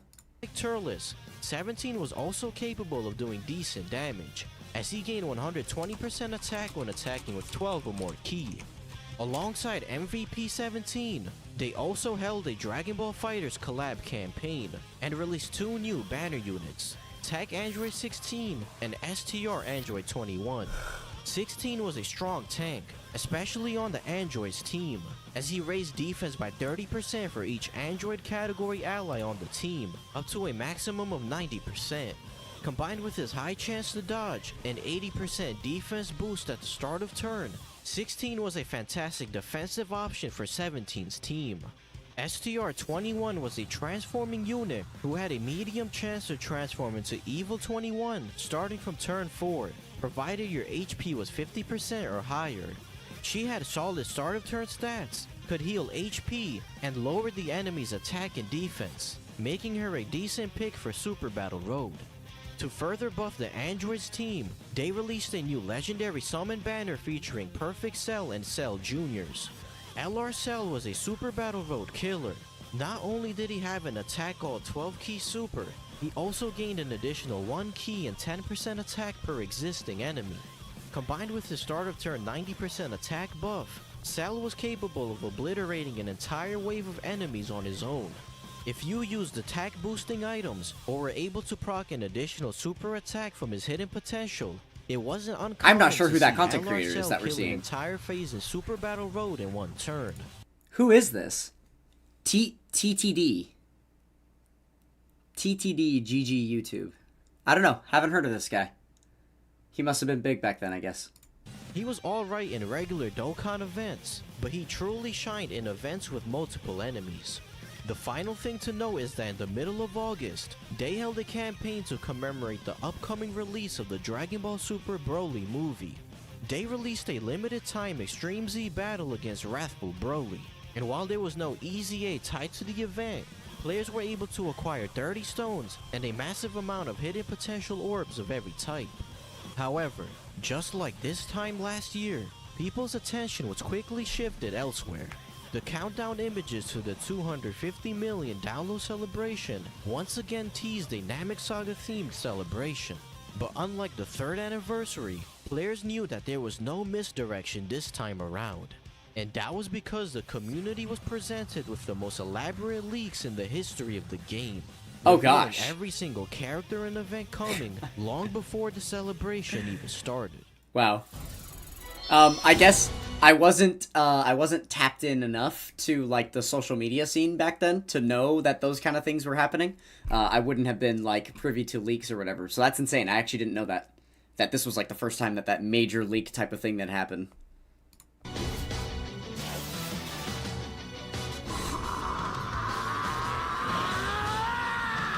このフリーザと勝負になると思っているのか Frieza, if I win, you've got to drop the grudge and promise to be our ally during the Tournament of Power.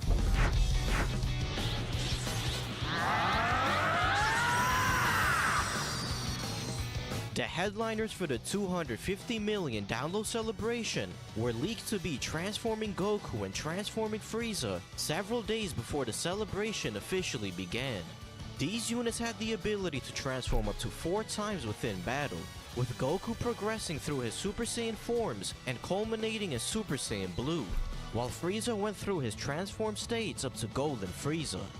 Not only were the Dokkan Fest themselves leaked, but so was every single aspect of the 250 million download celebration. That's actually Kits insane. of every new unit scheduled to release, along with all upcoming events and rewards, were revealed in great detail by a group of credible leakers within the community.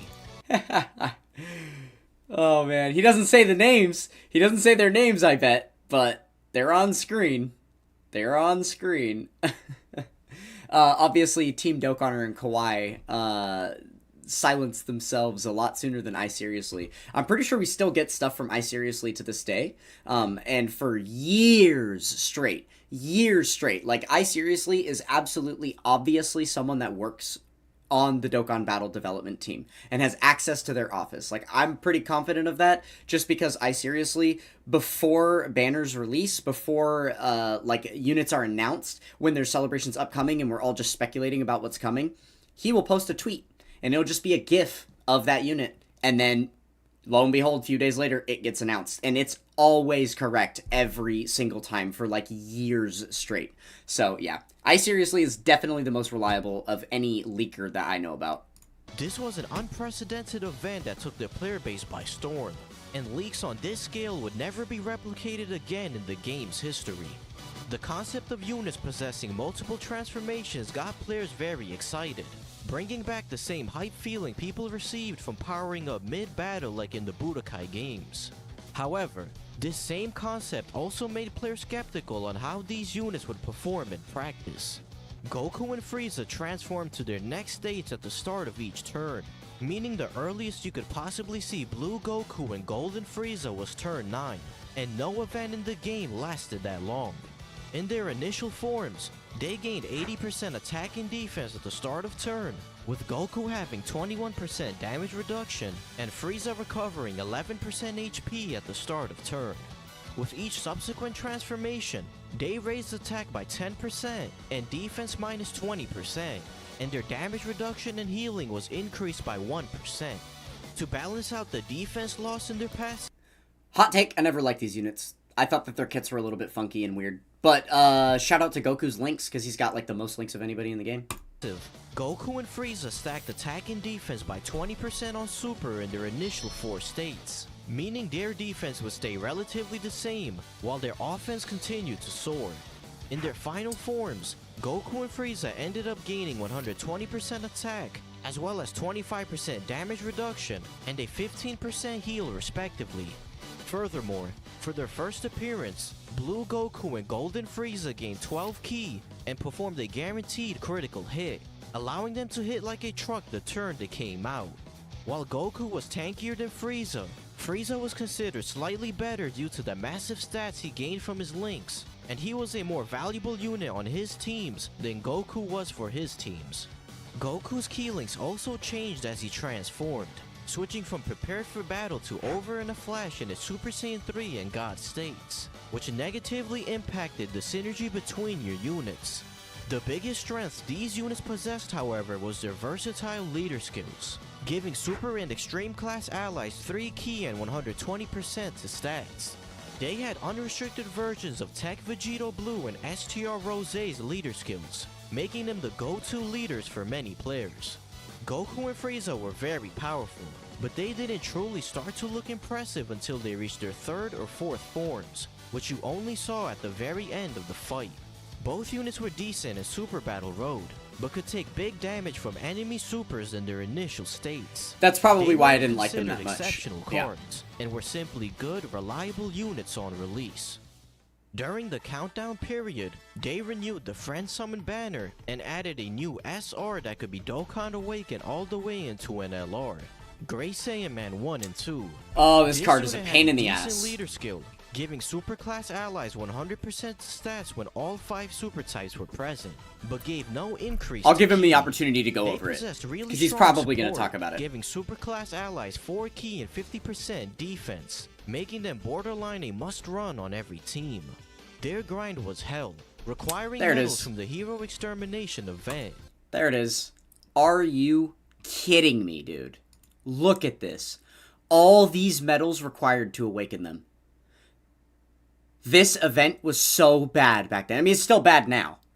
It's got a huge map. There's, like, restrictions to every single stage, so you have to constantly keep changing your team builds to be able to play the new stages.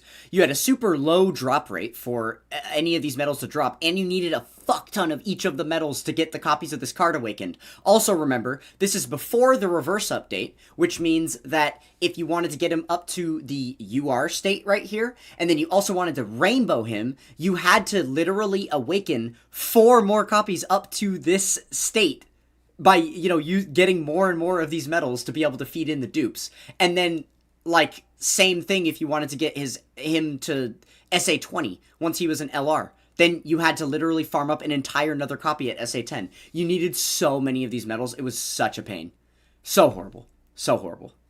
Ugh, to think I did a 1 in every slot for this guy. which had extremely low drop rates. Just like the 200 million download celebration, the 250 million download celebration had a special ticket banner that featured Dokkan Fest characters up until Super Saiyan 3 Bardock. The Global vs JP reward cards were Super Saiyan Namek Goku and Final Form Frieza, and the global version ended up winning the competition this time around. They also released a new special event known as Launch's Treasure Hunt, W-Launch, which allowed players to obtain 10 stones every day for a week. Combined with the special missions that gave out 10 stones a day for 7 days, players were able to acquire 140 Dragon Stones in total. The banner units for transforming Goku and Frieza were Kaioken Goku and Final Form Frieza. I didn't remember that, capable actually. of dealing insane damage, with Frieza being a fantastic linking partner for transforming Frieza, and capable of dishing out 3 million plus attack stats, which was higher than most Dokkan Fests at the time. Just like Kid Gohan during the 3rd anniversary, they released a new Piccolo unit that had his own hidden potential orbs and Easy A event. Piccolo could transform by assimilating with nails starting from turn 5, and he was an absolutely incredible free-to-play unit. He was solid defensively in base, but once transformed, Piccolo was one of the best free-to-play tanks in the game, and could also deal decent damage with several rainbow orbs. Furthermore, he healed 30% HP on his initial turn once transformed, and recovered 18,000 HP per rainbow key sphere, allowing you to heal massive amounts of health. Just as the leaks had outlined, Part 2 came with a new Extreme Z Battle raid against Full Power Jiren. This event was similar to the 3rd anniversary Namek Saga Extreme Z Battle in terms of structure and rewards, but no Easy A character was attached to it. More importantly, for Part 2, they released a new LR Goku and Frieza card from the finale of Dragon Ball Super, and this LR was by far the hardest hitting unit in the game. First off, they introduced the highest leader skill percentage into the game. I'm glad that got giving mentioned. Representatives of Universe 7 category allies 3 key and 177% to stats. They also gave 3 key. So if it weren't already like at the top of my list to just go ahead and use a Universe Survival Saga team by now, it definitely was after this point, because I pulled them when they originally came out, and then it was just like, no question, Universe Survival Saga was the team you were using. And 90% to stats for tech type units, which allowed you to run type support Tien, who they shared over in a flash with. Goku and Frieza. That is a good point to mention about Tien, because of the punching machine. I don't know if the punching machine actually came out this year. Maybe, I mean, we'll see. He'll mention it whenever it becomes a relevant thing. But the original strategy for beating the punching machine was with Goku Frieza, and using that Tech Tien was like a staple part of that, because of the links that they had, because of the support he was giving, and the orb changing and all of that, right? And I did not have that Tech Tien, so I was not able to clear the punching machine with Goku Frieza for a long time, which was very unfortunate. 77% attack and defense when attacking, 77% attack when attacking with 18 or more ki, and an additional 77% attack when the enemy's attack was lowered. Both this unit and Tech Tien lowered attack on their supers, and Super Battle Road enemies, as well as the 5 most recent Dokkan events, were all susceptible to attack lowering. Furthermore, since all of their attack buffs were activated on Super, their 231% attack buff was multiplied by Tien's 40% attack buff at the start of turn, meaning they actually gained a staggering 363% attack boost. This was by far the most devastating rotation in the game, and LR Goku and Frieza dominated APT lists for a very long time. At the end of the month, they released one of the most frustrating events we had ever seen. Okay, there we go. The Punching Bag event. This event came with missions that required you to deal 77.77 million damage in a single hit without any items. This impossible challenge could only be completed by 2 units in the entire game on release: LR Goku and Frieza and LR Super Saiyan 2 Gohan. However, These two units needed to have one or more dupes and had to collect a full field of the same type of orbs under a double nuking lead. Furthermore, you only had 6 charge counts for each run in order to nuke the boss. On top of that, you were limited to 2 attempts per stage every day, so Yeah, you very couldn't tough. continuously Very tough. reset for good RNG. And if that wasn't enough, the rewards for this event were split between the first 3 stages, with stage 1 giving you 70 million Zenny, stage 2 giving you massive amounts of potential orbs, and stage 3 giving you 59 Dragonstones. This meant that you had to get lucky enough to deal 77.77 million damage on 3 separate stages in order to get all the rewards from the missions. An absolutely garbage event. The next Dokkan Fest release. Okay, hold on though. No. I do not think that that was a garbage event. I think that that was one of the most unique and interesting events of all time. It was a little bit frustrating that it had the daily limits, right? That you could only attempt it twice per day. I liked that they gave players the opportunity to kind of experiment and practice and play around with it in a more fun way for people by adding the second set of stages, which I don't know how much later they would have added those, but the second set of stages allowed you to use items, so those ones were actually much easier to complete. It just allowed you to use, like, nuking items, right? But, like, I thought it was fun. I thought it was great. I thought it had, like... Put it this way, it stayed a relevant event for a very long time. A very long time. It was still, like, something that people were finding challenging and did not have the setups in their box to be able to clear.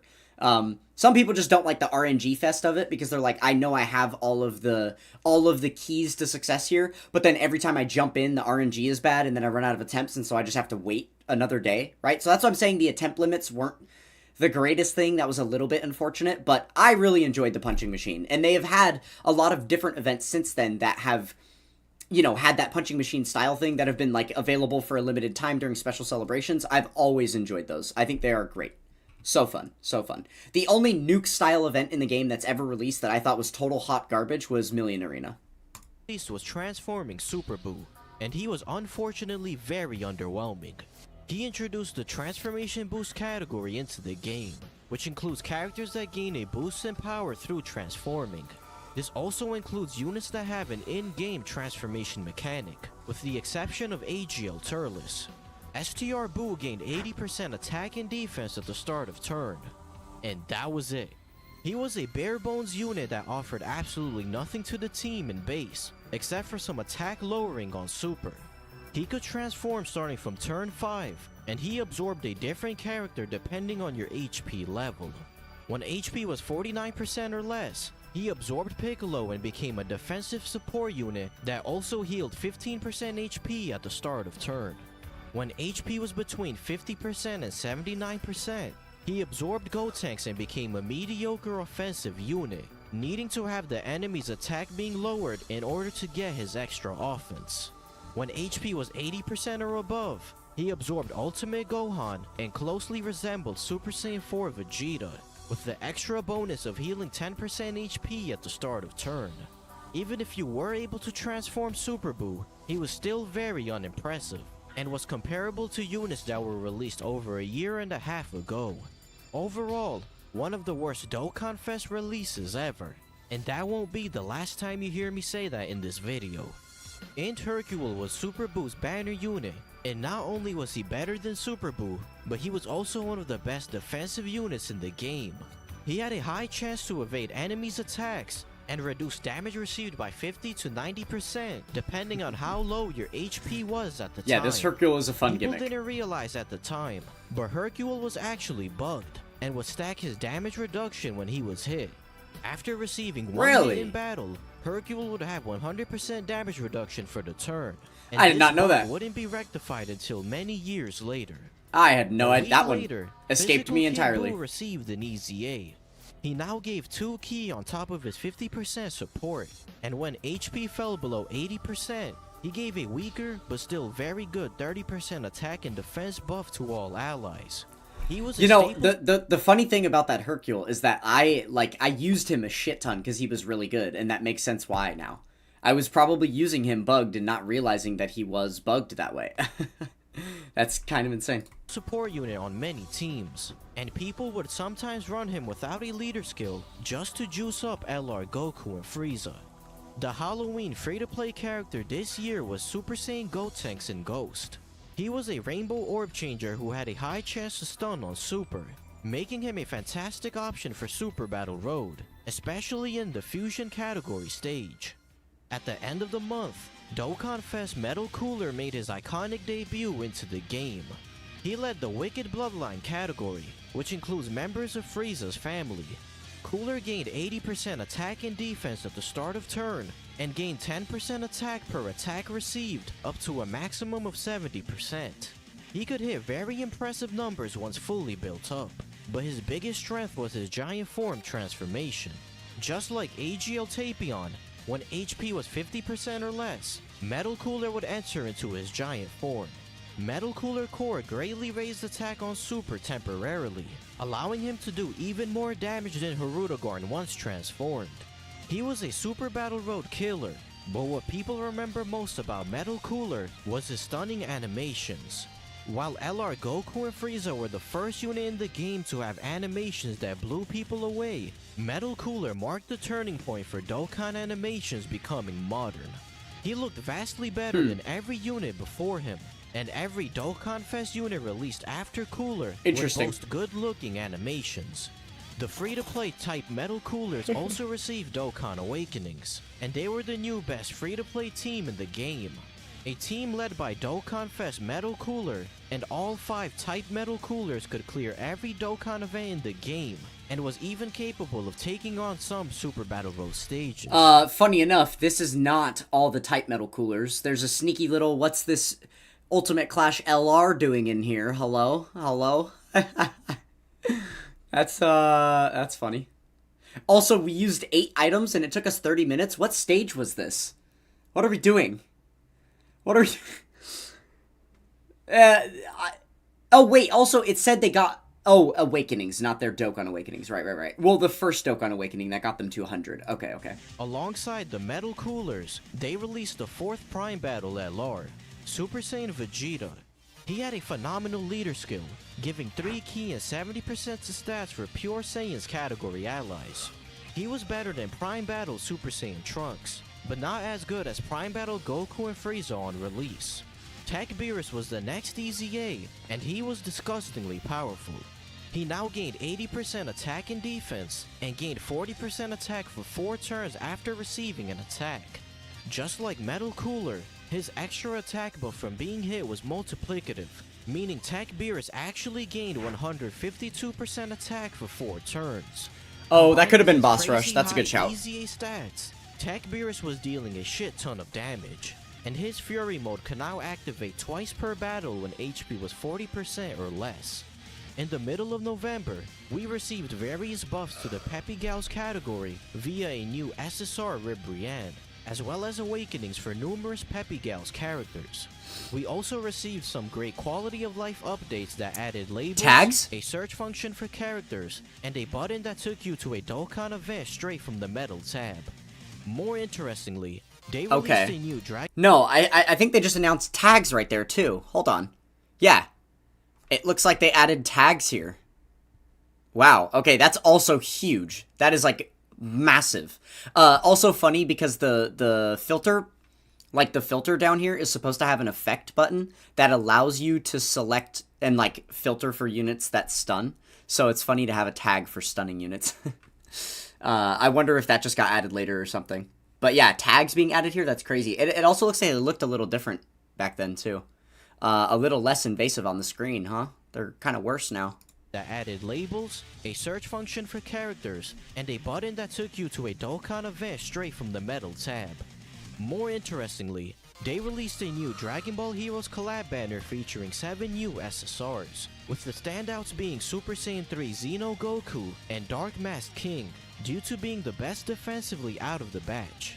Super Saiyan 3 Vegeta's ECA ended up the Supreme Kai of Time was pretty busted too. She was an insane support unit. 40% support back then was not like that common, so she was really good.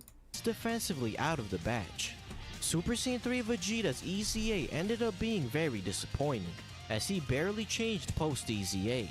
He was already a very competent tank beforehand, and his EZA really only gave him increased stats to help him take hits slightly better. Overall, one of the worst Dokkan Fest releases ever, and that won't be the last time you hear me say that in this video. Transforming Goku Black was one of the worst Dokkan Fest releases ever. He gained 40% attack at the start of each turn, up to a maximum of 120%, and gained a 5% chance to crit up to a maximum of 40% with every attack received. First off, this unit hit like a wet noodle his first 2 appearances, and once he was fully built up by turn 5 and onwards, his damage was only solid for a Dokkan Fest TUR. He gained no defense in his passive, and possessed no defensive mechanics either. Instead, they gave him the ability to stack defense by 50% on Super, but he didn't build up nearly fast enough to tank hits from the tough bosses. Luckily, Goku Black had a very easy transformation condition. Goku Black had a garbage transformation condition, transforming starting from turn 6 That was a good when edit. HP was 80% or higher. Just like the later forms of transforming Goku and Frieza, you would pretty much never see Goku Black transform. Yeah, no, I Even agree. if you Like, did reach turn despite how lackluster this card was, the flicker of Goku's gi under him, like that little animation flourish on his card art, so sick. So sick. Are you kidding me? 6, you still had an annoying HP condition you had to satisfy. He was a pretty good damage dealer once transformed, gaining 150% attack and a 50% chance to crit at the start of turn, but he still didn't gain any defense from his passive. Similarly to future Gohan, this unit was mysteriously designed for longer events, despite all the hardest content in the game lasting 4 to 5 turns on average. His 2 saving graces were his incredible animations and good time travelers category leader skill. A week later, Dokkan one-upped themselves with Tech Beerus by releasing the most busted EZA unit to date, Int Janemba. Janemba now gains 70% attack and defense, as well as an additional 40% attack for 4 turns after guard is activated. He hit about as hard as EZA Beerus, while also being one of the best tanks in the game. He was unbelievably good, and was very dominant in Super Battle Road. The next day, the 27th World Tournament introduced a new local ranking LR, Yamcha and Puar. This unit introduced the Joined Forces category into the game, consisting Oh, of really? units that feature 2 Wow, or I more didn't actually know that. characters, as well as the and symbol Wait, in the what? card A world tournament unit introducing a category? That's kind of insane. That also puts a lot of perspective onto why this category didn't have like a real leader for the longest time. Because it was just this fake ass unit that got added with that category. Interesting, interesting. game. This category consisted of some of the most powerful units in the game, but Yamcha and Puar were mediocre. A few days later, Update 4.1 introduced the Portal of Memories, allowing players to challenge We past got events Portal by this year using too? keys, with different Oh types my- of keys corresponding to different Yeah. kinds of events. Yeah. On December 14th, they released a double race banner that actually featured a new LR. LR Trunks and Mai gained 70% attack at the start of turn, and 10% attack and defense per Future Saga category ally on the team. They also gained 6 ki and a high chance to evade enemies' attack when facing a Future Saga category enemy. They were pretty good only on a Future Saga team, and were clearly designed for later Super Battle Road stages that would have Future Saga category enemies. However, this double rates banner was a massive trap set by the developers. The increased chances to pull an LR character enticed many players to summon, despite the community knowing that the 2 most hyped banners to date were just beyond the horizon.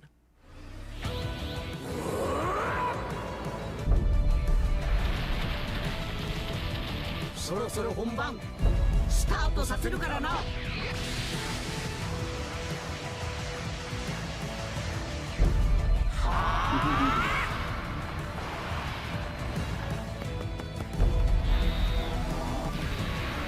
おめえは確実に消滅する。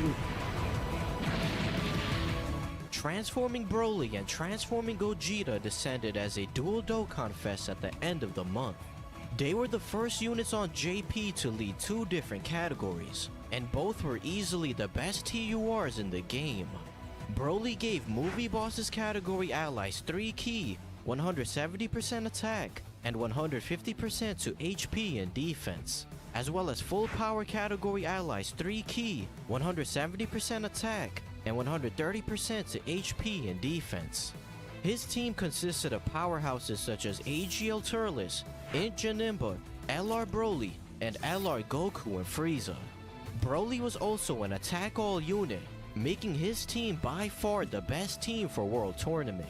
He gained 6 key, 130% attack, and 100% defense. He was a bit squishy in base, and quite lackluster offensively if he wasn't facing multiple enemies.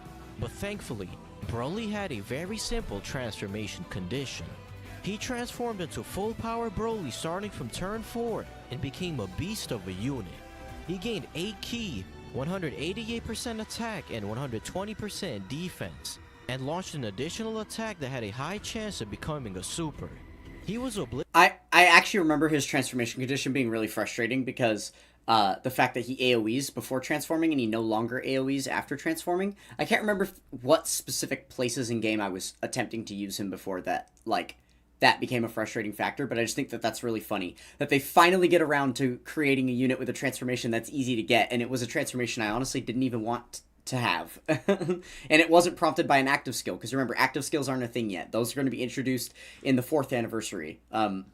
That's when those begin, right? So these are all just turn-based and stuff, or HP-based, or whatever. I guess since I already have it paused, I'll say, main highlight about these units for me is when they released. Way too late, considering the fact that we got Int UI the day that he released into the anime. And if you guys remember a solid 30 minutes ago in this video where we talked about the fact that Dokkan had teased the Broly movie that was coming out, this Broly movie, and then all these months later they finally released them into the game instead of doing it like when that movie was new and people were expecting it and it was the big hype. Granted, these units were a massive success. It still went over very well, much better than like if we compare to like Daima in the modern day, because obviously now that outshines this waiting period by a lot more. But yeah, that was still a bit of a problem. obliterating enemies with a barrage of super attacks, and was easily one of the hardest hitting units once transformed. Unsurprisingly, however, Gogeta was an even greater monster than Broly. He gave the same stat buffs as Broly but for movie heroes and fusion category allies respectively, and his team too possessed some of the strongest units in the game. Super Saiyan Gogeta gained 100% attack and defense, was super effective against all types, and had a medium chance to dodge. He possessed a great balance of offense and defense in his kit, and he was better than most TURs in just his base form. He transformed into Blue Gogeta a turn later than Broly on turn 5, referencing the order in which they transformed in the movie. Blue Gogeta was undisputed. I never thought about that before. That's a good point. In the game. He now gained 130% attack and defense, had a high chance to evade attacks, and performed a guaranteed critical hit. He was the first unit in the game to have a 100% chance to crit at all times, which skyrocketed Gogeta's damage to astronomical levels. Gogeta was without question the number 1 TUR, with Broly trailing close behind at number 2. Gogeta and Broly also came with 2 new banner units. Tech God Goku was a busted card. Not only was he a rainbow changer, he gained 77% damage reduction when facing a movie boss's category enemy, making him invincible while he had that part of his passive active. STR God Vegeta. Yeah, invincible was not an understatement, okay? Remember that we're talking about 2018 here. 77% damage reduction. There was just nothing in the game that could get through that. That's why it had to be restricted to specifically when there was movie bosses enemies. Otherwise, he would just be invincible across the entire game if that was like a non-conditional part of his passive. Whereas now they can give a unit 80% DR and they can still get one shot, right? Like it's it's a massively different game back then. So yeah, that ability was insane. And in my opinion, he was like kind of number 1 unit in the game at the time. Was unfortunately nowhere near as good as Goku, and was a solid unit at best. Paragus and Broly were a good support unit, but unfortunately, they weren't under Broly's leader skill, and suffered from a severe lack of categories in general. AGL Wrathful Broly surprisingly received an EZA just a day later, and was a very powerful unit on par with Dokkan Fest released this year. True. This unit was crazy for a little bit, AGL Wrathful Broly. Unfortunately, though, like he just mentioned, they did get their EZA right upon release, which was a huge mistake. And they stopped doing that from this point forward, because that's the easiest way to, like, destroy a unit's lifespan in the game, is just to release them, Dokkan Awaken them, and then EZA them all at once. Then it just means they're just going to sit forever. He's still sitting. December 27th of 2018 is the last time that this card got acknowledged, and now he's just been sitting in this wasteland, and he's so bad now, and he's never going to get better, right? Because obviously they have announced to us that Super EZAs are happening, but they are never going to be just for banner units. They're only going to be for, like, premium units, Dokkan Fest and LRs and things like that. So until that changes or something, then this guy is just going to be dead forever because he got his EZA on release. Very, very unfortunate.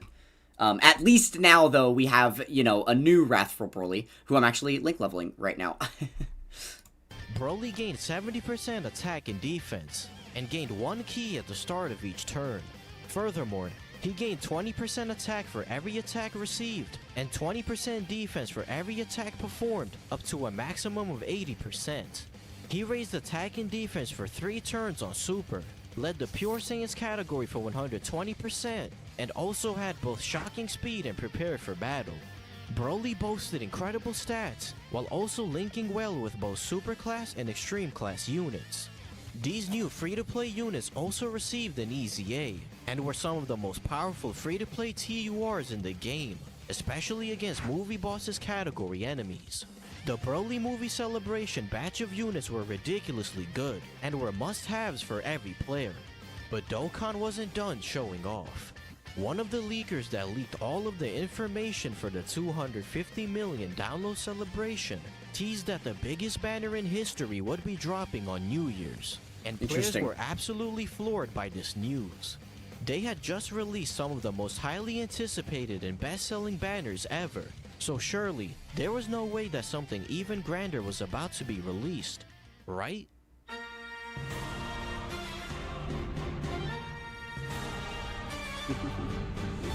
Oh yeah, the Dokkan New Year's released step-ups. the first Okay. ever New Year's step-up banner. Okay. And the Yep, it's official.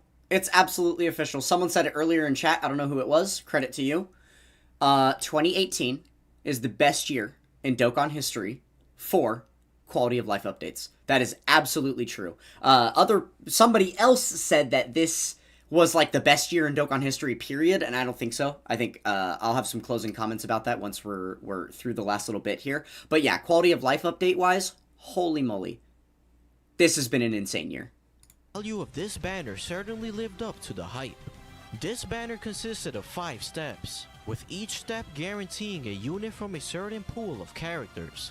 Step 1 cost 20 stones and gave out a Dokkan Fest character that could EZA. Steps 2 and 3 cost 40 stones each, and guaranteed a Super Class and Extreme Class Neo God Leader respectively. Step 4 cost 50 stones, and gave out a category leader up until MVP 17. And finally, Step 5 was also 50 stones, but guaranteed an LR up until LR Bardock. In total, you could get an LR character, a category leader, 2 Neo God Leads, and an EZA Dokkan Fest character for only 200 stones. And you were able to do 2 rotations on the step-up banner, with all the previously mentioned characters also being in the unfeatured pool on the banner. Cool. Glad you mentioned that part, because yeah, on top of all of that stuff being guaranteed, these are also not single summons, they are multis. You're doing a 10-unit summon, and you can just pull a bunch of additional stuff with those summons as well. Like, these banners are insane, and obviously they still do them to this day, basically in the exact same format. Yeah, they're busted. This was, as Team Dokkaner said, the greatest banner in Dokkan history, and perfectly capped off a very hype and game-changing year for Dokkan. The first new unit of 2019 was the EZA for first anniversary Super Gogeta. There was no way that Dokkan could have met the level of expectations the community had for his EZA. but he still turned out to be pretty good. He gained 77% attack and defense, and an additional 7% attack per Rainbow Key Sphere obtained. He was out-damaging a Rainbow in Super Gogeta with just one dupe, while also being able to take hits more effectively. He was a strong EZA, though nowhere near the same level as Janemba. A week before the countdown for the 4th anniversary began, authentic fan art started circulating featuring LR Super Saiyan 4 Goku and LR Super Saiyan 4 Vegeta. These were quickly dismissed to be fake, and a week later, the countdown campaign officially started. The countdown images hinted that the anniversary would be GT themed, and the 4th anniversary login card featured Super Saiyan 4 Goku holding the 4-star Dragon Ball. With the anniversary headliners looking more and more like some sort of Super Saiyan 4 unit, players had no idea that the leaked card arts were actually real. In truth, we had known who was coming for the 4th anniversary over 2 weeks in advance, but players wouldn't realize it until the end of the month, when these game-changing LRs were finally unleashed. Nice. Awesome. Alright, and that is 2018 Dokkan. So, okay, what I want to say about, okay, this is a great year for Dokkan Battle, obviously, great year. It's just the problem is, 2017 Dokkan is definitely hard to compete with, right? That was such a setup year for the game. 2017 is an integral year for Dokkan, because it helped transition the game into a more modern game. Because we, you know, readjusted, like, the way leader skills worked and stuff. We came up with the fact that, like, categories exist instead of just using monotype teams and stuff. That was massive for the game, right? Like, all of these different things happened. Adding the hidden potential system, making it relevant to obtain multiple copies of a card, which just brings replay value into a gacha game instead of getting one copy of a card and you just don't need them anymore, right? Just like a lot of that stuff that happened in 2017 makes it a better year overall for me, because it helped transform Dokkan into what it is today. Whereas a lot of the stuff that had been set up in 2017 was still just kind of fed off of in 2018. We got a couple new game modes in 2018, but like mostly just really, really good quality of life updates. Just kind of, you know, helping settle in where Dokkan is trying to head. And you know, more pointedly aiming the trajectory of the game in its lifespan. So yeah, we'll have to stay tuned for next time and see what 2019 is, you know, going to be offering. Obviously, we know that the very first thing that's going to be announced is the 4th anniversary with the LR Super Saiyan 4s that were just teased there to us, with the introduction of active skills. And then, yeah, we'll see what other goodies 2019 Dokkan has to bring us. So that is going to go ahead and do it for this video here. Let me know what you guys think about 2018 Dokkan. And if you do comment on this video, I would also like to know if you're someone who is viewing this information for the first time, or if you're actually somebody that was playing back then in 2018. So let me know those things. But alright, that is going to go ahead and finish it up for this one. Thank you guys so much for joining me, and I will catch you guys next time. Peace. Alright, don't leave the stream, don't leave the stream, don't leave the stream. That was just the YouTube video ending. We're still gonna be live, don't you worry, don't you worry. We still got a couple more hours to go on this thing. Probably gonna be live for like another 3 hours or so. I'm sure some of you caught all the yawns that have been happening throughout that reaction video. I am so tired right now. I don't know if I'm gonna make it for the full 24 hours this time, guys. I really don't know. I could genuinely knock out right now. I could just go lay down and be asleep so fast. Which is weird, because it's only been like 4 hours of grinding so far. It's like 9 p.m. It's just my sleep schedule has been so screwed up the past little while. Ironically, trying to fix my sleep schedule and be awake during the day has just, like, made me tired at horrible times. So, yeah, struggling right now. Also could go for some food. So I think for now we're just going to do a little bit of chilling, a little bit of, you know, grinding, and I am going to get some food in order for myself, because I think that's going to help my stomach, which is starting to feel uneasy again, and also help me wake up a little bit. So, yeah. How much have I gained so far? I don't actually know. I'm not actually sure. I have to double check. I kind of forgot what the number was that we started with. I forget.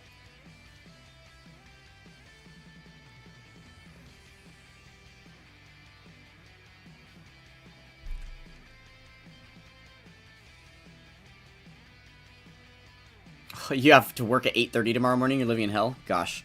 Yeah, that sounds pain. Sorry. Sorry about it. That's why I requested it off. I've just been requesting off Dokkan days now, so I don't have to worry about work.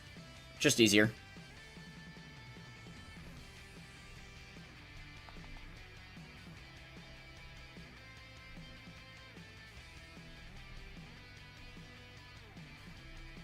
Alright. We are chilling on our units here. Okay. Yeah, I do need to be getting some food in order here. Let's see. What should I do? What should I do? I am actually gonna, like, leave the room to make some food. I unfortunately don't have a microwave in here, so, yeah. Boop, boop, boop, boop. Let's see. But yeah, does anybody remember what I started the stream with? Has anybody been here since the start? I don't remember what my, power level was at the beginning. I know I took a screenshot of it, but it was like the first thing I did on stream, so I kind of forget. I could check my screenshot too, I guess. If I need to. Alright, just getting some chicken nuggies on a plate here. And then I'll cook these up real quick. You were a fat ass, you ate a pizza and burgers today. Nice, nice. Love that for you.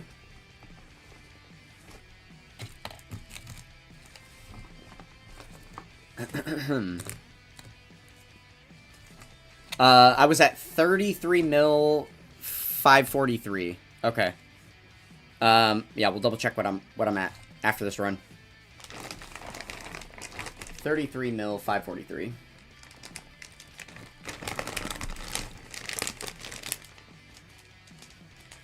Thank you guys. Appreciate it. Appreciate the inform. Alright, and right now we are at 89. 89. So that's what, 46? 46k? In 4 hours? Which is a little under. That's a little under what we need. Because in 24 hours we're supposed to do 300k. Which means every 8 hours we would do 100k, which means every 4 hours we do 50k. And we're only at 46k, so we're slightly under where we need to be at. Yayo! Well, I haven't eaten yet, Pixie. I haven't eaten yet. Right now, we just got a plate of frozen chicken nuggets. So, let me go cook these real quick. I'll leave Dokkan on screen for you guys. I'm gonna literally bolt to the microwave and get these in so that I can try to... Okay, ready, go.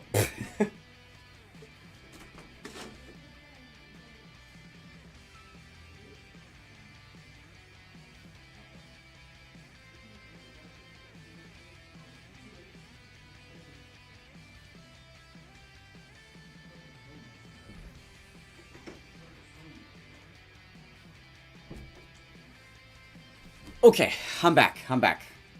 That's what I was hoping would happen. We'd get a lucky run where we didn't get Piccolo Jr. on turn 1, so...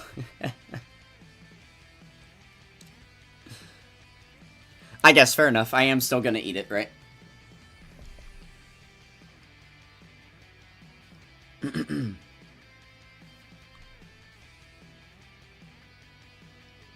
Oh yeah, no. We're not. Yeah, we're not done until the time chamber is done. I'm gonna keep. I do this every Dokkan day. We're staying up for 24 hours, and we are gonna grind the entire time.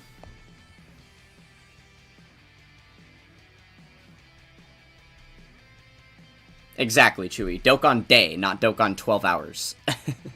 Yeah, there is no end to the grind. There is no end to it. Gotta do everything I can to catch Meegs.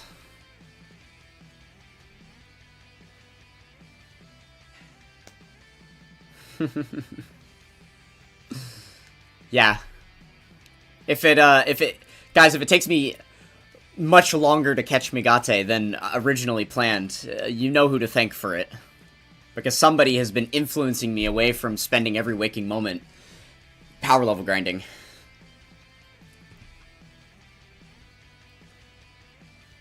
She does put up some good arguments, though. I will tell you that.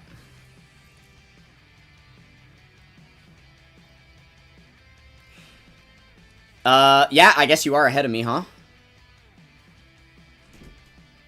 Chewy? You're barely ahead of me by, like, literally 1,000.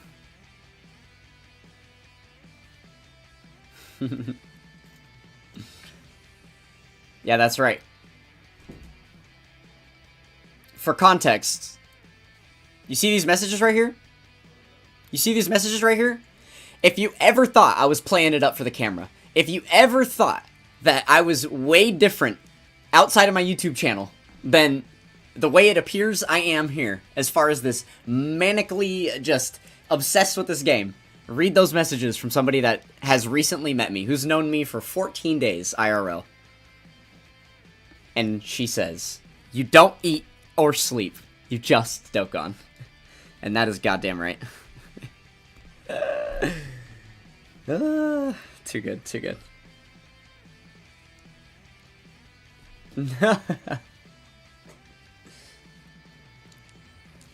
Damn.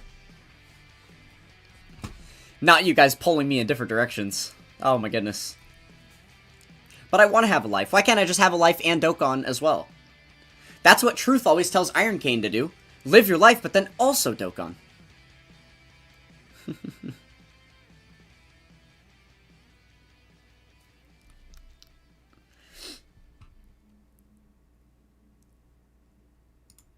Bro is the Vegeta of Dokkan? What does that even mean?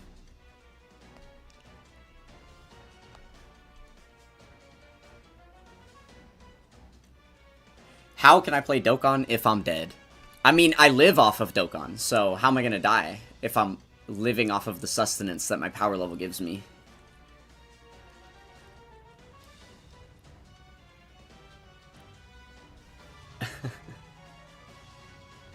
You're so sad you had to go during the Marvel movie chat. There wasn't much going on with the chatter. I suppose you could have contributed to make more happen, but we didn't really talk that much about it. It's all good. I can only have a life and Dokkan if we all get selected for the watch party. What does that even mean? What does that even mean? Because then we can, like, meet up and do a real thing at the watch party. You know I'm gonna be link leveling at the watch party, right?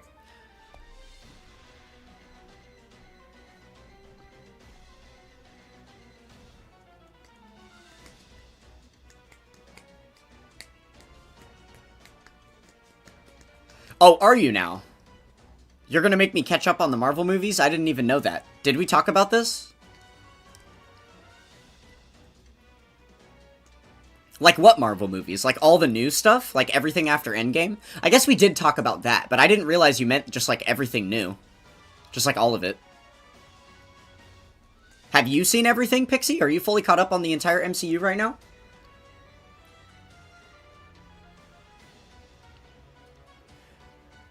Oh my god, Chewy, that is, like, so... No, Chewy, that's hilarious. I'm currently second place, and I do have blue-haired lady by my side, so I guess, yeah, I'm fucking Vegeta. I am Vegeta of Dokkan. That's so... Nah. Oh my goodness. Post-Endgame is a coin flip on being good. Yeah, I totally agree. I totally agree with that. That's why I'm a little bit iffy on, like, why I haven't, like, stayed invested in it, right? It just doesn't feel like the same level of hype. But I'm still willing to watch them. It's just I never had enough motivation to do it on my own. But if someone else wants me to, I would watch it with them.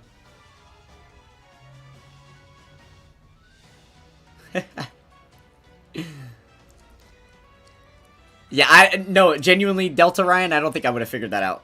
I don't think I would have figured that out, so.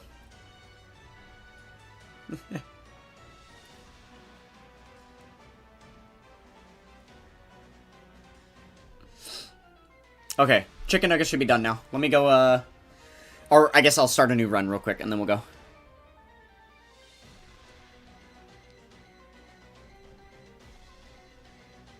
Oh, that's right, because you play Marvel Rivals, so some of the characters I would know from the... Yeah. Gotcha. Yeah, that's true. Okay. Well, we gotta commence that at some point. But we gotta get through Has Been Hotel first, obviously, right? That is priority numero uno. Okay, I'll be back.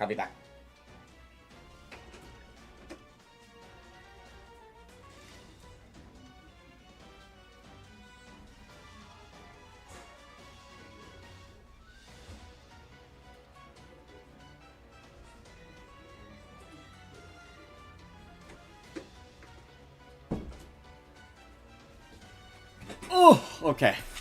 It is so much hotter in my room. Oh my god. Going out there feels so nice. I can't wait until... Oh, cool. Guys, it is 9:20 at night. 9:20. And it is 88 degrees outside. Oh, this is so dumb. It's like not even near close. Like, put it this way. By the time it's cool enough outside for me to like open my window and get a little bit of like cooler air circulating in here, it's going to be past time to end the stream. So, yay. That'll be fun.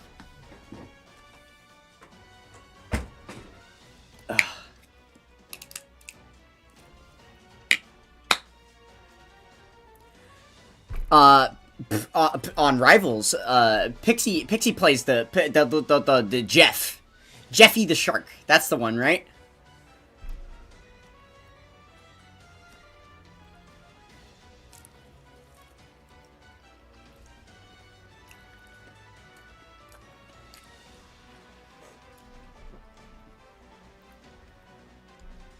What's 88 degrees in Celsius? You're not American. You know, that's actually a really funny comment to make because, typically speaking, most of my chat's not American. Let's see.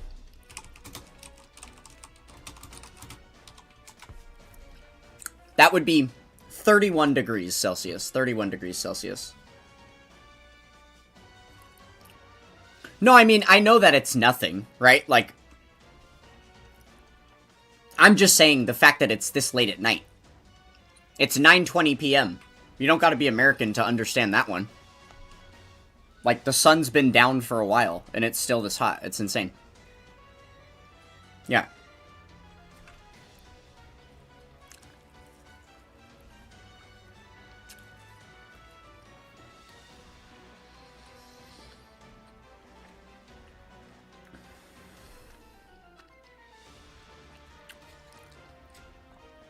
Oh, yeah? Several times my chat is exclusively American? Okay. I'll take your word for it.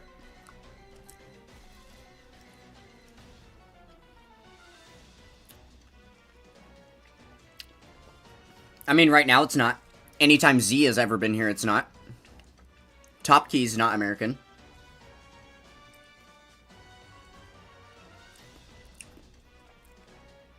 Mr. Dokkan's not American.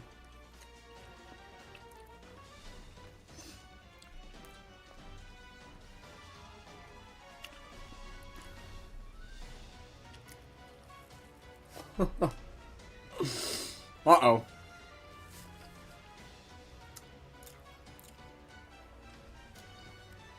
We got her started on Jeffy.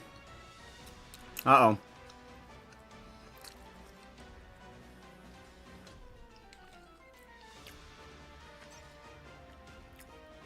There we go. Delta Ryan's not American.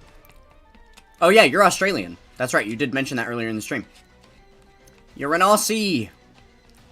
We love a good Aussie around here. Alright, Delta Ryan, this one's for you. Aussie, Aussie, Aussie? And now we have to wait 3.5 minutes for the reply in the comments because of the stream delay.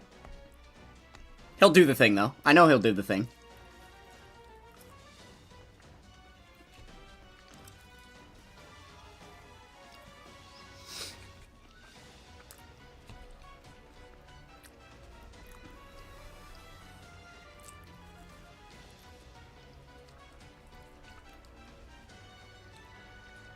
There it is.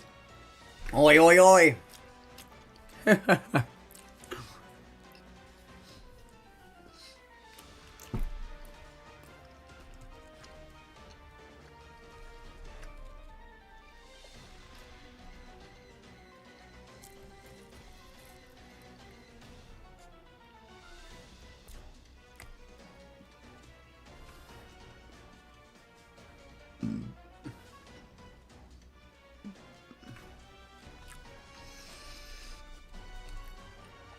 Oh my goodness, I didn't realize exactly how hungry I was until I started eating.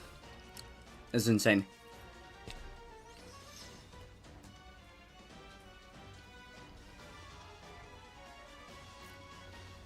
You haven't played Rivals since just after Elsa came out. Elsa. Like, do you want to build a snowman, Elsa?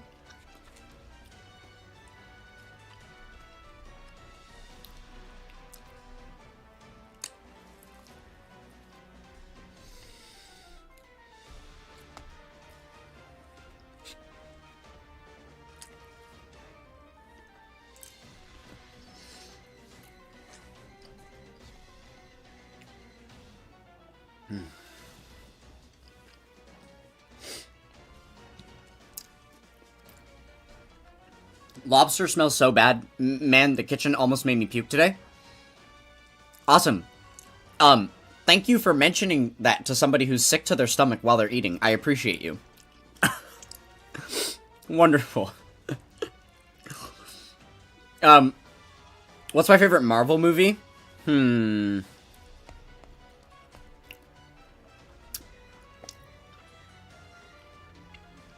Probably... oh, what was the one with, that was No Way Home. Far From Home? No Way Home. One of the Spider-Man film that featured Tobey Maguire and Andrew Garfield with Tom Holland. That one. Whatever that one was. That's my favorite Marvel movie.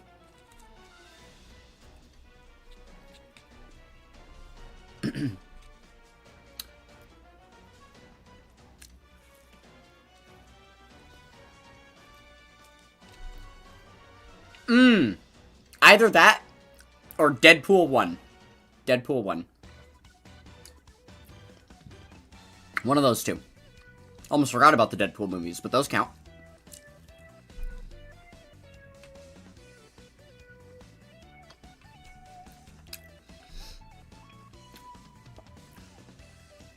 Okay, you like the Doc Strange sequel?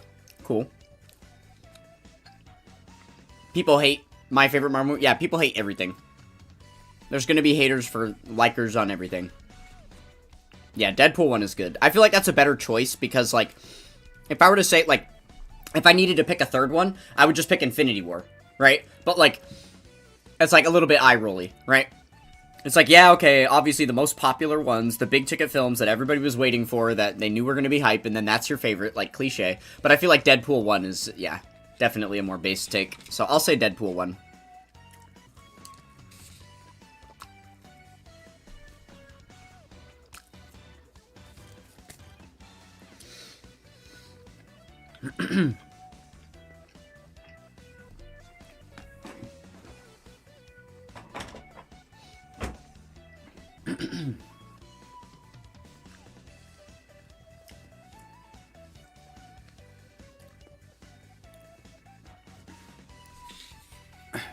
Okay. Now you can be proud of me, Pixie. I ate. Food is gone. I kind of devoured that, too. I was a toxic vacuum for a second there.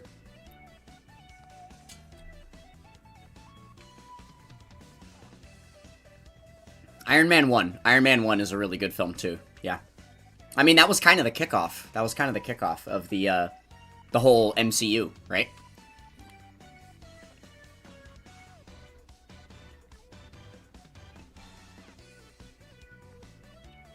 Spider-Man 2. I assume you mean the Tom Holland. The second Tom Holland Spider-Man.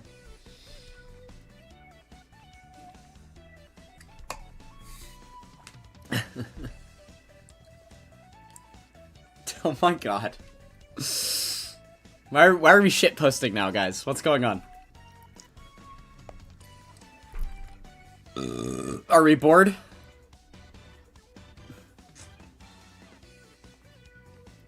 Captain America was the first MCU movie, I think, but it was ass. No, that's incorrect. That's incorrect. Captain America came out way later than Iron Man. Oh, you mean Spider-Man 2, like Tobey Maguire's Spider-Man 2. So, against Doc Ock, basically. I disagree with you heavy there. I think for the original films, you cannot beat Spider-Man 1. Are you kidding me? Green Goblin, Uncle Ben.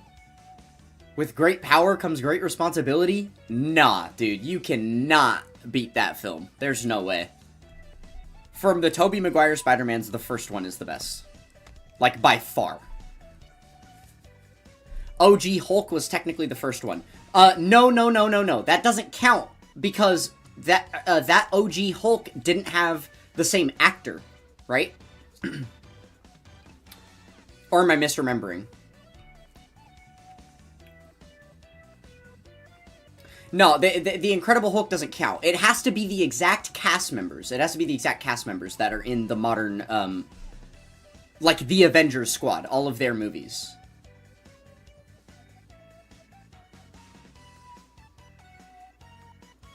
Different actor, but same timeline. It doesn't count. It doesn't count. It's a different actor. Yeah. I mean, I'll give you that it's a technically, but... okay, here's my point. Is that if they had a different actor for the time, then I would like that. I would like to believe that's because they weren't including it, or they didn't have the idea for the full scope of what was going to happen yet. That's why I view Iron Man 1 as the start. Because from that film onward, they had been 100% consistent with the story and the actors that played the characters.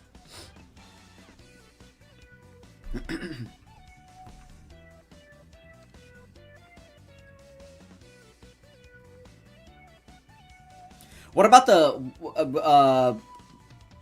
oh, never mind, that's a DC film. I was gonna say the Green Hornet with Seth Rogen. That was a good-ass movie.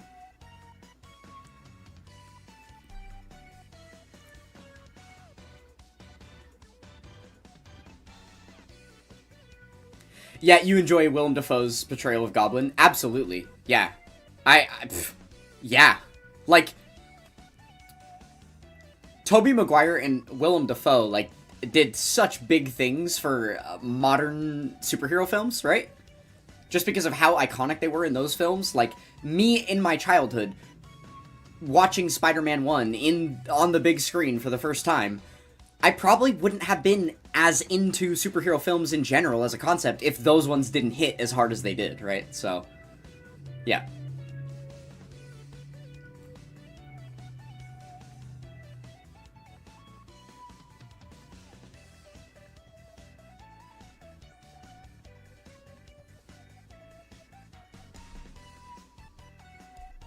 You couldn't get into the OG Spider-Man movies? They were too soap opera for you, Xeon? I was young enough that it was fine. I didn't have enough intellect yet to read that far between the lines when it came to films and stuff.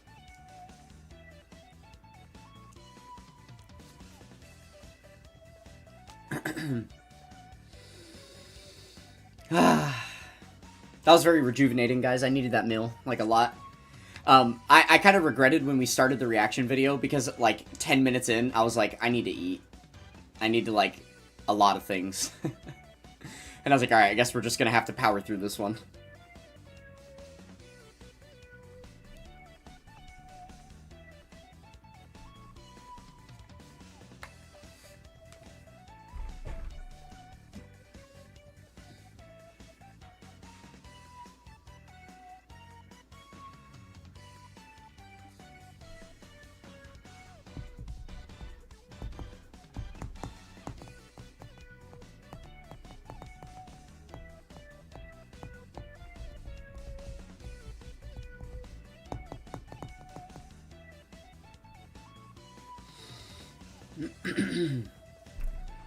Okie dokie. Let's do some GeoGuessr.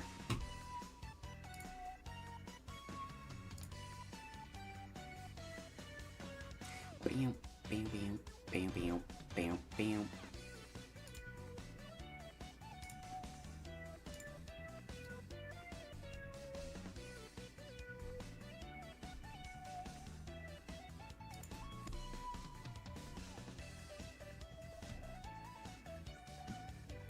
Ghost Rider is your favorite Marvel movie? Let's go, Nicolas Cage. That's hilarious. I forgot about that movie. Holy shit. It was Nicolas Cage, right? Am I misremembering that? I know it was somebody hilarious. As in, like, comedic in the fact that they picked who they picked.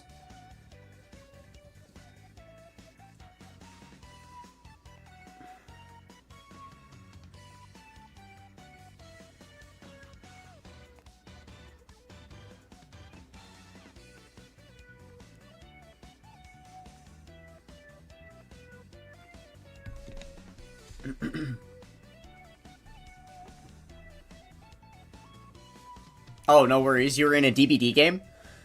You're playing DBD right now? That's fun. Alright, let's do this GeoGuessr Daily Challenge real quick.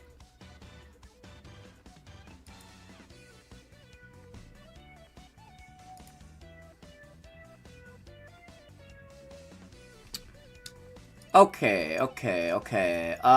We've got some holy poles here. These are really weird holy poles. Oh, no, they're like indent poles. They're not full holy. Okay. So, I mean, Europe. This is very European architecture. Damn. There's not like a whole, a ton to go off here, huh? Some just like farmland. This is a bit of an odd, space. Okay. Almodovar. Okay, I think we've got our confirmation that this is European based on these stop signs. Or like, based on these road signs. You think it's Africa? No way this is Africa.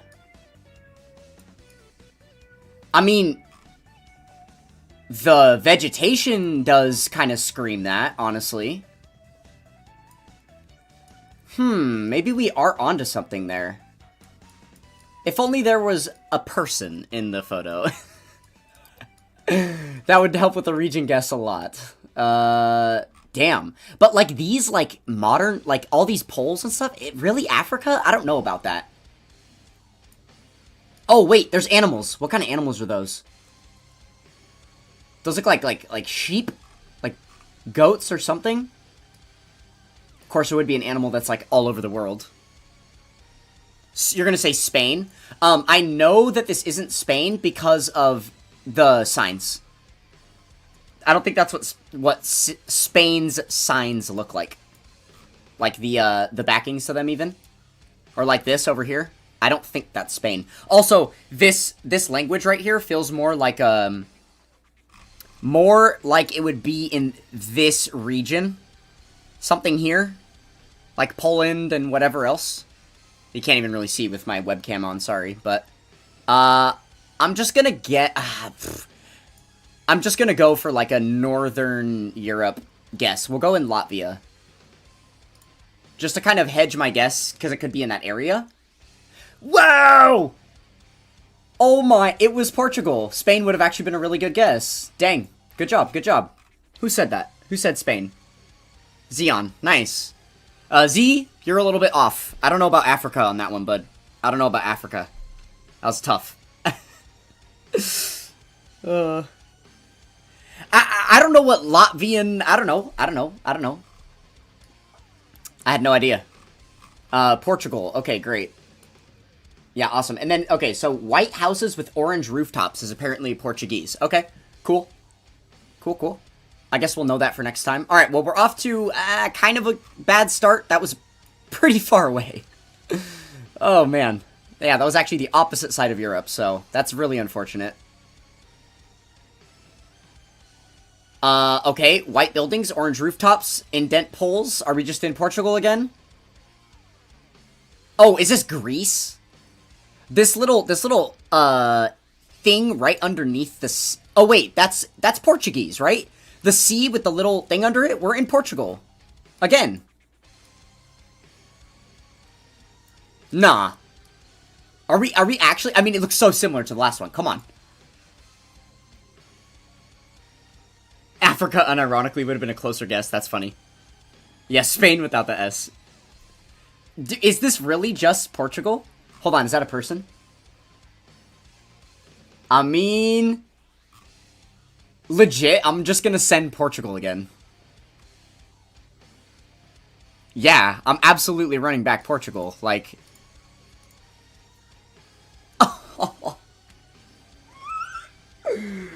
I was Brazil! It was Portuguese, but they do also speak Portuguese in Brazil. Fuck. Guys, we're getting rolled. I have 644 points. We're trying to get to, like, 10,000. Oh.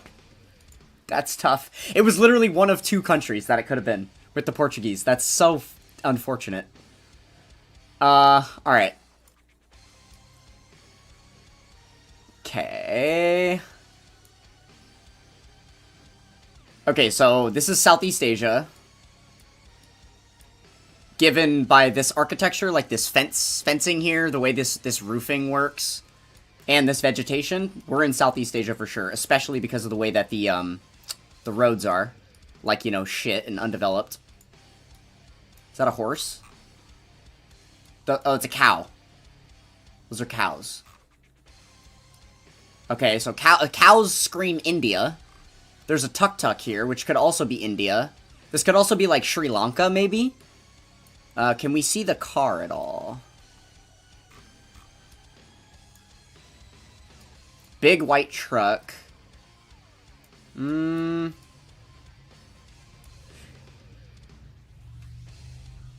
Let's see. Where was the big white truck from? Laos? Laos could be a good guess. I think... there's just not a ton of coverage in Laos. There's not a ton of, like, highways or anything. You see how it's, like, mostly open? There's not a ton of coverage. So there's not a lot of, like, there's not a high percentage of pictures on Google Maps from Laos. So typically when you see Southeast Asia, it's more likely going to be a different country that has more coverage. So just based on that, like, even Sri Lanka has way more coverage than Laos. If you see all these yellow lines, all the highways and stuff. I'm gonna go for Sri Lanka. Oh, it was India, which actually does make it a better guess. Okay. So that was what? Jaipur? That was like... Oh, I guess it's closer to like... Okay. Yeah, interesting. Northern India is really hard to guess. Southern India is a lot easier to tell that it's India. But, like, Northern India is always really confusing for me. I don't know. No, I do not pay for GeoGuessr Pro. No. I'm just doing the free daily challenge, that's it. Then the only other thing I play is OpenGuesser, which is just like a free GeoGuessr equivalent. It's not as good for a lot of reasons, but... this is Vietnam. This is Vietnam. 100%. I don't know how to guess within Vietnam. I don't know anything more specific, but I'm 100% sure this is Vietnam.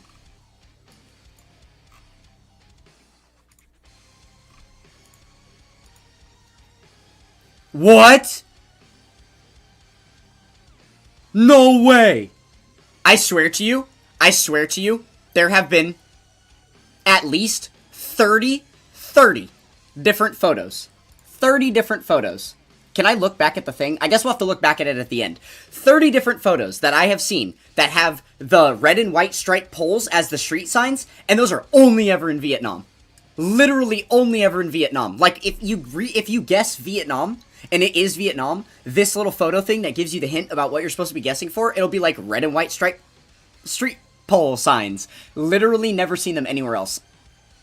That is the first time. Like, I do that every single time I see the red and white poles. I just go Vietnam and I get it right. That's the first time that's happened. Wow. This is turning out to be a really, really horrible round for me. Okay, so what hint does it want us to have? The overhead arrows? Okay. Interesting. So that's mainly in Hokkaido. Because of, like, heavy snowfall. That makes sense. Yeah, I mean, I didn't bother checking the language genuinely because I thought I knew where I was at. I didn't think I needed to. I did not think I needed to. Okay, we're driving left. Wide plate. There's no colors on the sides. It's just a wide plate. That's odd. Normally there'd be like blue or green or something. Can we see any other license plates? Maybe that one's just an odd one. Motorcycle plate's not gonna help. It's English. Oh, we're driving left and it's English. Wording? Feels like it could be... It's not Africa. Look at this guy. It's not. It can't be Africa, right? Look at these high-rise buildings. There's no way it's Africa. 2020 copyright. Is it H-A-I-G? Is that what that sign says? This is a tricky one. This is a really tricky one.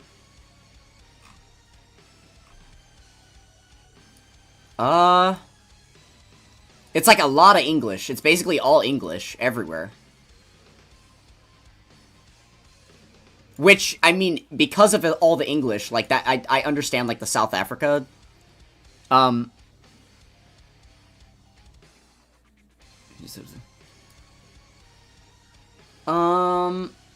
this is hard. Is it? No, if it was like Hong Kong or something, it would have, there wouldn't be this much English. That's really throwing me. I can't figure it out because of all the English.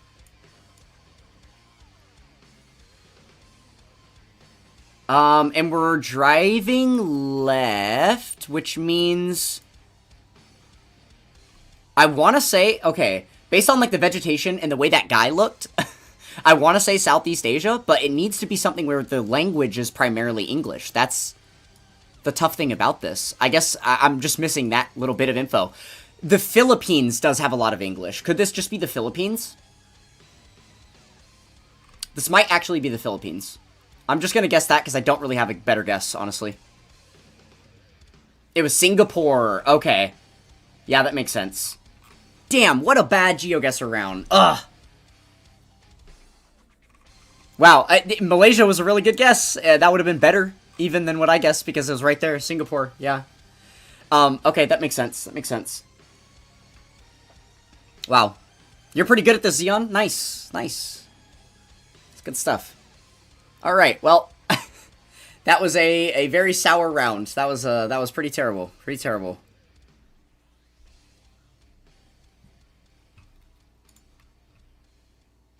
Damn. Yeah, that could have gone better. That could have gone better. Can I see the... Can I look at the... Can I see the things? Do I, review it? Oh! Yeah. Look it. Look it. That pole right there? I have only ever seen that shit in Vietnam. I swear. I swear. Which you guys were referring to this writing right here, right? That's what you were talking about? That I didn't look at? That's fair. This also might have been an indicator. The way that the street signs are attached. I could have looked closer at the image, to be fair. To be fair, I could have.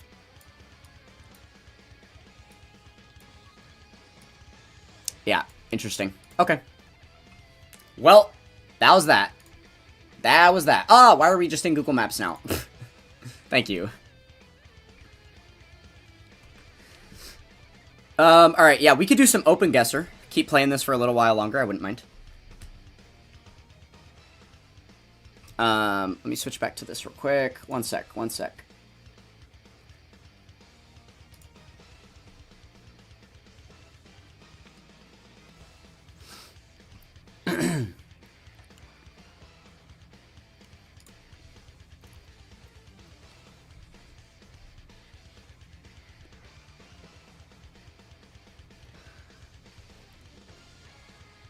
Alright, gotta get that up. Oh my god, I have so many tabs open right now. Hold on, let me close some of this out.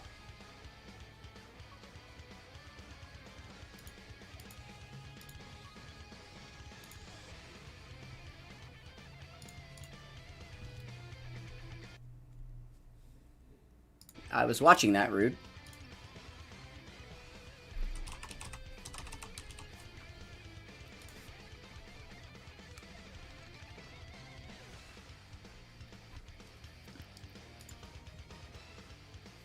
Okay.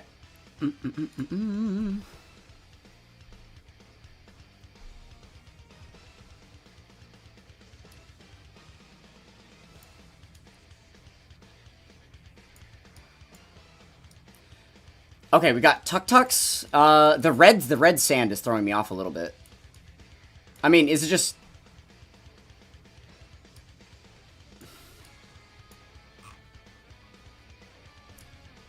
Let's see. There's nothing on the poles, so we're not in, like, Bangladesh. This car, dude, that's crazy. Is that a language? I want to see if I can find a language anywhere. Yeah, that's a language. That's, like... This makes me think, like, Sri Lanka, maybe? 2026. This could be a new country that got added in 2026 that I'm not familiar with yet. Because typically speaking, when we have, like, the tuk-tuks and we've got all the little motorbikes, the very dark-skinned individuals, obviously we're looking at, like, Southeast Asia, but this really red dirt is kind of throwing me. That really red dirt is, yeah, I'm not so sure. Oh, see you, Z. Sorry if you have already dipped out. I didn't see your message until now. Yeah, so I'm not super sure about that. Normally, like say, I would want to guess over here somewhere. Somewhere in this area. But I feel like it could be somewhere more in here. Like Kyrgyzstan or something like that. Or I don't know. I think I am just going to guess Sri Lanka, though. We'll see. Just in case it just happens to be India, and then I'm close, right? Yeah. That does happen a lot.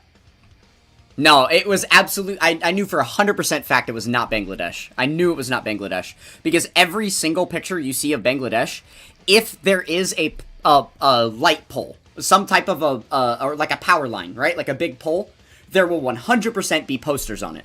If it's Bangladesh. Always. 100%. And yeah, that really red sand in India is crazy.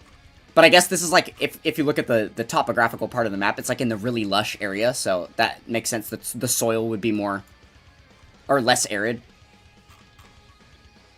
Interesting.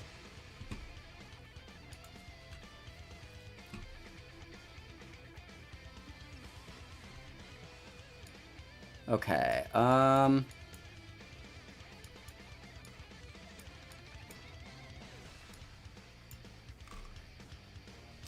can't really tell too much on that license plate.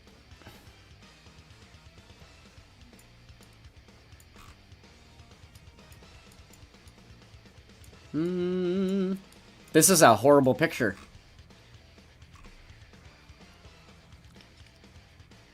Oh, that's Portuguese.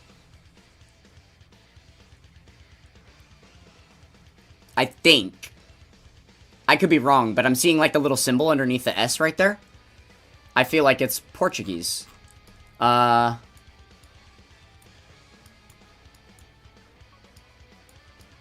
Is it just Brazil? Are we just in Brazil again? We're on a speed bump. Can't see the car at all. Like, at all. Wow. That area's blurred out. Yeah, I don't know. Are we just in Brazil? I feel like when in doubt, you just send Brazil, you know? The wide license plate's throwing me a little bit, though. But it is just blank. That's what happened last time. Because, like, Argentina has wide plates, and then there's a black dot in the middle. So I know they have the wide ones in SoCal, or in SoCal, in southern... Wow. South America. South America. Okay, I'll just hedge a guess in Brazil. And it was just Romania. Yeah, I guess I was just really off on that one. I had no idea. I had really no idea.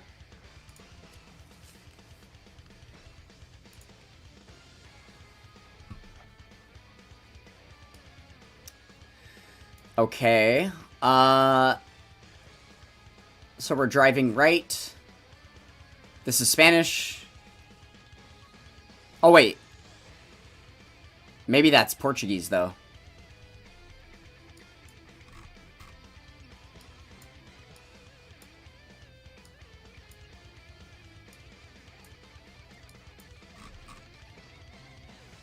Wide plate.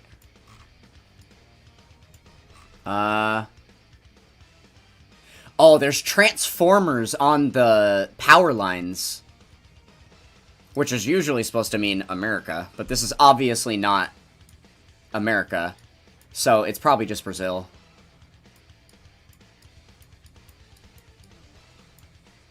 What's the copyright? Oh! 2024? This is likely Brazil. Ooh, the black backing to the sign. I think that is a Brazilian thing. The black backings on the road signs. I can't remember for sure. Let's guess Brazil. Yeah, it was. Okay, cool, cool.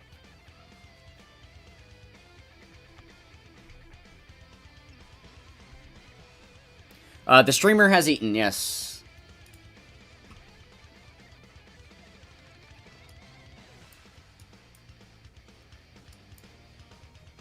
Is there no license plate on? Oh, it's just up here. Okay. Well, we're 100% in Europe, because we've got blue on the left of the wide plate. Oh, I've seen this so many times, I always forget where it is. Is this Italy? That's Italy, right? Blue on the left.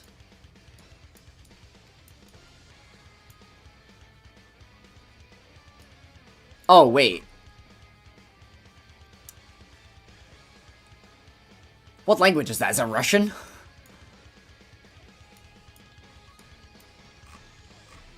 Oh, German.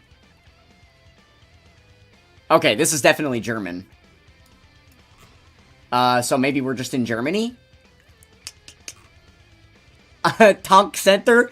What? Yeah, where do you guys think they have the Tank Center at?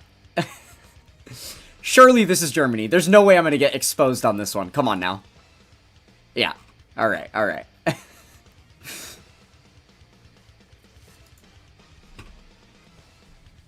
Uh-oh. Uh-oh. What is this? Oh no. Oh no. There's no information. I mean, technically A-frame wooden poles squared off is information, but I don't know what the hell that means. I don't know what countries have that shit.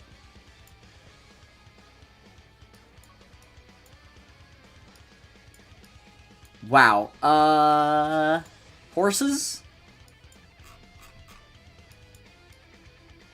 There's so little to go off of here, that's insane.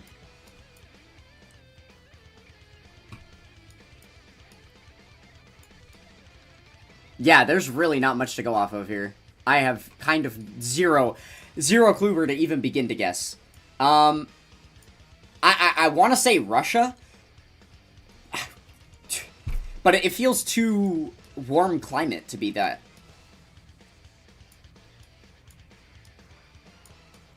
And, like, this is the annoying part about OpenGuesser, is it doesn't have a compass.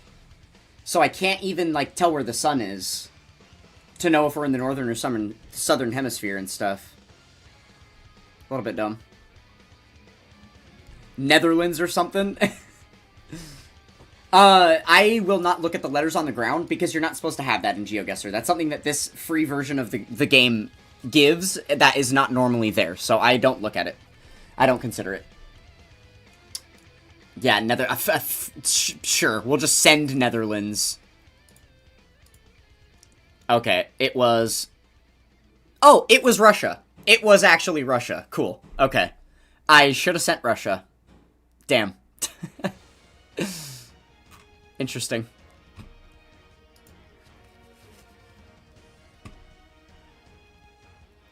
Okay, back in Southeast Asia... Alright, I know I've said Sri Lanka a lot, but this is definitely more Sri Lankan than before. No. This is more like Thailand or something. These people are very light. Go! The problem is, I don't know... City of Sagae. This could be like Thailand, yeah?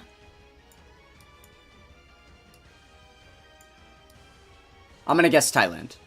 I think I like Thailand for this. Boom. Boom. It was the Philippines. Okay. Fair enough. We region guessed it. It's pretty hard to get, like, region guess specifically. I don't have enough information about this area of the world yet to be able to discern between the ones. That's why it's so hard for me.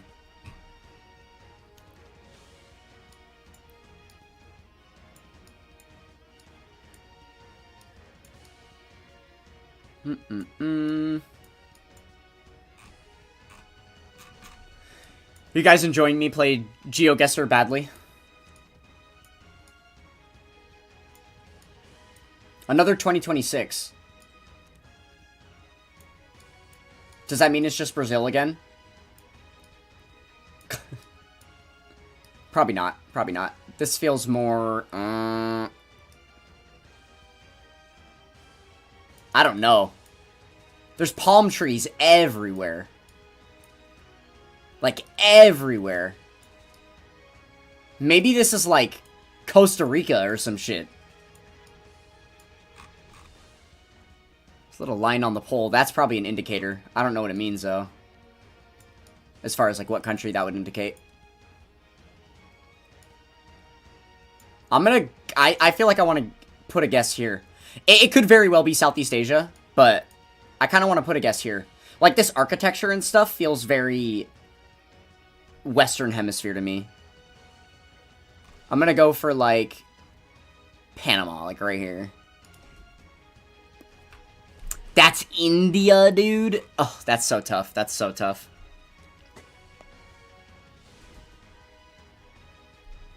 Wow. We can go back to some OST dole in a minute here. We can go back to some OST dole.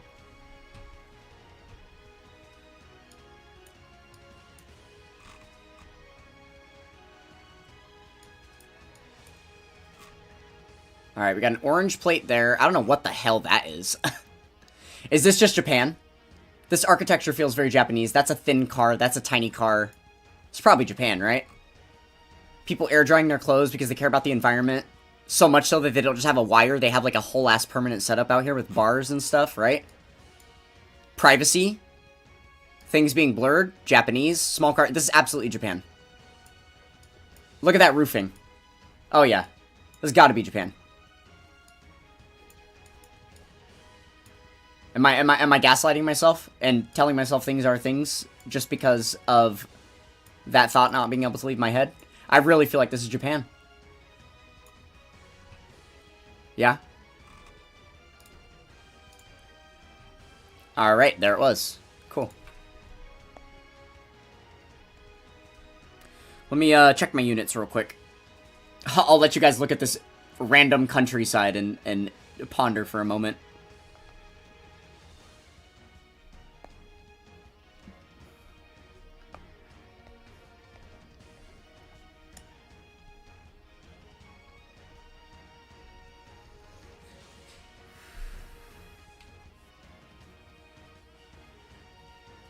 Y'all don't wire hang up your clothes? America's are odd? No, bro. I got this thing called a dryer.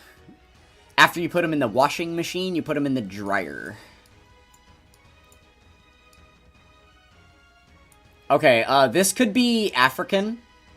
Could also be Australian. This feels too, hilly to be Australian. I don't know. We've got all these big, like... It kind of feels more African than a lot of the other stuff we've seen so far. But I'm not too sure.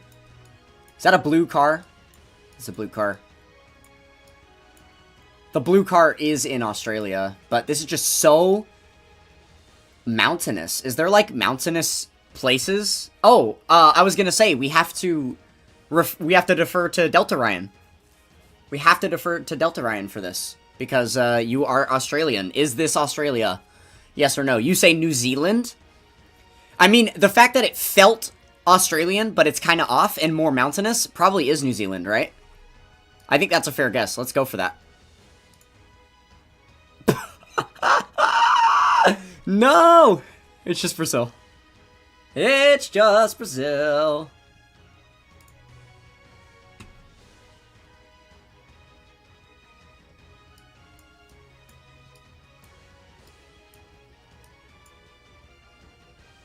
Xbox. Formateos respaldos antivirus. Okay, so this is like definitely South American. Tienda de enero. Yeah. We just gotta figure out which country. What shape is this pole? Is that octagonal? Nope, that's circular.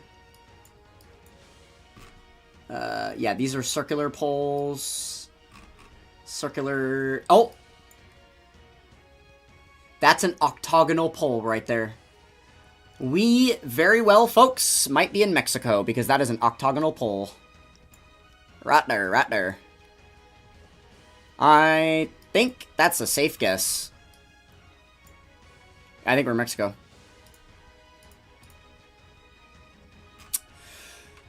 And we were in Mexico, baby!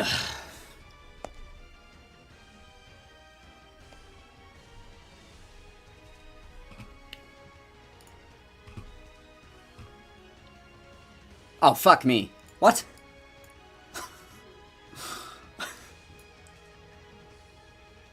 Okay, what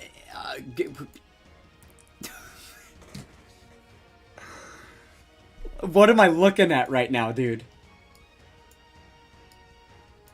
Is this like Chile? Argentina? Oh, or is it like Kazakhstan? I kind of like Kazakhstan for this. It was Chile! No! Oh, my first instinct was correct. Oh, that's so... Dang it, bro. I would have had it. I would have had it. I was just thinking that there was so much, like, vast, just, like, sand and stuff, and, like, they indicate that to you here with all this gray, you know? Not directly, but you get what I mean. Damn. Alright, I'm already failing because this right here is supposed to tell you exactly what country this is. That's unique to this country. I just don't know which one it is.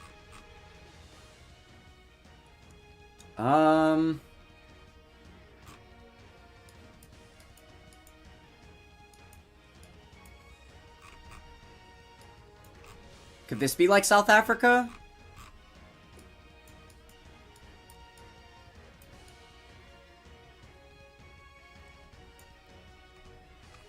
Oh, what's that? Oh. Okay. For somebody a little bit more well-educated on the whole GeoGuessr thing, I'm sure that this would be a really, really easy guess. Because you have a bollard, and you have a really unique power line. I just don't know which country has these. But it has, like, the African, vegetation, which commonly can be confused with Australia, but I know that this is not Australia because of the bollard. So, that's basically as far as I can go with it. I can't really narrow it down any further than that. Man, they've been doing such a good job blocking the car. Can't see the car for shit anymore. That used to be like a meta. Ah, let me go. I don't know, we probably just got it. Let's just go for like a South Africa guess. What? That was Spain? Okay, well, again, the bollard would have showed us that that was Spain. If we knew the bollard, we would have got that. That's very tough. That's very tough.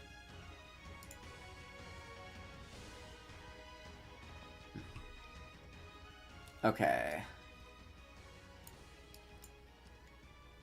A lady. Okay, blue line on the left, wide plate.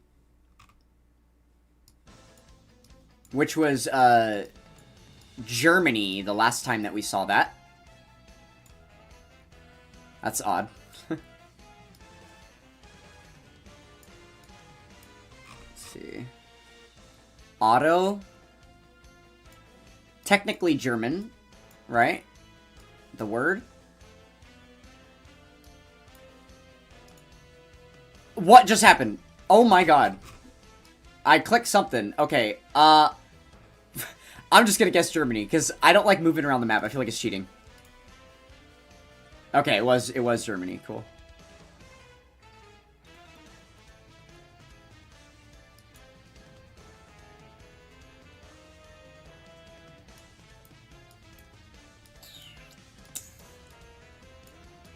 I would love to get one in the USA. That'd be nice.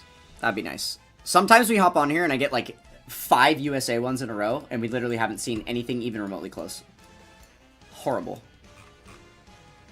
Alright, well, these are some white people, so... it's probably European. This is some bullshit, by the way. Are we... Is this a Trekker?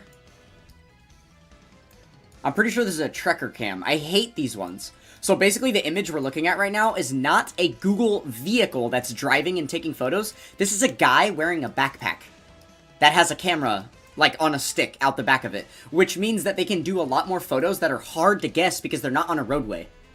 So you're not going to see, like, street signs and things like that. We're just in the middle of a park. You can barely even see any cars. Like, license plates are out. Street signs are out. Road lines are out. Like, yeah, this is tough. Huh.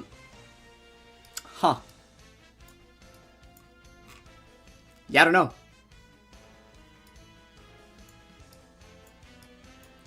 The Trekker cam ones are, like, really, really tough. Really tough to get. Okay, there's some more white people over here. So it's definitely not, like, South American, but then these people are just happen to be visiting. It's gotta be, like, a... Austrian architecture, you're making shit up, yeah.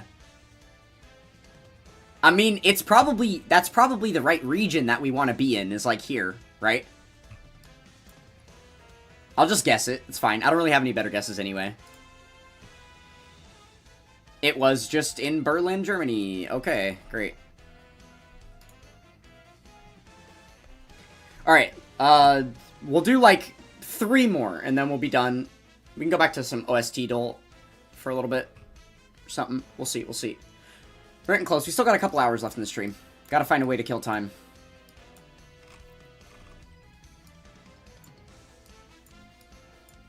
Damn, this one's hard, too.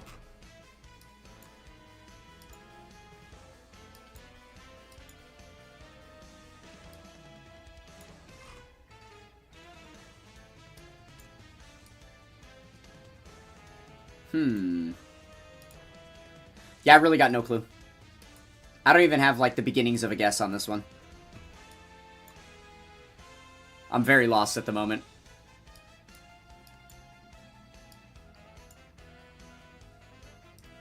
I mean, it's, like, super hilly. All the way through and through. This vegetation is throwing me. It's so different. It's, like, all multicolored and stuff. I bet you that's, like, a huge indicator for where we're at. This like red bush thing. And like all this shit. It's weird. Weird. Why is that blurred? What the hell?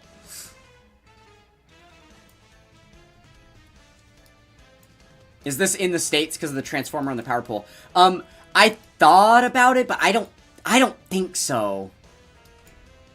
No, I don't think so because of all this. I don't know.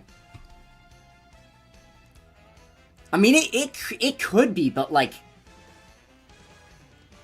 Probably north...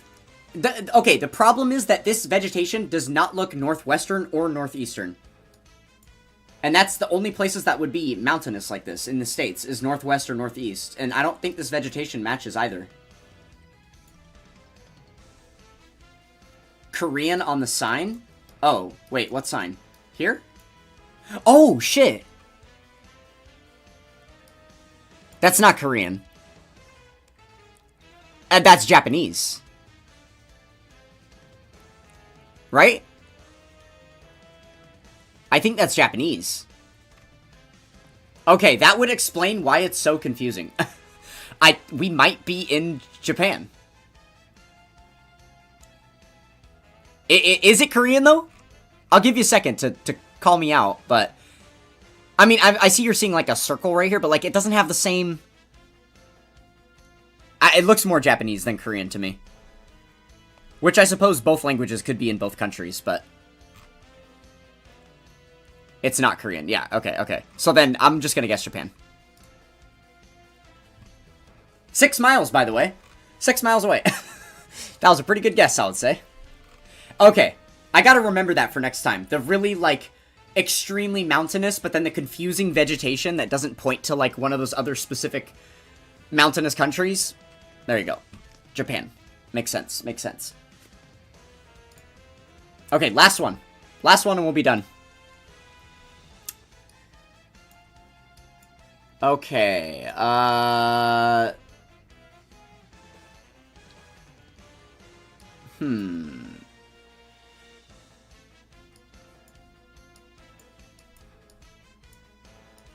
This is like Spanish, right? Or... Oh, wait. This is English. Sarsaparilla Trail. And then it's repeated again in Spanish. Oh, guys, I wonder where we are. Oh my god, that's really funny. Yeah, I wonder where we are. Canada. Problem is, Canada's a big fucking place, so... There's a lot of spots that this could be. I would say...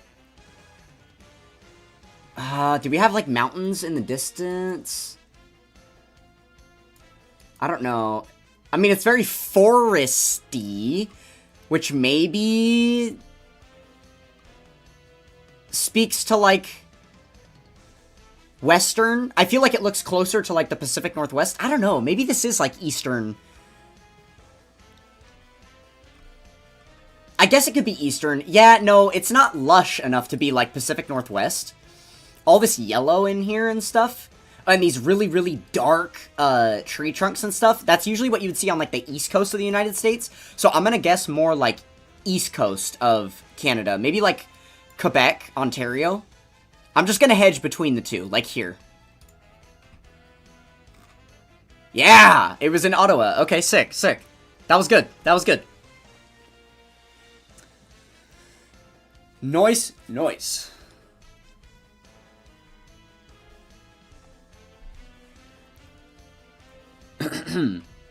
Alright, shall we get back into a little bit of OST Dole for a moment?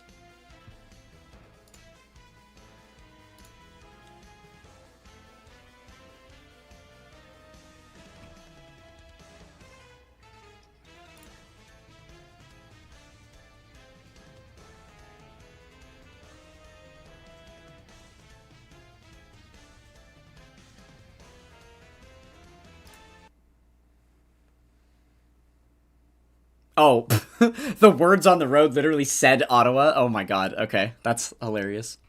Yeah, that's why I don't look at those. I actively, like, as soon as the image loads, I, like, blur my eyes on that part of the screen. I, like, very purposely do not look at it. For that exact reason.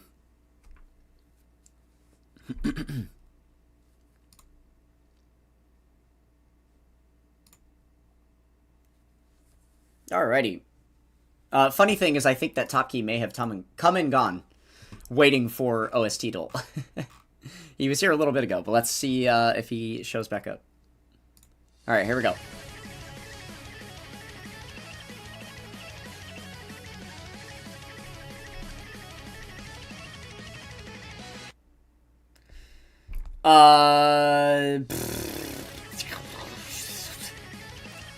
No idea. Already no idea. I hate when we start on a hard one.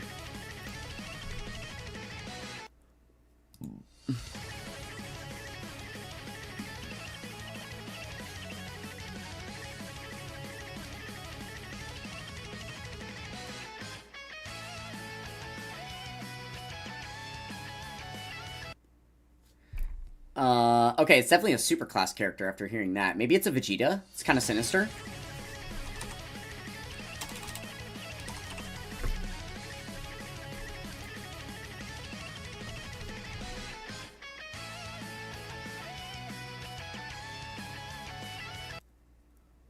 What does that mean? How is...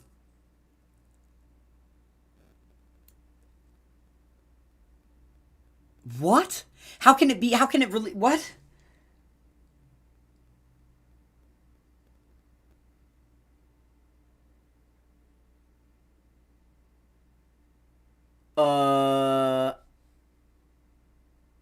Alt Art Angel Goku. Super Saiyan 3 Angel Goku? Oh, because his alt art released in 2026. Nah. That's so stupid. Are you kidding? I was like, how is it 2 years? What? That aren't like back to back, you know? Weird. Okay.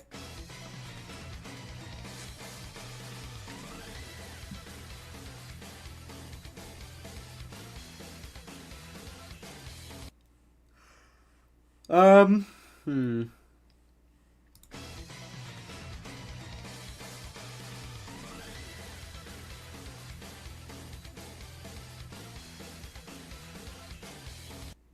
I do not know. It kind of sounds like a Gotenks again.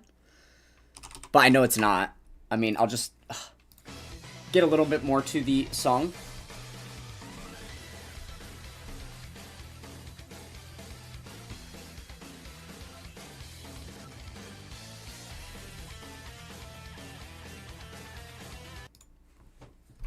Is that like... okay, 2019. That makes sense. I knew it was going to be old, right? It's kind of obvious.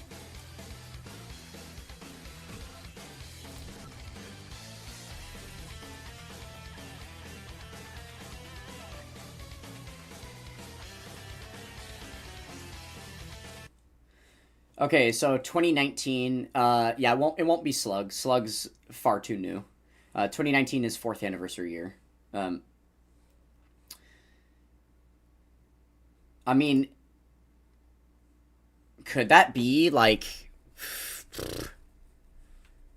Is that, like, STR Super Saiyan 4 Vegeta?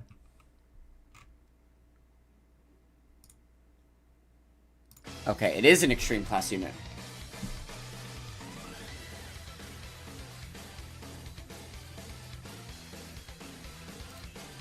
I don't know why... It kind of feels like a boo.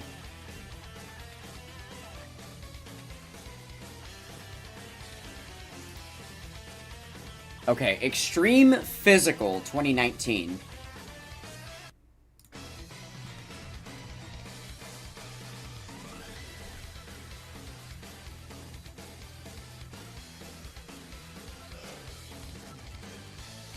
You both said Int Cell back to back. Yeah, no, it's physical. It's a physical unit, and also Int Cell's OST is way better than this. Int Cell has an amazing OST. Not this garbage.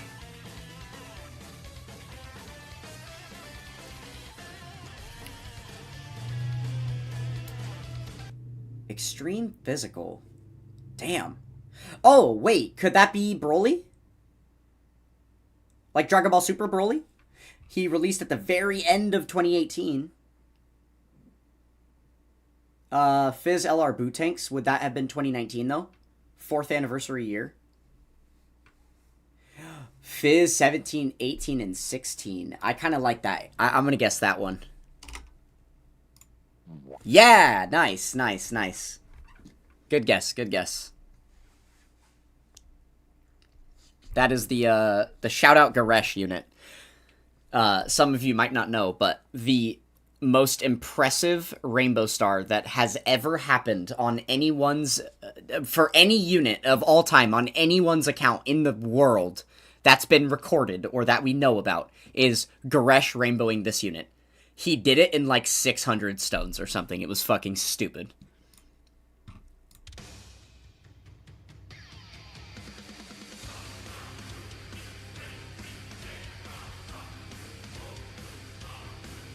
What is that? Is that Wrathful Broly or something?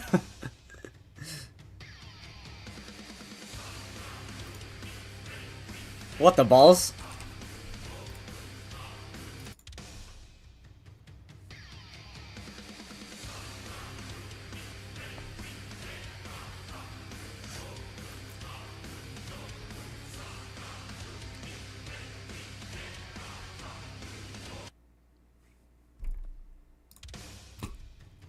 I really got no clue here.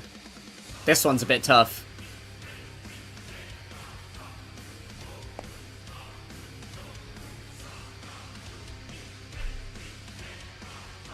I do not know what to make of this at all.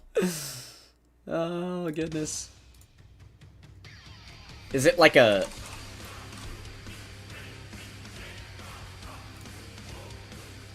Oh, of course it's 2026, so this is why we haven't heard it yet. Wait, is it just Cell Max's other frickin'...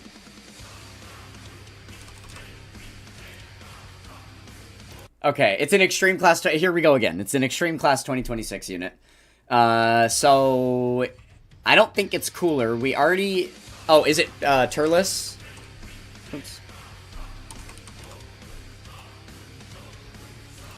Okay, Extreme Int 2026.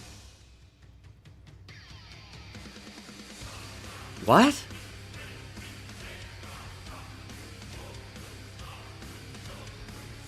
Lewd?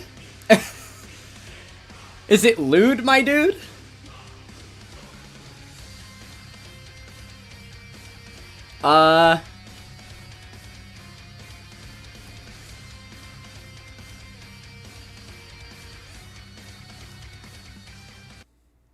I feel like it could be lewd, no? Let's see if his like has an OST even in here. Lewd is in here. I'm just gonna guess lewd. Yeah, it's lewd. Okay. Makes sense.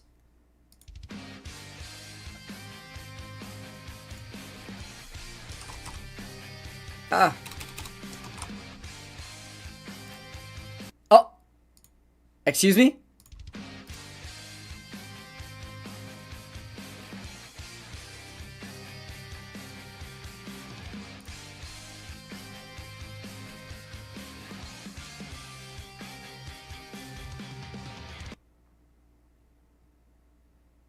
What? Damn, this is throwing me too. It's in a collection of ones that I do hear a lot. I feel like this should be so obvious.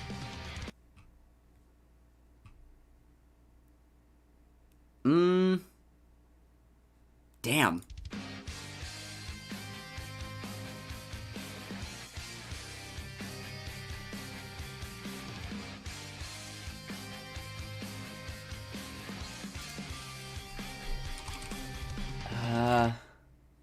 Okay, 2022.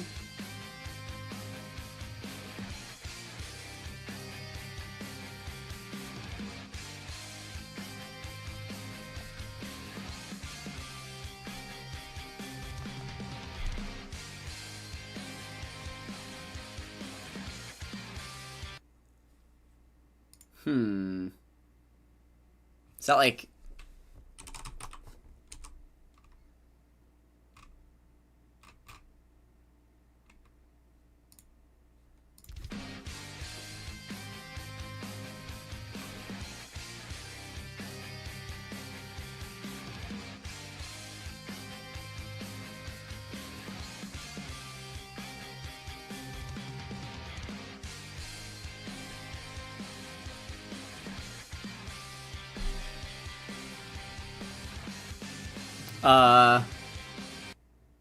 the AGL Super Saiyan Duo? I mean, I'll guess them. I don't actually know. Them or Birdcoo? Oh, I guess it could be Birdcoo too, huh? I kind of like the idea of Birdcoo. I'll guess both, I don't mind.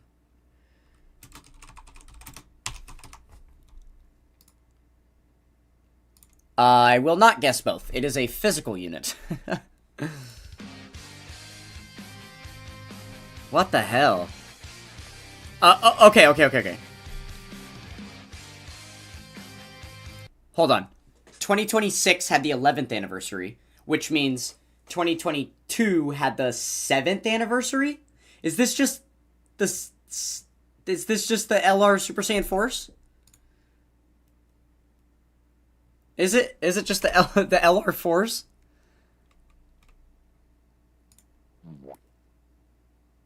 Yeah, it's literally their intro. Okay, cool. It crossed my mind earlier, but I don't know why I couldn't commit to the guess. For some reason it felt wrong, so I didn't go for it. I should have.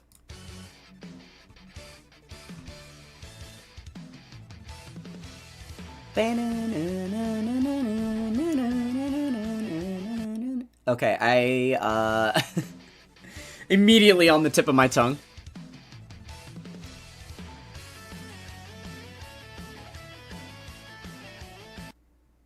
Oh, man.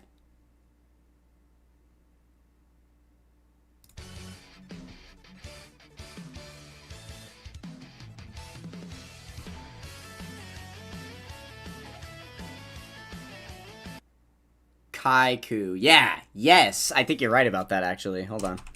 I'm pretty sure that is Kaiku. Nice. Good snipe. Good snipe. Yeah, I probably could have gotten there if I pondered it longer.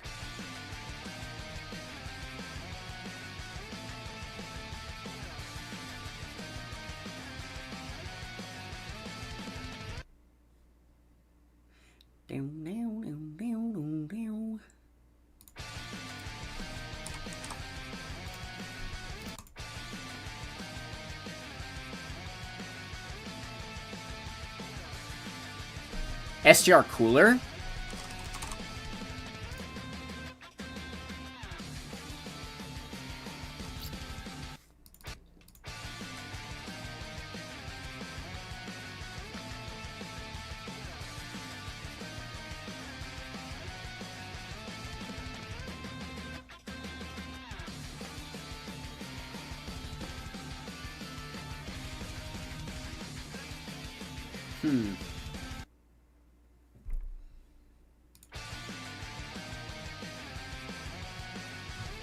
I feel like, is it like Worldwide Broly?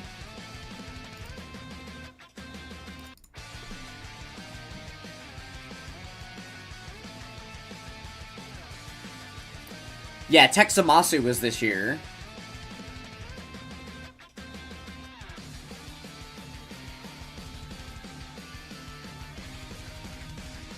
Do we think it's Texamasu, though?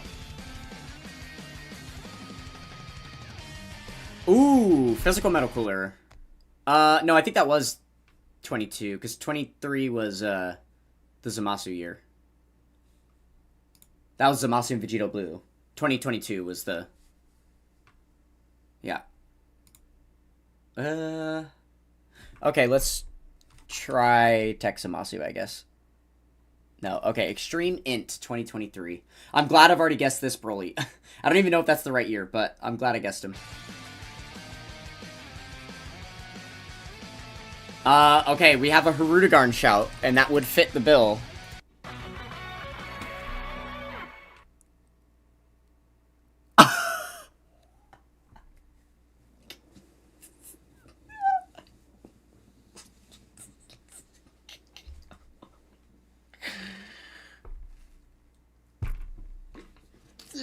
Yeah, bro, there's no fucking way.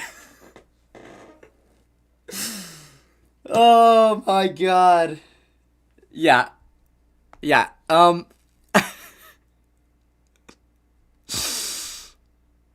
only used him, you know, 100,000 times. I've literally only used him 100,000 times. No big deal. That's so unbelievable, dude. I can't. I'm floored. Oh, I'm floored. Nah. Wow. That's... okay. Okie dokie. Sure. Ugh. The self-destruct is real. Sorry. This imploded my whole setup. I'm surprised I didn't kick the cord when I fell down like that. Oh my god. Yeah. It's horrible. Well, good news is if I turn that into a clip, anybody that was chatting in chat, your name is going to be on it because you'll be right above my head there, so. I'm so flip. Nah. There's no way.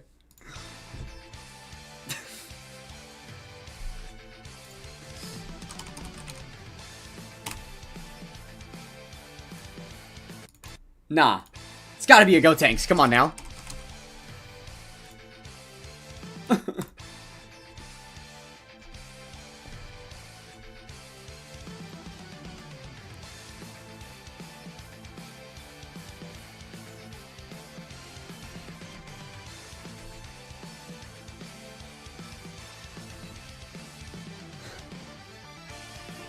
Topkey is busy right now chatting in DMs.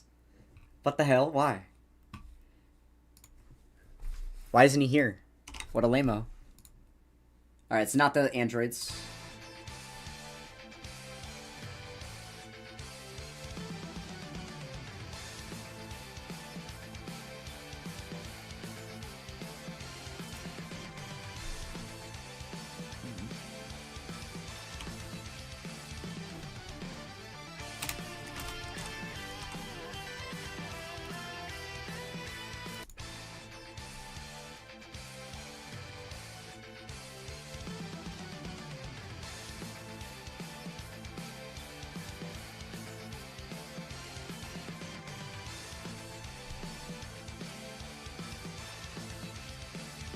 Super Saiyan Trio could probably be a good guess.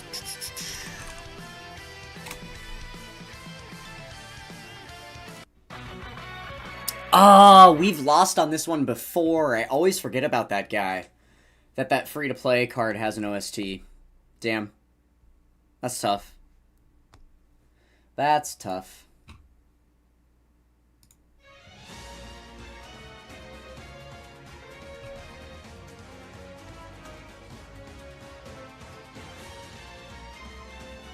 That one sounds familiar in like a recent way.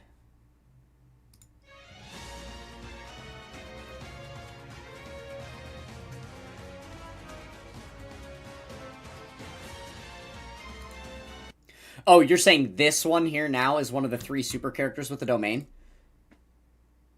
Why is... or, wait, is that what you're saying?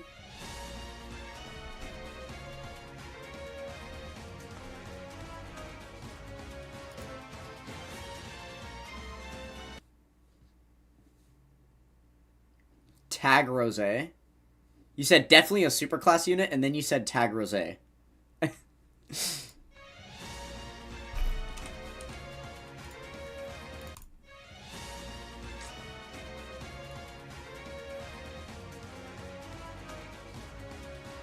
Oh, yeah. Referring to the trunks. I gotcha.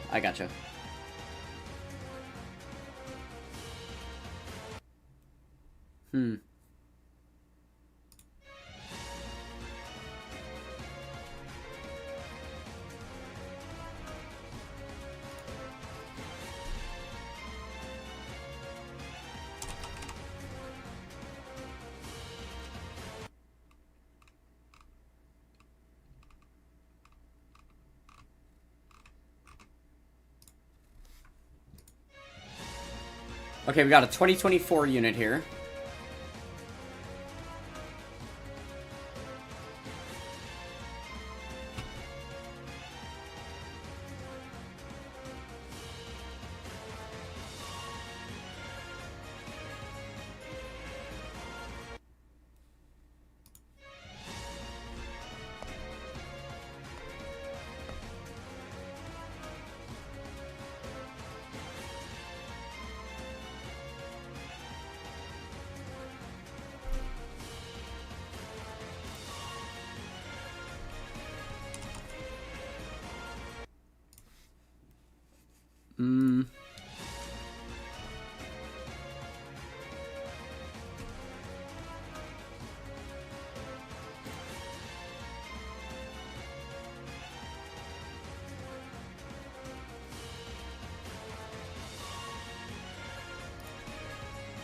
Oh, could this be AGL Omega?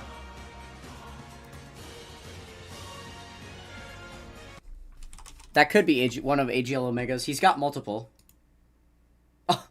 It's even Extreme AGL, and it's still not. Is it... Oh, AGL Omega's 2023. So then 2024 would have been like, Boo? Like, Super Boo? LR Super Boo? Or was he also 2023? No, Super Boo was 2023, because, it was... That year was God Goku for Saiyan Day, and then right after was AGL Kale, and then the Part 2 LR was Super Boo. So that was 2023.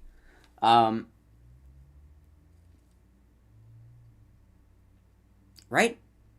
Yeah, because Saiyan Day this year was the Tech Transforming Vegeta in 2024. Wrathful Broly? Okay, I'm gonna assume you didn't see the AGL type thing yet. Or the 2024 thing yet. Oh, Scouter Vegeta. There we go. Dang it! I briefly remembered about First Form Frieza earlier and guessed him when it was wrong. Didn't get him now. Damn. Too bad. How did we get a 10 streak so easily earlier? First try. It's been tough.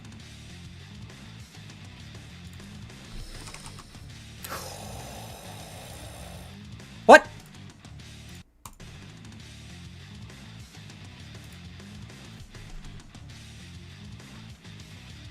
What? That's fucking Turles.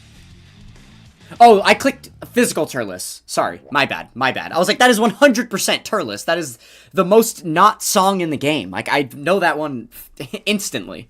That was so jarring to me. Like, what the hell?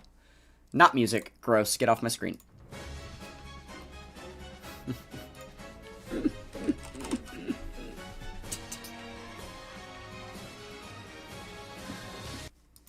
Alright, cool. Yeah, all of a sudden it's easy again, guys. We're back in.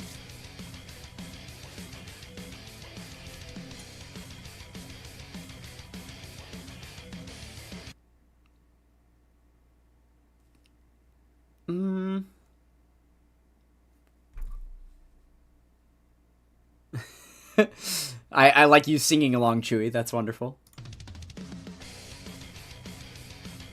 Alright, I'm back to completely lost.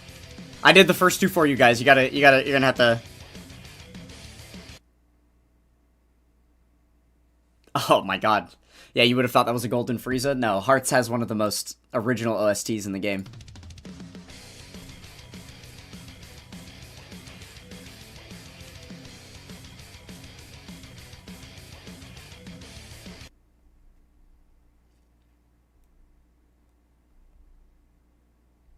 Alright, do a quick unit check. I'll wait for you guys to suggest something on this one, because I'm at a bit of a loss at the moment. I will admit. What the hell is that, bro? Look at this. Are you kidding me right now? Look at this. Level 9 link, level 9 link. Level 9 link, level 9 link. And then just a level 6 chilling there for some reason. Good God. What? Why? Are we okay? Holy moly. There's only 6 and 9s on that one too! What? Okay. Okay. Alright. Craziness. Oof. Alright, it's not Kefla, but no one's guessing.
Int Goku Black doesn't have one. Oh, Int Goku Black shares one with, Jiren. And I don't think it's this. I feel like it's a Cell. It's not Int Cell, it's not STR Cell. Could be AGL Transforming Cell, I suppose.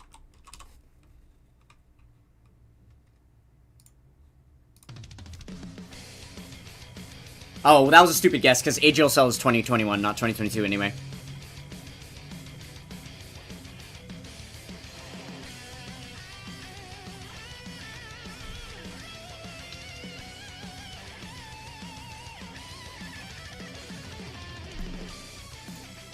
17 and 17.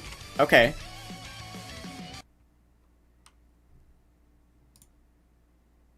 Extreme physical.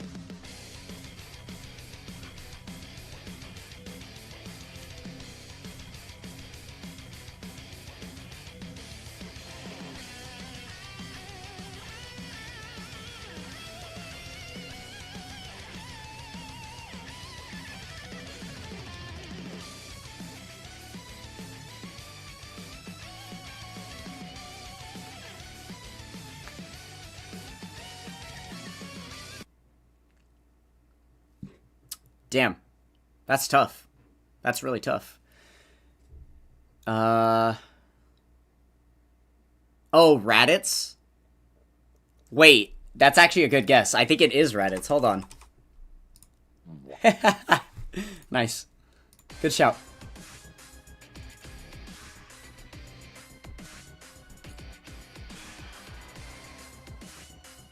Okay, this one's really new. Is this Garju?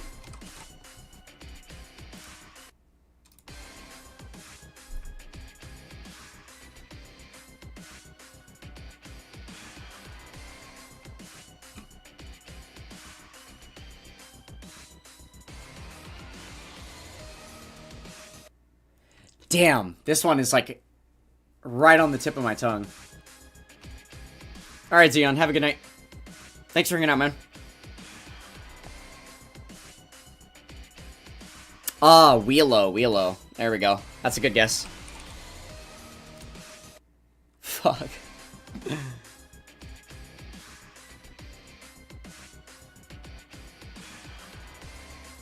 Oh, is it Cell Max?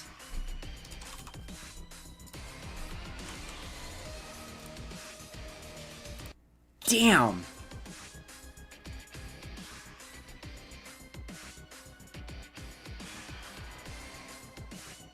I feel like we're really right in the ballpark with all three of these guesses.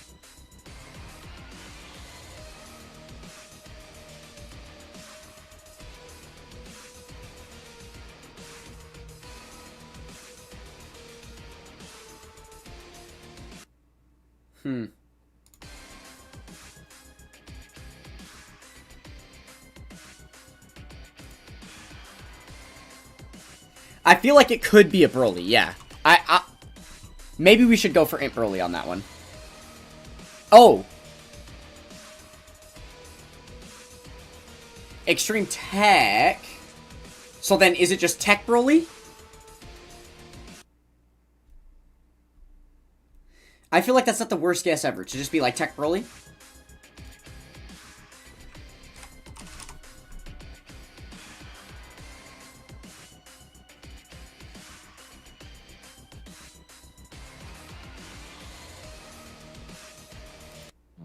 Yeah, okay, there we go.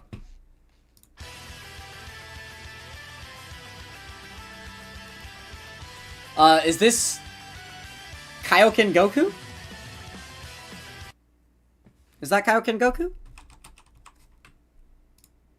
Yeah, alright. And then that's Topo, right? I'm getting better at this, guys.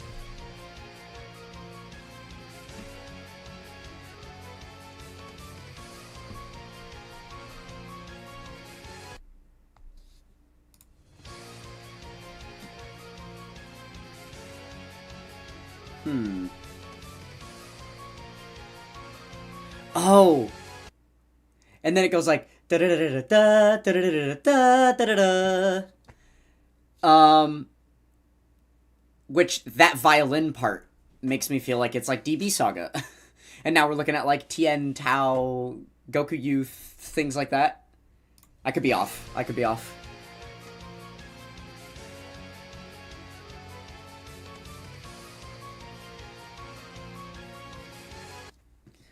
Alright, I'm making you guys take the lead on this one.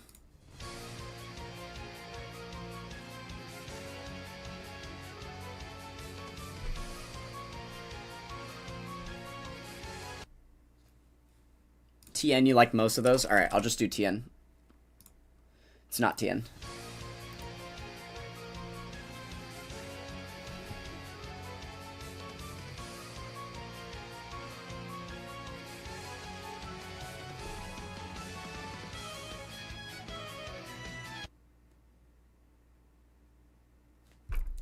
Oh, is that STR Future Gohan? No.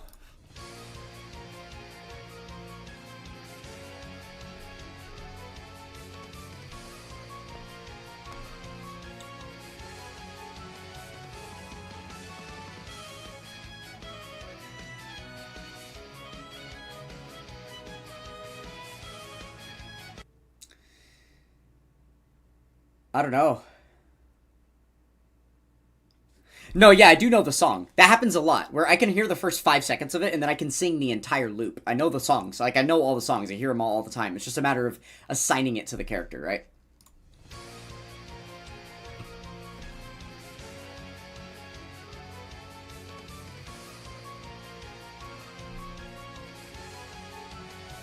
Gammas. Okay. I'll try Gammas.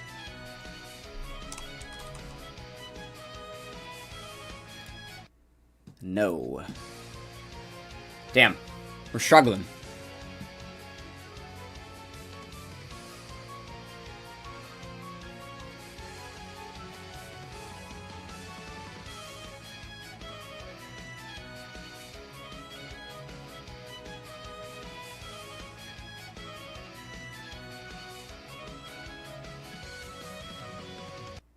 Oh, Tech UI. Oh, that's actually a really good guess.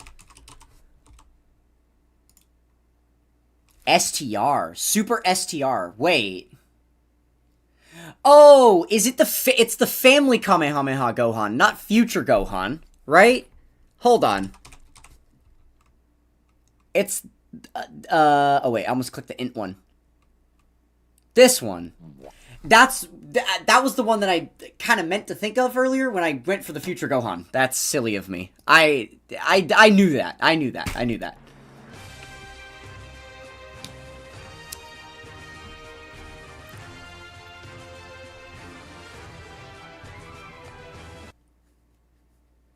Okay, I'm lost again, immediately.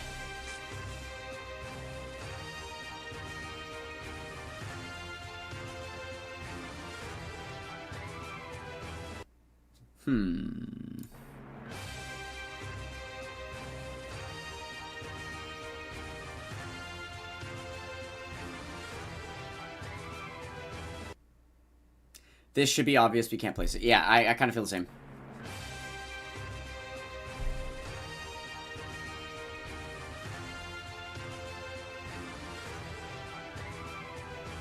Daima 4, like mini?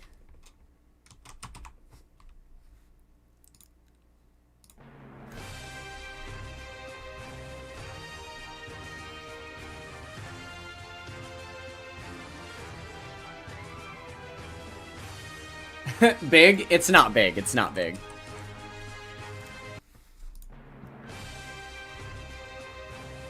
$2023.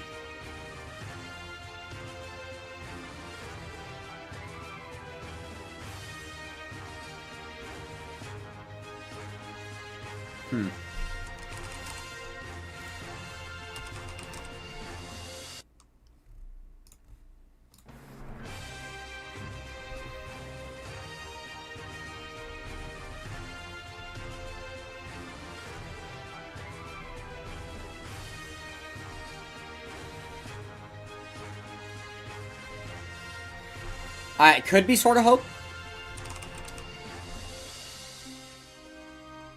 Oh, actually, this part here really... Yeah. Damn. You know, Sword of Hope Trunks has come up a lot, and I don't think I've ever recognized it or guessed it. I should probably spend some time with that OST. Oh, God. Another really popular one. Oh. That's Adult Daima 4. There you go. Because what happens right after that soundbite ends is a bloop. It's a little water droplet. And then that's, yeah. Okay. Perfect. That one's easy. Guys, we're about to do it. We only need to get this one right. If we get this one right, we get our 10 streak. And then we will be done with OS Title after the 10 streak. Because I have something else. One last thing I want to do before the stream ends.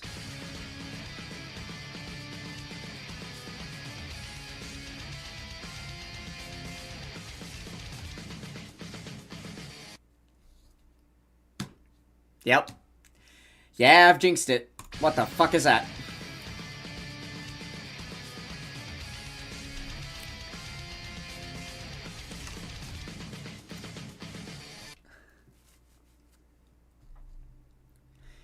You don't know how the hell I can identify some of them? It's because of the types of songs that they attach to units. No, this is not Jiren.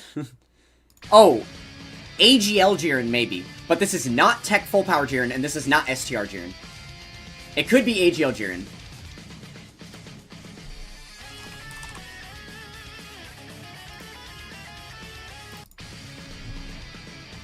Yeah, like each like unit has different types of music attached to them that like is their vibe, and you can just like guess based on the melodies, based on the instruments used, based on the tempo of the music, stuff like that. Like you can kind of easily tell when it's like a Gotenks unit or, you know, different things like that. I don't know.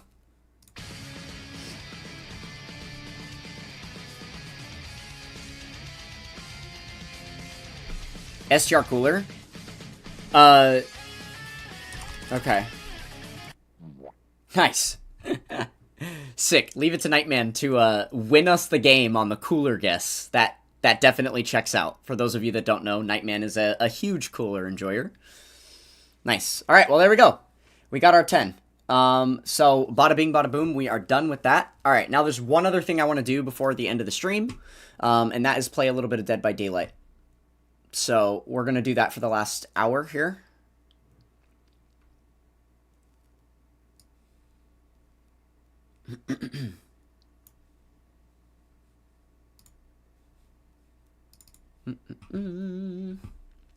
Just got to get this loaded up. Uno momento.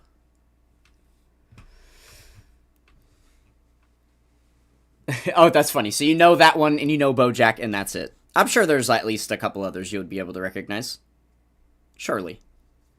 Some of them are so iconic.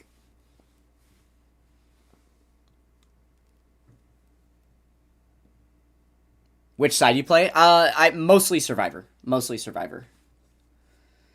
Yeah. I play a little bit of Killer because, you know, a completionist at heart. So obviously I'm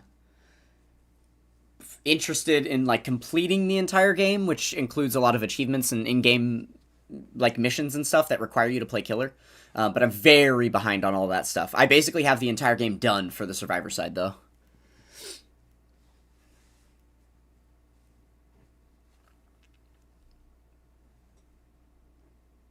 Do I follow the strict community code? Like, you mean like, do I, when I'm playing Killer, do I like, hook all the survivors multiple times and not tunnel and all that stuff? Is that what you're asking me?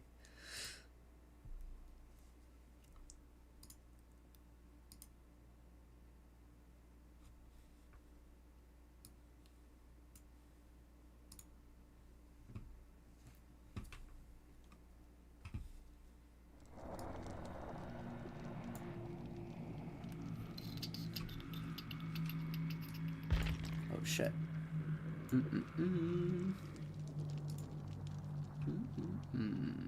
we go. Perfect.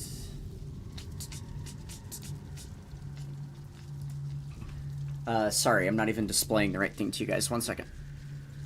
It's getting set up here.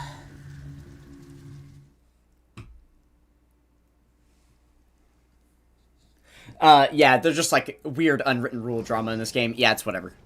Who cares?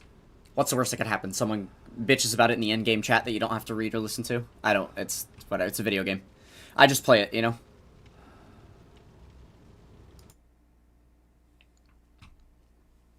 Alright. I think I already got my... Yeah, I already got my login earlier today. Alright, we'll go ahead and play some Survivor.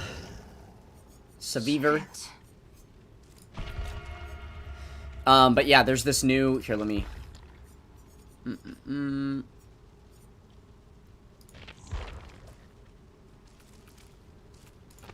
I'm almost done with this Rift Pass. It ends in 6 days, and I have to get through level 70 so I can get these 500 shards. I'm almost there, so... In the next hour, should be able to get that. It's actually probably only going to take, like, 1 game, because there's a new week of missions that came out. Yeah, so... Blind the Killer 2 times. Escape a trial. Cleanse a totem. Okay, cool. I can do all that. Escaping won't be a guarantee, but the other 2 I can easily do in 1 trial.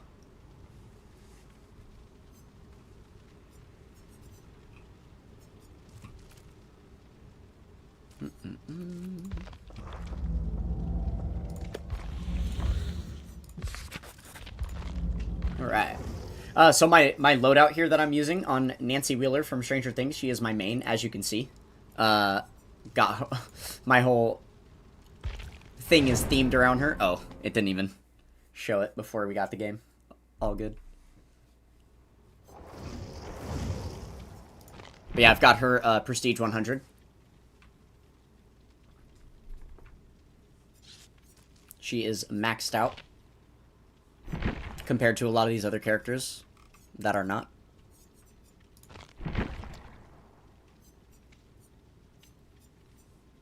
But yeah, pretty cool build. Windows of Opportunity is going to allow me to see all the pallets and windows and stuff that I can use to defend myself against the killer. Sprint Burst is going to allow me to get these speed boosts every so often throughout the game. So I'll use it to be able to, like, boost away from the killer. Deja Vu is going to show me the generators that need to be worked on that we have to finish in order to open the exit gates, and it gives me a little bit of a repair speed on some of them at a time. And then this Vigil perk is going to make it so that any of the negative status effects I can be afflicted with will go away a lot quicker, including one that happens when I use my other Sprint Burst perk. Because when you use a Speed Boost perk like that, it creates the exhausted status effect, and then you have to wait for a timer to go down so that you're no longer exhausted, and then you can use your Sprint Burst again. So Vigil is going to help me get that back quicker, basically, is the idea here. Okay, 4 out of 5 cakes. Everybody can offer some type of an offering. There's a special event going on right now because it's the 10th anniversary for this game. So there are these cakes that you can offer, all those things you just saw right there, that are going to basically multiply the amount of points we earn from the game. And there's 4 survivors and 1 killer, so we could have gotten up to 1 more cake. It looks like 1 person just didn't offer anything. So, all good though.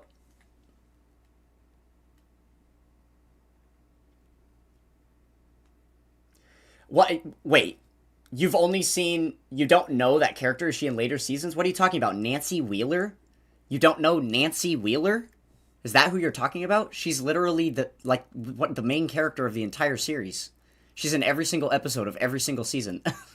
How do you not know who Nancy Wheeler is? What?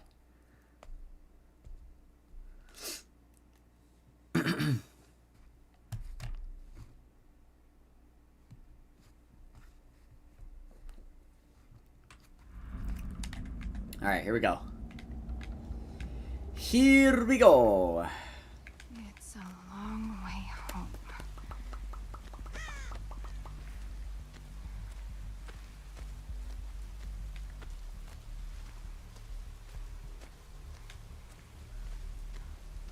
It's a little quiet. Okay, it's a Wraith. I know what killer it is. This killer can go invisible. I am gonna work on this generator down here. Already downed? Brother. Okay. That's not good. Someone else just got hit, too. Okay, I guess someone's pressuring that because he didn't pick her up yet. The other person's getting chased. Okay, he went back for her.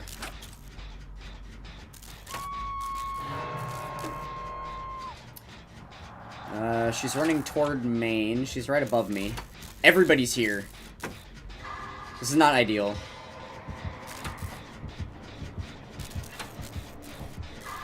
Okay, he's chasing them. We're fine.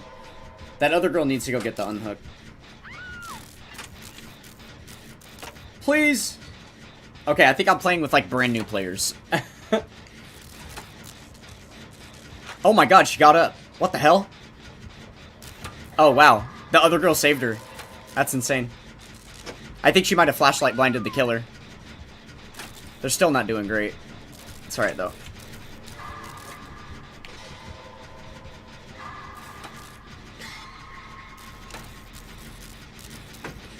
Stranger Things is a little bit of an acquired taste. I can understand if it's not for you. Alright, I really want to pressure this gen, but I'm also worried. He's gonna come here. Yep.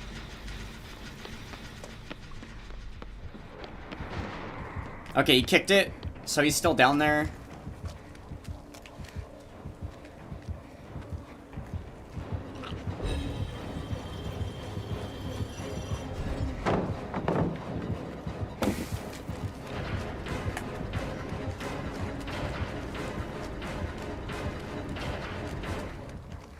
He left me?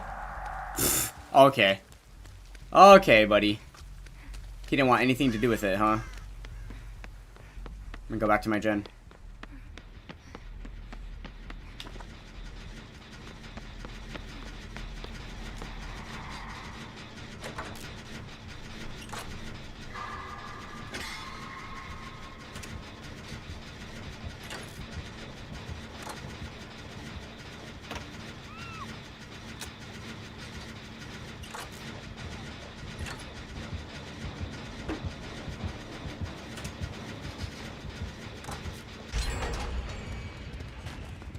Would you like a heal?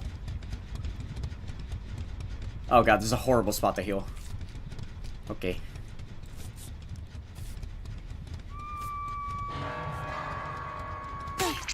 Oops, my bad.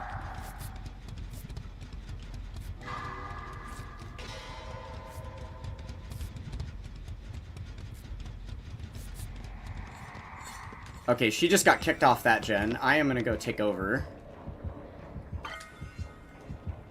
Oh, hold on. Okay, killer's up there. Good night, Pixie. Thanks for being the greatest supporter of all time. Someone DC'd? Oh no. Someone just disconnected. Brother. Oh, that was so close. I almost got that save. No. Oh. Okay. There's a totem here. I'll get this. Unless he comes here. Then I'm kind of fucked.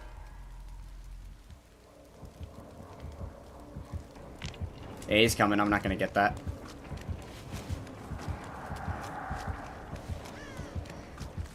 I don't have shit over here, bro.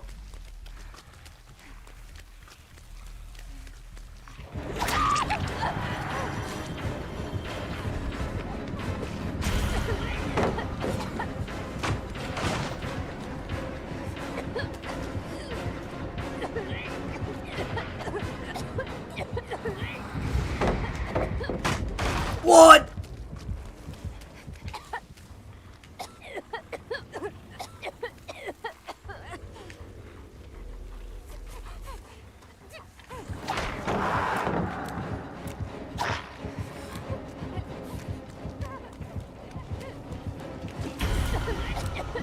Oh my god, dude, the killer power things are so dumb in this event.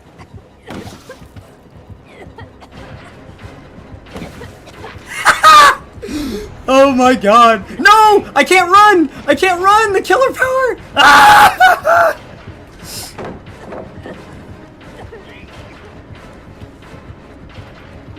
Damn. Alright, that was a good chase. That was a good chase. I'll take it.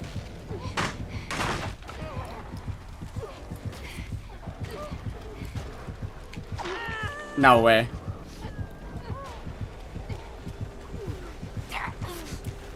Oh, flashlight save. Poor guy. Okay, he's kind of getting bullied now. A little bit. A little bit bullied. Good for him. Alright, I need to get my achievement done. I'm not too... I don't think we're going to escape this one. Nobody's, like, really hard-pressing generators too much, so... Like, literally, the bot is the only one doing gens besides me. So, I'm just gonna try and find a totem. Get that challenge done.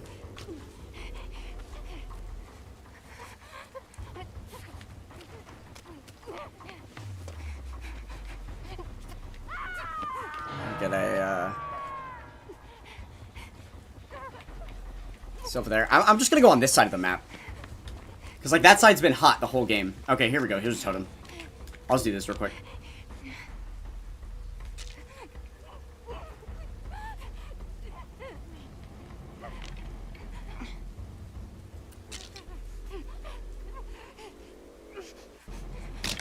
Yeah, bro, it's gonna be like that a lot. When I'm playing Dead by Daylight, the link level runs are not going to reset immediately. It's just a thing. It's just a thing. This is why I don't do this often on Dokkan days of like playing other video games, but this game is going through like a major celebration right now, so it's worthwhile to be on. And I've been really back into it lately because Angry Pixie plays it. We've been playing together. Alright, yeah, this game is, like, totally over. We still have 3 generators left, and... I mean, I haven't been hooked yet. Everyone else is about to die.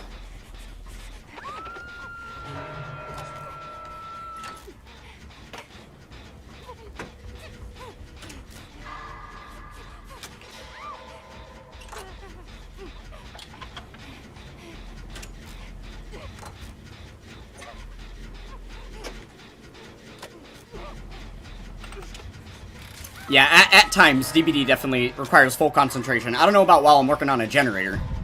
Not really much happening here. Like, I'm literally not even pressing any buttons.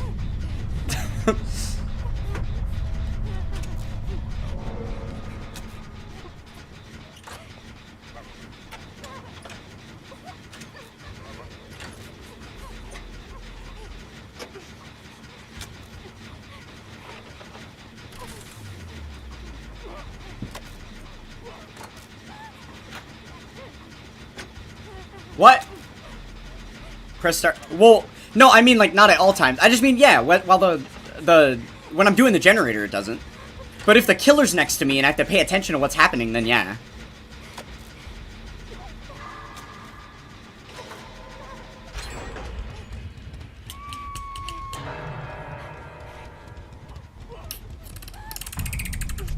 Okay.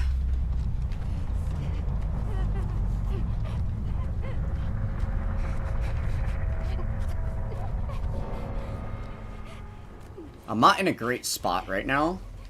Not a whole lot of pallets here. Oh, that other person's working on a generator, though. That could be good for me, because she'll get found. Likely?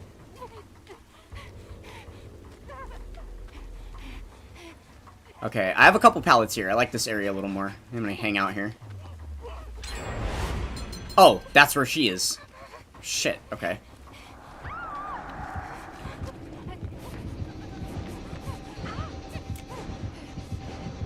I almost had it!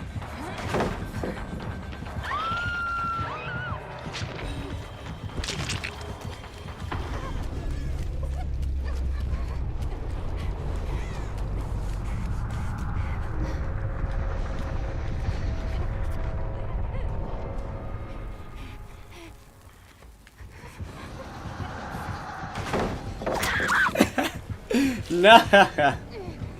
I'm dead. We're all dead. Too bad.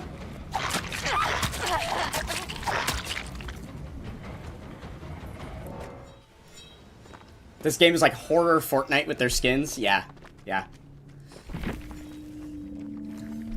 It do be like that.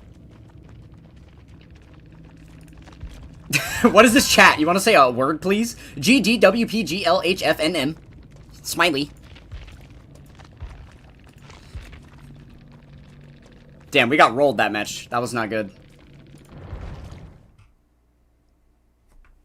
That was pretty bad. But that's gonna happen. It's late at night, so all the tryhard killers are on. I wouldn't really say he was a tryhard killer, but I wasn't exactly playing with, like, cream of the crop teammates. I didn't even read the TTV name. I don't know. I don't know. Was it something sus? That'll happen a lot on here. There we go. I got Rift past tier 70. We did it. That was the goal. So yeah, we'll probably just keep playing this until like 12, and then we'll see what's up.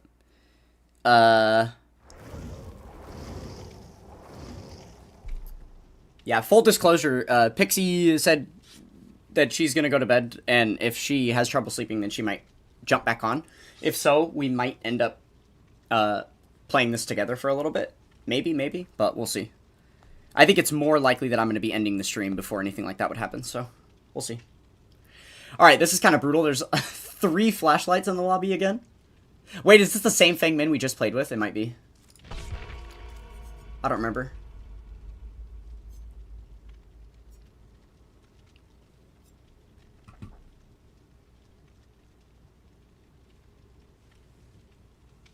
Oh, you just like looking up the TTV names because if they're not streaming, you can judge them. Yeah, fair enough. Oftentimes they are. Yeah, Lara Croft is in this game. Yeah, there is so many crossovers. So many different crossovers.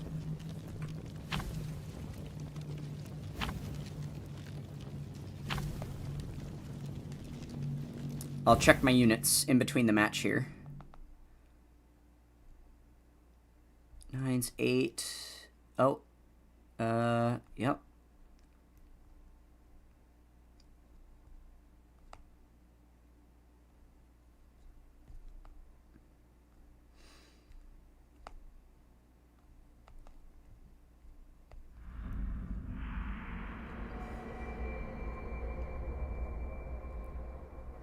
Now what? Now we go! Eerie of Crows. Okay.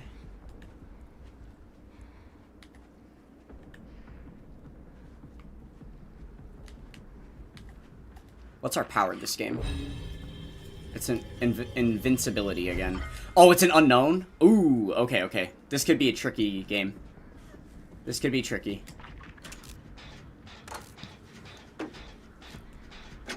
So this killer can shoot, it spits like a toxic orb at you, and then it infects you, and then if you're already infected, you can see like a big bubble over your head when you're infected, and if he hits you again, then you become injured, and then if he hits you again, you're downed.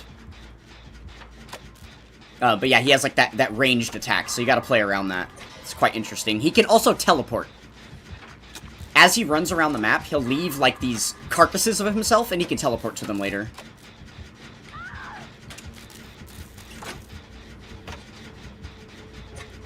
Okay, he's right there. I don't know if we get this generator before he hooks.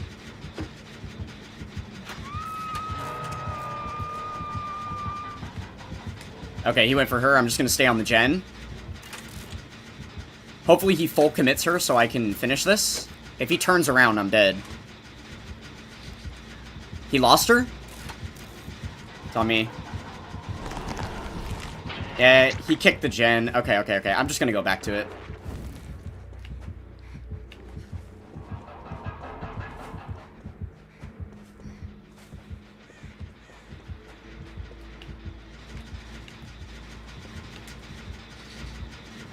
Kicks pallet.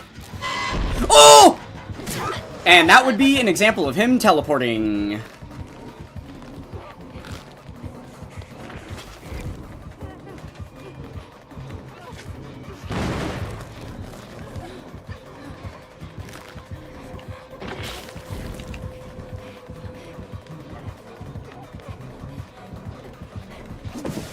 Ah, damn. I almost made that. Okay. Just gonna crawl here. Dude, someone get back on that fucking generator. Are you kidding me? Bro. Oh my god, that generator lost like 25%. It was almost done. That's so bad.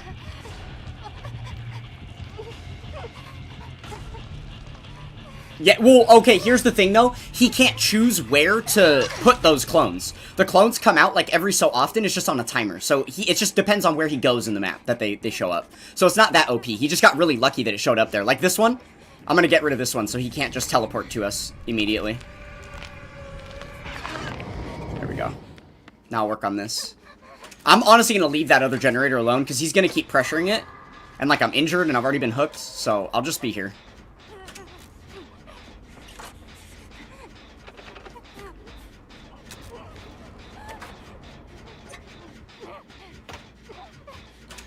Where's he at?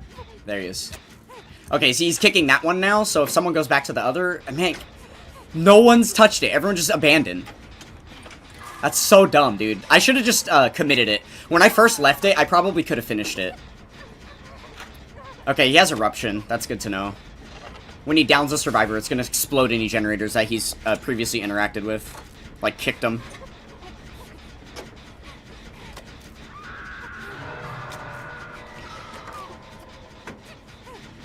We were actually doing so well at the start, and then just because we didn't finish that gen, everything kind of got screwed. I really should have committed it. It's so annoying. Alright. Yes! Someone just did the special event thing and healed all of us. That's kind of insane.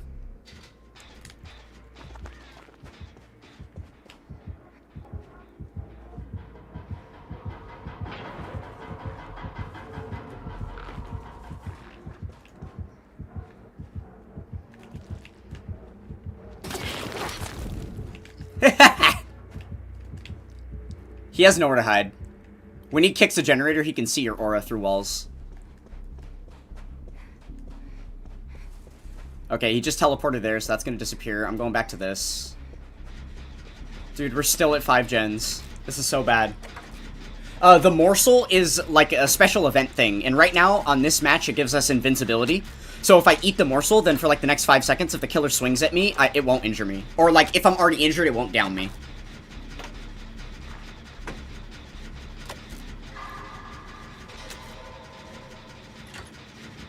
And if I place the morsel at a table, if you place 4...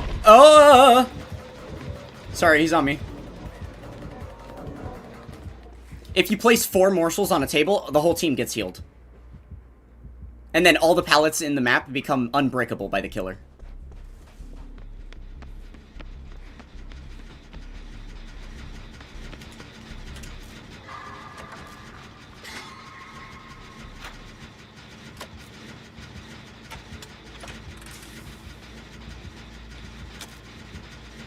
He's there. Okay. I'm gonna get this one. I'm gonna stick this even if he pressures me, because we gotta get a gen. We have to. Okay, there's one. It looks like he has deadlock, so another gen just blocked, because I saw that girl get off it, I think. I think that's what happened. I'm gonna start this one.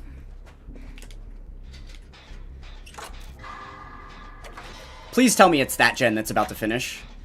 That one right there. Yeah, that's good, that's good. Okay. Oops.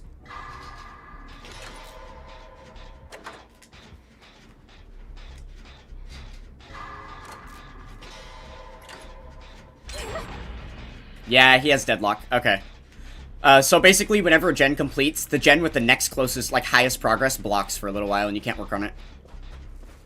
Kind of annoying, but it's alright.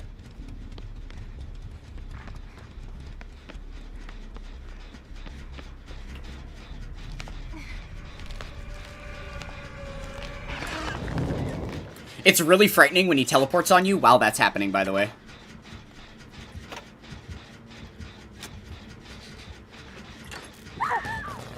And there's the eruption.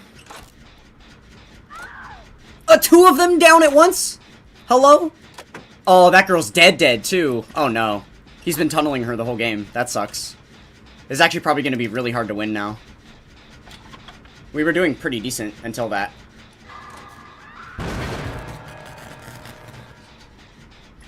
Damn.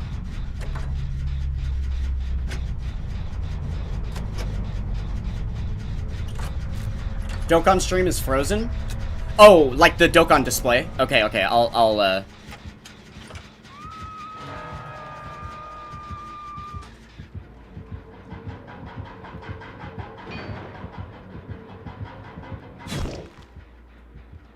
Okay, he's gone. Kind of. I'm not gonna get out of the locker yet, because I still hear the heartbeat. He's nearby. Yep. Not chasing anyone. The Feng Min's hiding. That Feng Min has kind of lost us this game. She hasn't really done shit. It's kind of annoying. Okay, now I'm gonna leave. He's going to check that gen.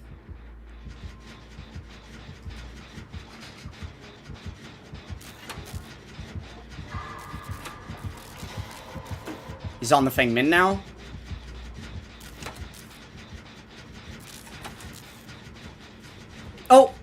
Wait, how'd she get off? Oh, wow. I was gonna unhook her. I didn't realize that Fangman got it.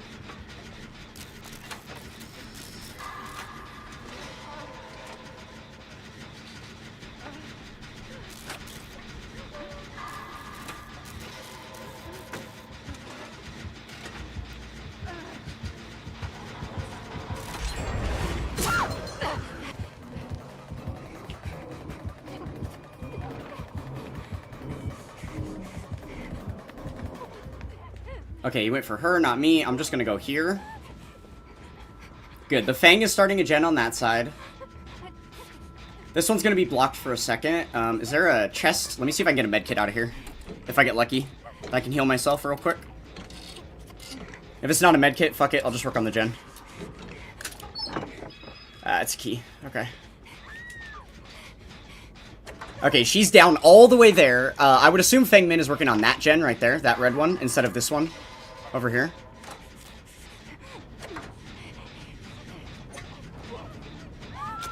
This is actually going pretty decent right now, I'd say.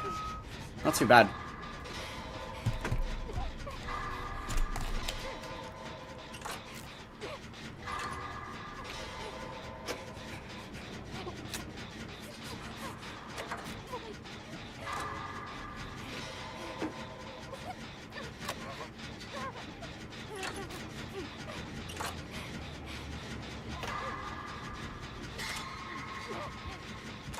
Okay, he's coming toward me. I'm just gonna pre-leave this way. Oh, he read my movement! No! That's bad. Alright, I'm infected. Don't double back, please. Whew!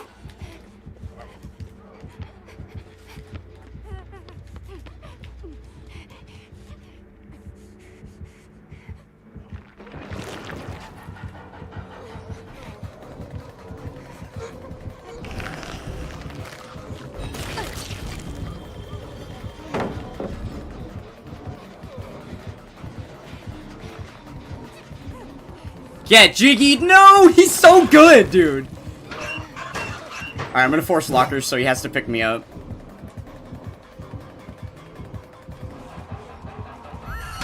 There we go. It buys them time to work on the gen. All that extra interaction instead of him just downing me instantly. Bought us like 5-6 seconds. It's good. And I was really far from a hook, too. That's good, that's good. Okay. If he has a teleport over there, that's bad. Otherwise, they might actually... Oh, he teleported. Fuck. Yeah, that's not good. Damn it. They should have dispelled the thing before they worked on the gen. That was their mistake. They should have got rid of his little teleport thingy.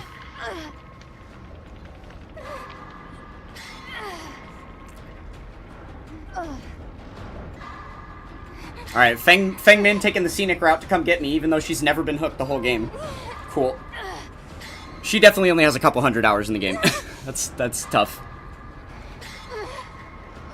Come on, Fang. Okay, go back to the gen right now. Go back to the gen right now. Go, go, go, go. Immediately, please. I swear to fuck, Fang. Why are you with me? Go do the generator. Go do the gen. Okay, she's gonna work on that one. I'm gonna go to this one. She wasted so much time. She could have already been on the gen for like 15 seconds. Okay, he's here on me.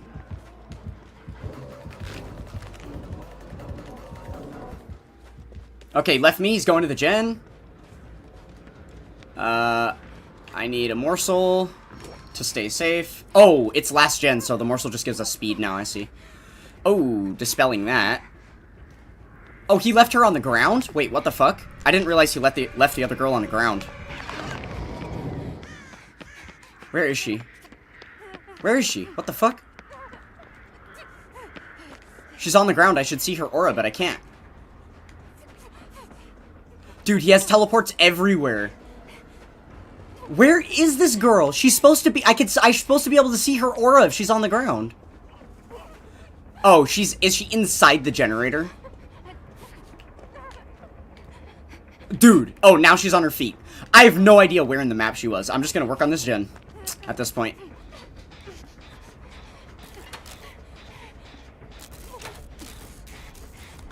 That's really unfortunate that other person got tunneled out, because we probably would have won with a fourth person helping during all this.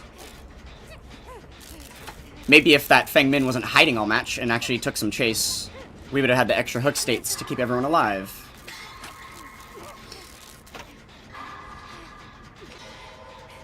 Alright, at least she's getting chased now. That's good. That's good.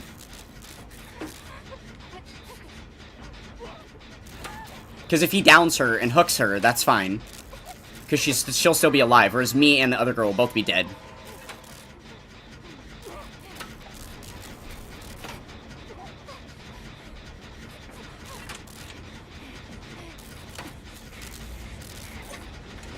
She's gonna get the gen.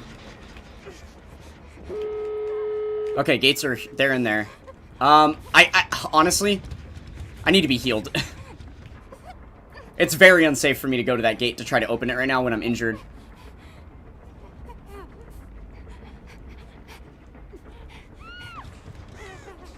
Yeah, is he right there? Nah. He's gonna check this gate.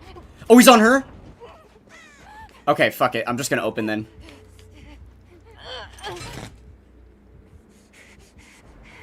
He goes back for his hook. That's good, that's good. That's gonna give me time. And he won't hook toward the exit gate because it'd be easier for us to get her. So he's gonna hook away from the exit gate and not go near us. Hopefully she can just 1-for-1 it. Okay, there's gonna be an orb coming through the sky in a second.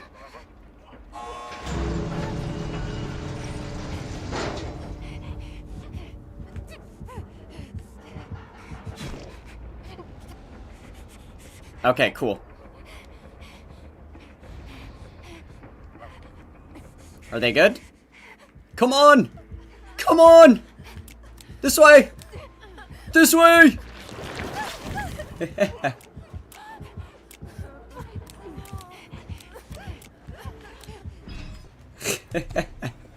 Alright. We actually escaped. Nice. That was cool. That was cool. What a match.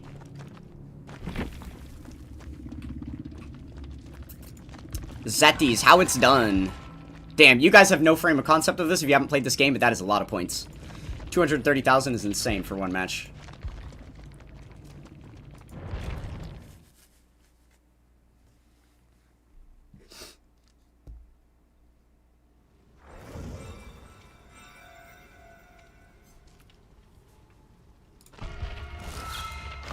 Oh, actually, before we go in again, I do need to spend a little bit of blood points. Let me go to my other character that I've been leveling up. Hold on.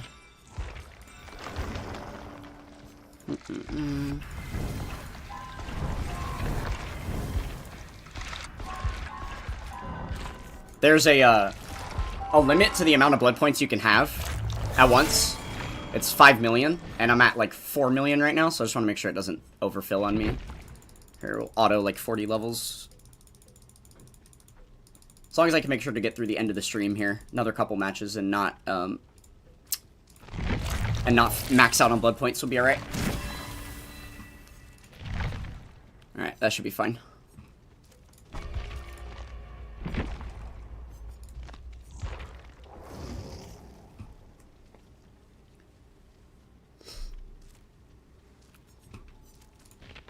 So yeah, those little morsels can do a couple of different things depending on it's RNG when you load into the match, whatever it's going to do.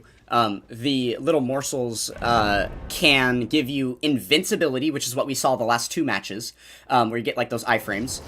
They can also give you invisibility, as in your character model turns invisible and the killer cannot see where you are. That shit is hilarious. It's really fun to use. If you're good at using it, right? Or if the killer's really bad. What's it called? And, there's a third one that gives you a speed boost. So similar to like my sprint burst where I boost forward, it gives you that effect. It's kind of cool. Hey, look, Ash was there for a sec. Oh, if you're talking about like Ash versus the Evil Dead. Yeah. Yeah, he's in the game as well. Power level is almost up to 600k. Almost. Oh, over 600k, I meant. 610. We started at what again? 543? Uh-oh. That's not good.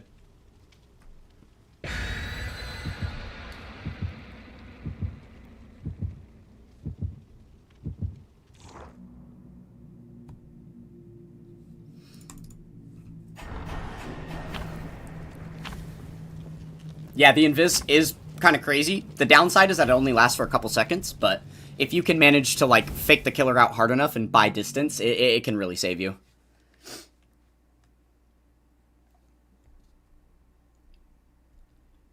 But it's honestly better to just... It's definitely better to place them on the tables, because if you place 4 morsels on the tables, then the whole team gets healed. That is, like, such a powerful ability. If you just have everybody taking hits and then escaping chases, and then you have one player who's just going back and forth, putting a bunch of morsels on tables and healing everyone the whole match, the killer can't really do shit. Has more problems than Hawkins. Okay, she's gonna work on that gen. Probably get chased off right away. Okay, these are the invisibility ones. Oh, we're facing Jason from Friday the 13th. So Jason in this game can actually throw, like, fucking spears at you. Yep, she just got hit with a spear. Great. And I'm pretty sure we can do the invisible thing. Yeah. So it shows yellow for us so we can see ourselves, but the killer can't see that yellow. You're literally fully clear. And then these little black rift things, you can teleport around the map with them.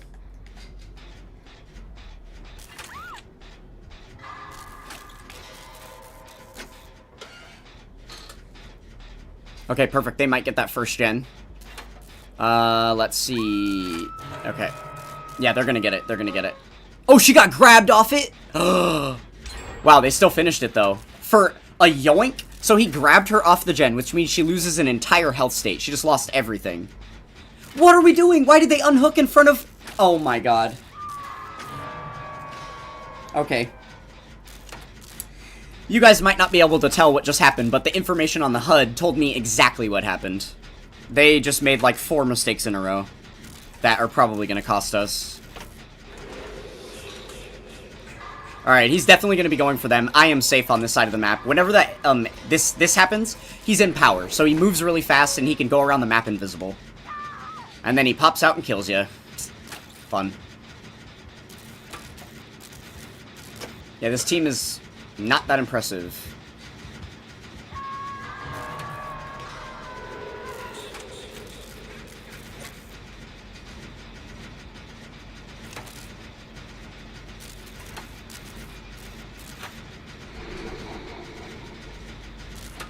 Okay, yeah, he went back to them, which makes sense. Alright, I finished that gen. I'm going to unhook her. Try and get her healed up while they're being chased. Damn, dude, they're going down in like 3 seconds. Oh my god. This team is so bad. Hello? Yes, they did unhook in front of the killer. That was exactly what you noticed happen, yeah. And she went basement. Wonderful. And this girl's AFK. Wonderful. God damn, bro.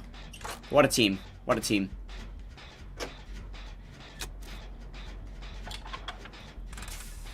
So... okay.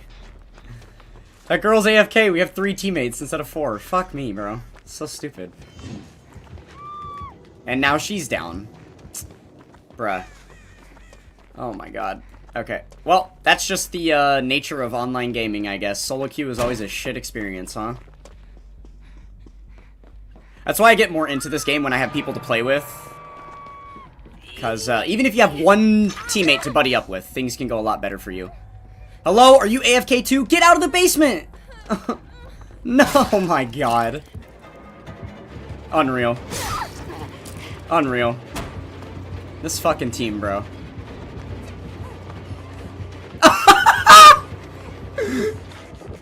He didn't see me.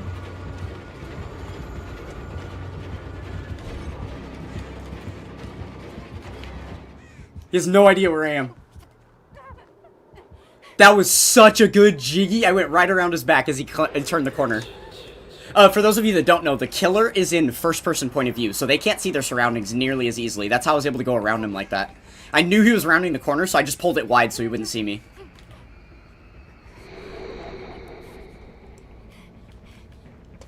That was so good. Big spin moves, big spin moves.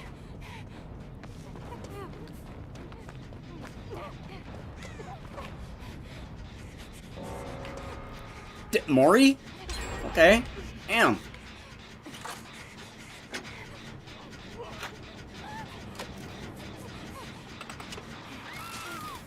Bro, they go down so fast. I just don't understand it.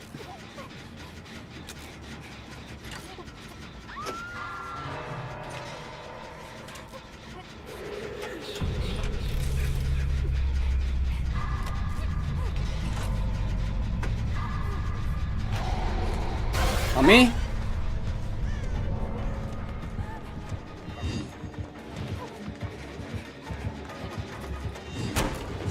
No! Damn. Yeah, that was good by him. I didn't really have much over here. I didn't want to use this loop either because the walls are so short. You can just throw the spear over it, you know? It's all good, though.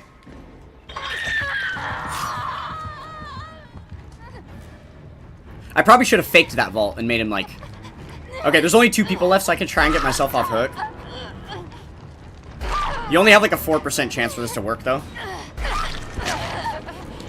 Alright, I'm just gonna let myself die so that the other girl can try and get Hatch at the end of the game. I mean, she might come and save me, but... Not my intent to let her. She just took the hit? Nah. She wanted to unhook me for the points, but it's fine. I'd rather her just run.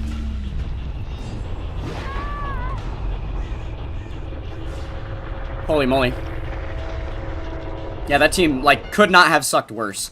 And that's the problem with playing solo in this game, is that that's the way that MMR works is your MMR goes down if you don't escape, and your MMR goes up if you escape.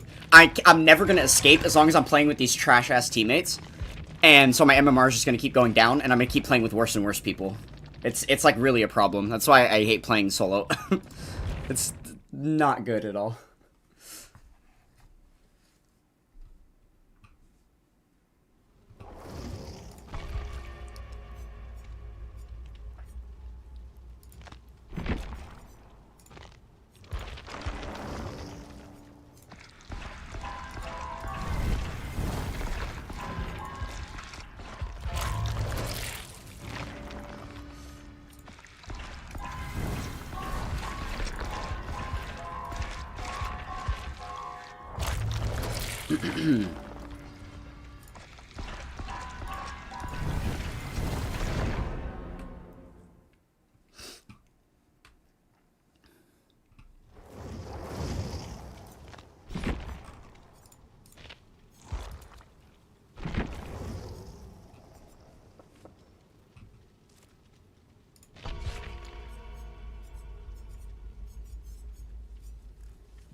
Hex Burger King. Yeah, hidden potential nodes but blood, exactly. Feels like a really questionable way to do MMR in the game. Yeah, like if you're the killer, sure, that makes sense, but Survivor, it doesn't. Exactly, yeah. It's really bad. The MMR system in this game has been trash forever, basically.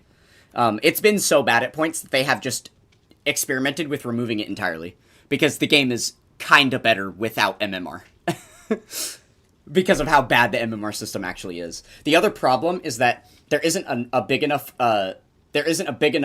player base for this game to really have a bunch of split tiers of MMR. So the problem with the original MMR system was that your queue times would be insane, because if you had high MMR, there's so few players up there that you'd have to wait for 15 minutes. So instead of having these small pools of players, they just combine them into this big chunk. So basically it's like the bottom tier of players, like the brand newbies, and then like everyone else in like one big MMR tier together. It's like not... Yeah, it's just bad. But I am definitely in that newbie tier right now, I would say. Which, I mean, I do have a couple thousand hours in this game, but I'm definitely not, like... Especially because, again, Survivor is a team effort. I definitely do not have, like, the escape track record that I should.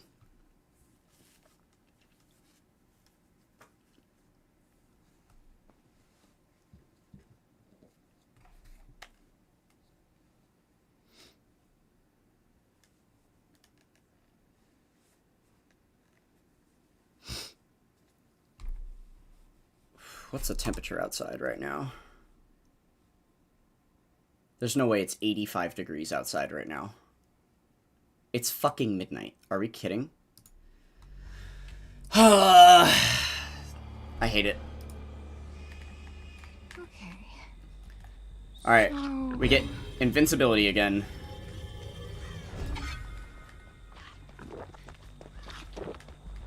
You good? She's over here gulping. God damn. The fuck? You see that shit? No way. A doctor. Fuck.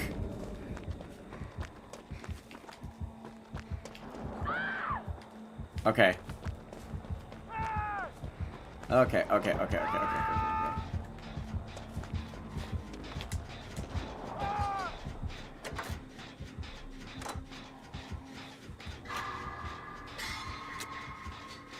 Oh god, I think it might be a skill check, Doctor. Oh no.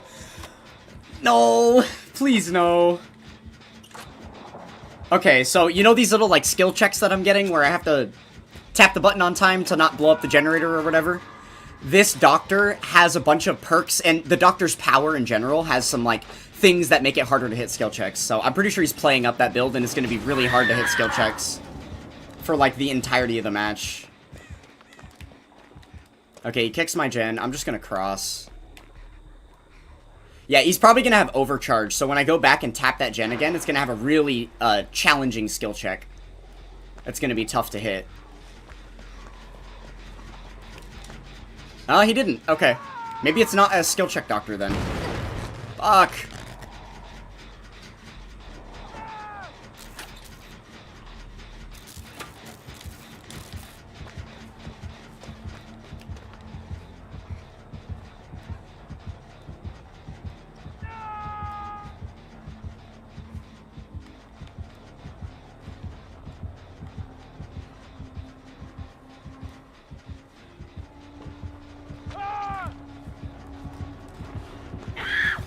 No way that just happened.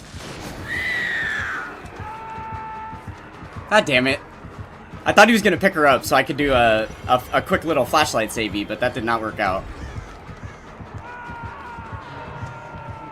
Alright.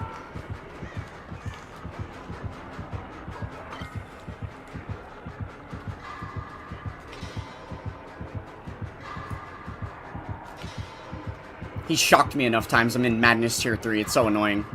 Sorry, it's incredibly loud. There. Not much I can do about that.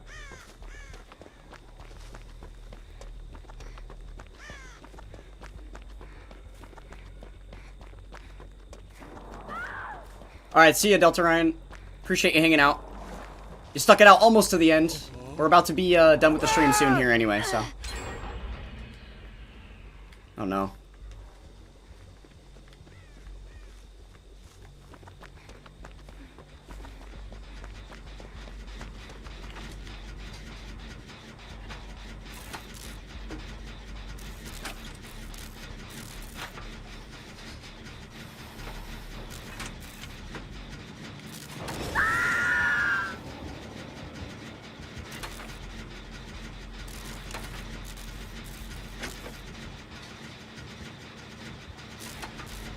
Nice, went for that girl instead.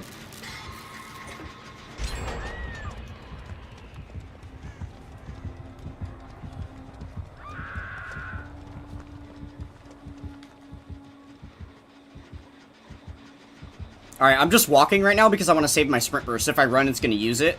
But I want to be able to sprint away if I need to. He's probably going to shock. Oh no, now he just picks up? What a guy.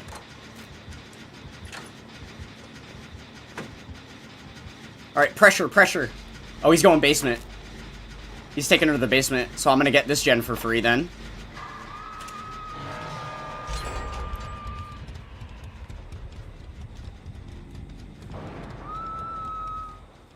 Oh, my headset battery is getting low. Alright, I'm gonna go get her.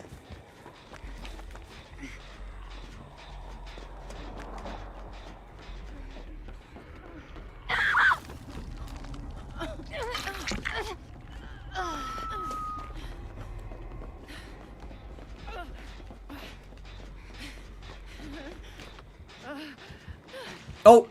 No! Go! Go! Go! She wouldn't run! She was Madness Tier 3, so she didn't know he was coming.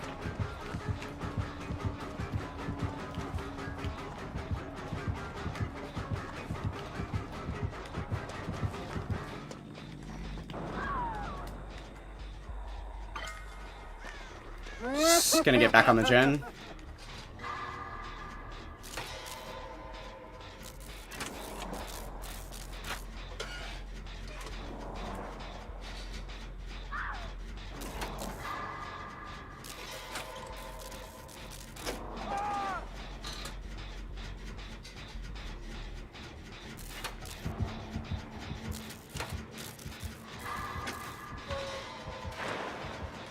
Oh my god, someone just did the thing. We're all healed.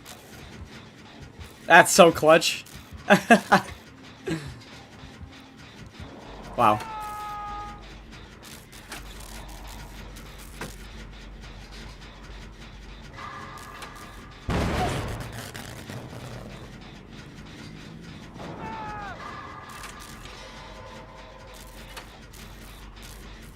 Yeah, that was a really W heal, honestly.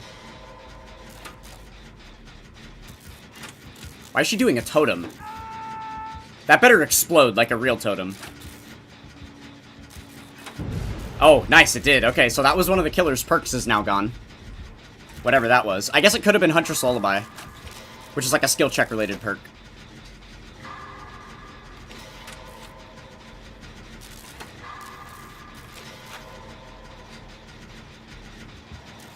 Yeah, I really am. This is like my third generator, huh?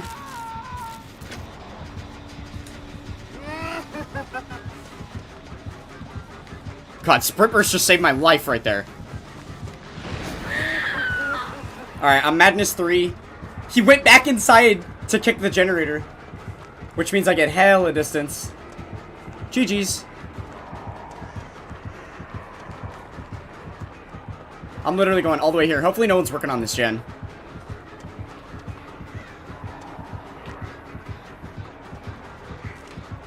Someone is.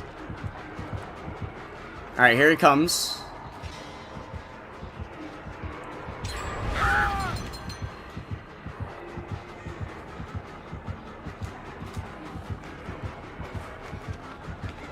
Go! Go! You fuck! Oh my god! Move!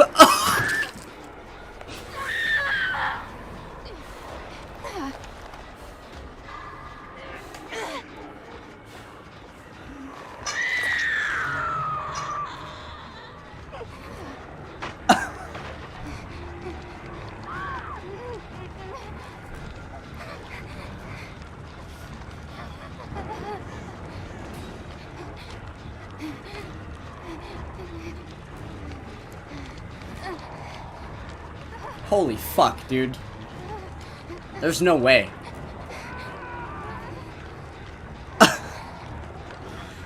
There's, by the way, a window right here, where Nancy's head is, a window right there.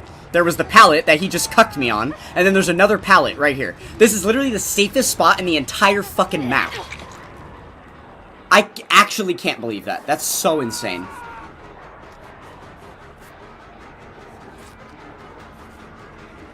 Alright, at least we get the last gen.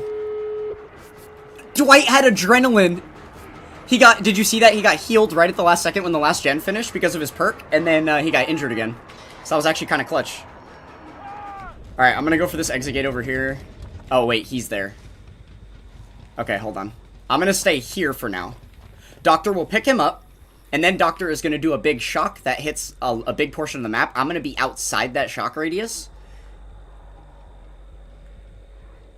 And then, oh, he's going basement with it. Okay, got it. Yeah, he's gonna shock and chase her since she's in the radius, and then I'll take over the gate after.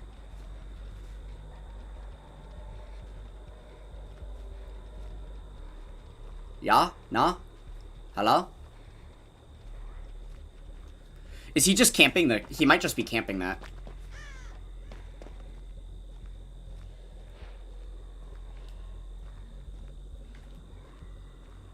Yeah, he was right there. Okay, he's going back to basement.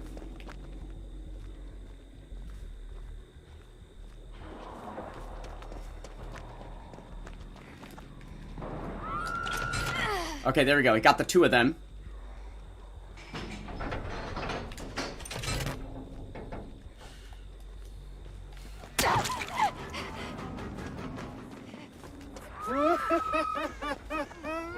Alright, I'm just gonna go to the other gate and leave.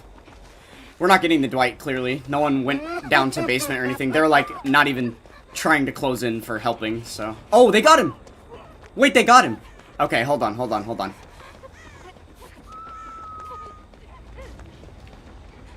Why is the gate 99'd? Oh, here's my plaything. Okay. I have to do this totem. Everything's silent, and I can't hear the killer right now because of this perk. He hooked me. You can see that red symbol in the bottom right corner of the screen. That's what that means. I just gotta cleanse this real quick, and then I'll be fine.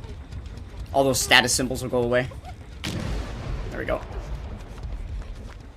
Okay, he's chasing her. The fourth one is working on some shit. There's no...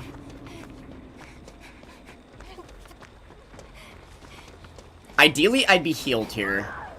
Okay, he got her off the gate.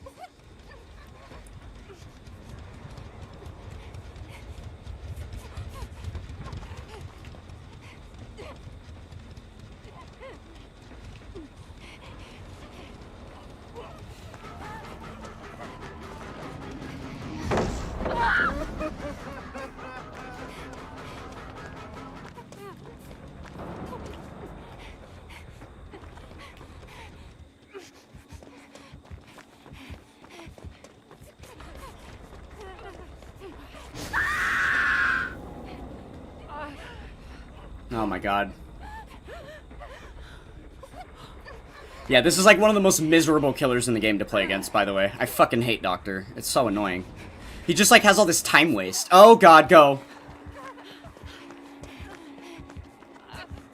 What the fuck is this guy even doing?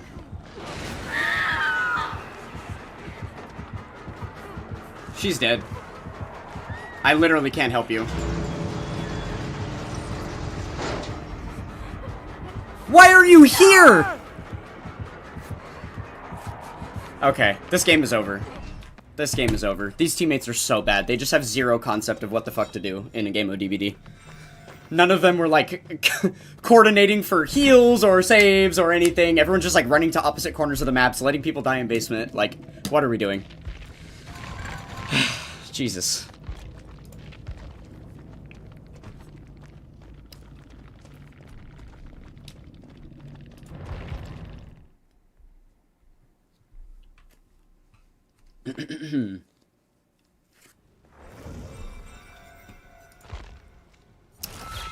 That was insane. Alright. But that was a bit fun. It's just about 12 here, so I think we're probably gonna wrap up the stream in a minute. Probably gonna call it there for DBD for the night. Let's go into the Rift Pass, see what's up. Okay, so now it's just deep Rift stuff. Yeah, I don't really care about getting any of these extra cosmetics. What was that sound? Oh, my headset's about to die. Well, actually, that works out perfect because we're ending the stream. So, that'll do. That'll do. Alright. Oh, let me go back to this first. Oh, actually, I could show you guys this. Do you guys want to see my wallpaper real quick? Badoom. That's my wallpaper right now. Hell yeah. It's my wallpaper in Dokkan too. It's Biddy's Bulma. You already know. We gotta do it like that. Dokkan missing, FYI? Wait, what the Hello? I think everything is imploding right now, is what's going on. What is happening? Okay, well, Dokkan's dead. Oh, there it is. Now it's back. Now it's back. Sweet, sweet. Oh my god, you guys, it is so hot in this room. Genuinely can't wait to end the stream just so I can, like, go outside and it'll be, like, colder. It is actually, like, 95 degrees in here now. This is insane. Alright. Swap out units one more time.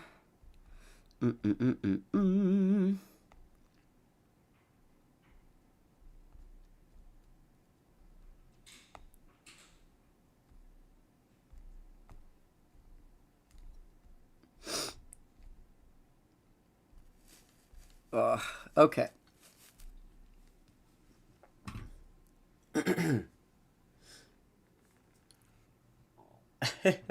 Hollow Bulma. What do you mean? I'd be gatekeeping my Link level strat. What are you talking about? And yet you win this game against a killer I hate with questionable teammates. Yeah, exactly. What do you mean I'm gatekeeping my Link level strat, though? No way. Definitely not. Definitely not. Oh, you just meant because because my screen was MIA.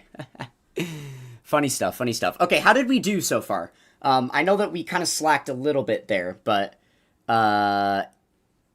it's been, I guess, 5 to 1 would be 8 hours. So we're at 7 hours right now. 7 hours since Dokkan Day started. So in 8 hours, I should have gotten 100,000 power level, which would put me at, because we started at 543, so then we should be at 643 in 1 hour from now. We're currently at 612. So we're definitely a little bit behind, even further behind than we were at the 4-hour mark, I would say. So we're going to need to pick up the pace here a little bit, which is totally okay, because now that I'm going to be ending the stream, I can really lock in. I'll start doing some manual grinding. The other thing I have to mention is that we're moving a little, just a tiny bit slower than we normally would, because of the fact that I have these new units to do, right? And when I'm doing 38-7 during the week, I am using the Yamcha strat, which means I can only prep units that are Earthbred fighters. But all the other units that I've been doing with Cell Max and then Broly and Lude, none of them are Earthbred fighters. So they were all Link level 1. So it's taking a lot longer for that slot specifically to finish. So that's kind of hurting the amount of power level we're gaining as well, right? A little bit of a problem. I also noticed when I put Lude on the team earlier for a second that he kept transforming and does his like giant form thing, so it overwrites my ability to do the Piccolo Jr. active, so I kind of wanted to see what the conditions for that were. Oh, it's because there's a hybrid Saiyan enemy. So if I link level him on Dokkan Day, I'm just unfortunately going to have to deal with this. Maybe I can work this out on, like, I could just do him on 39-3 or something like that. I don't know. We'll figure it out. 39-3 will probably be the best place, because that's like a little bit of a slower stage anyway, so it wouldn't be the worst thing, right? Yeah. I wouldn't recommend probably just don't do him on Dokkan Day is going to be better overall. Because the thing is, like, he's going to make the runs take longer, which just makes everybody else link level slower, so it's not worthwhile. I'll do him on 39-3. But, alright. That is going to be the stream today, guys. So hopefully everybody had fun. One thing I will ask is brainstorm some activity ideas for me. If you think there's any other fun little thingies we could do on stream, because I like the activities that we've come up with so far and some of the things that we do, but I think we could expand a little bit more. So, I'll wait for this run to end before I like officially finish, just so you can see my final power level here. Here we go. It is 614. 614. Yeah. Yeah, avoiding giant form characters on Dokkan Day is absolutely a smart choice in general, I would say. Probably a good idea. Alright. Okie doke. Well, thank you guys so much for joining. I would say like the stream, but there's only 5 of you left in here right now, and I'm pretty sure all of you have been here for long enough that you have liked the stream. So, thank you guys so much for joining me. And I will catch you guys next Dokkan Day, for sure. Definitely, randomly here and there, sporadically in between. But yeah, I look forward to it. So good luck with the rest of your grinds. Appreciate all of you guys for the support on the channel. That's going to do it for this one today. And I will catch you guys in the next stream. Peace!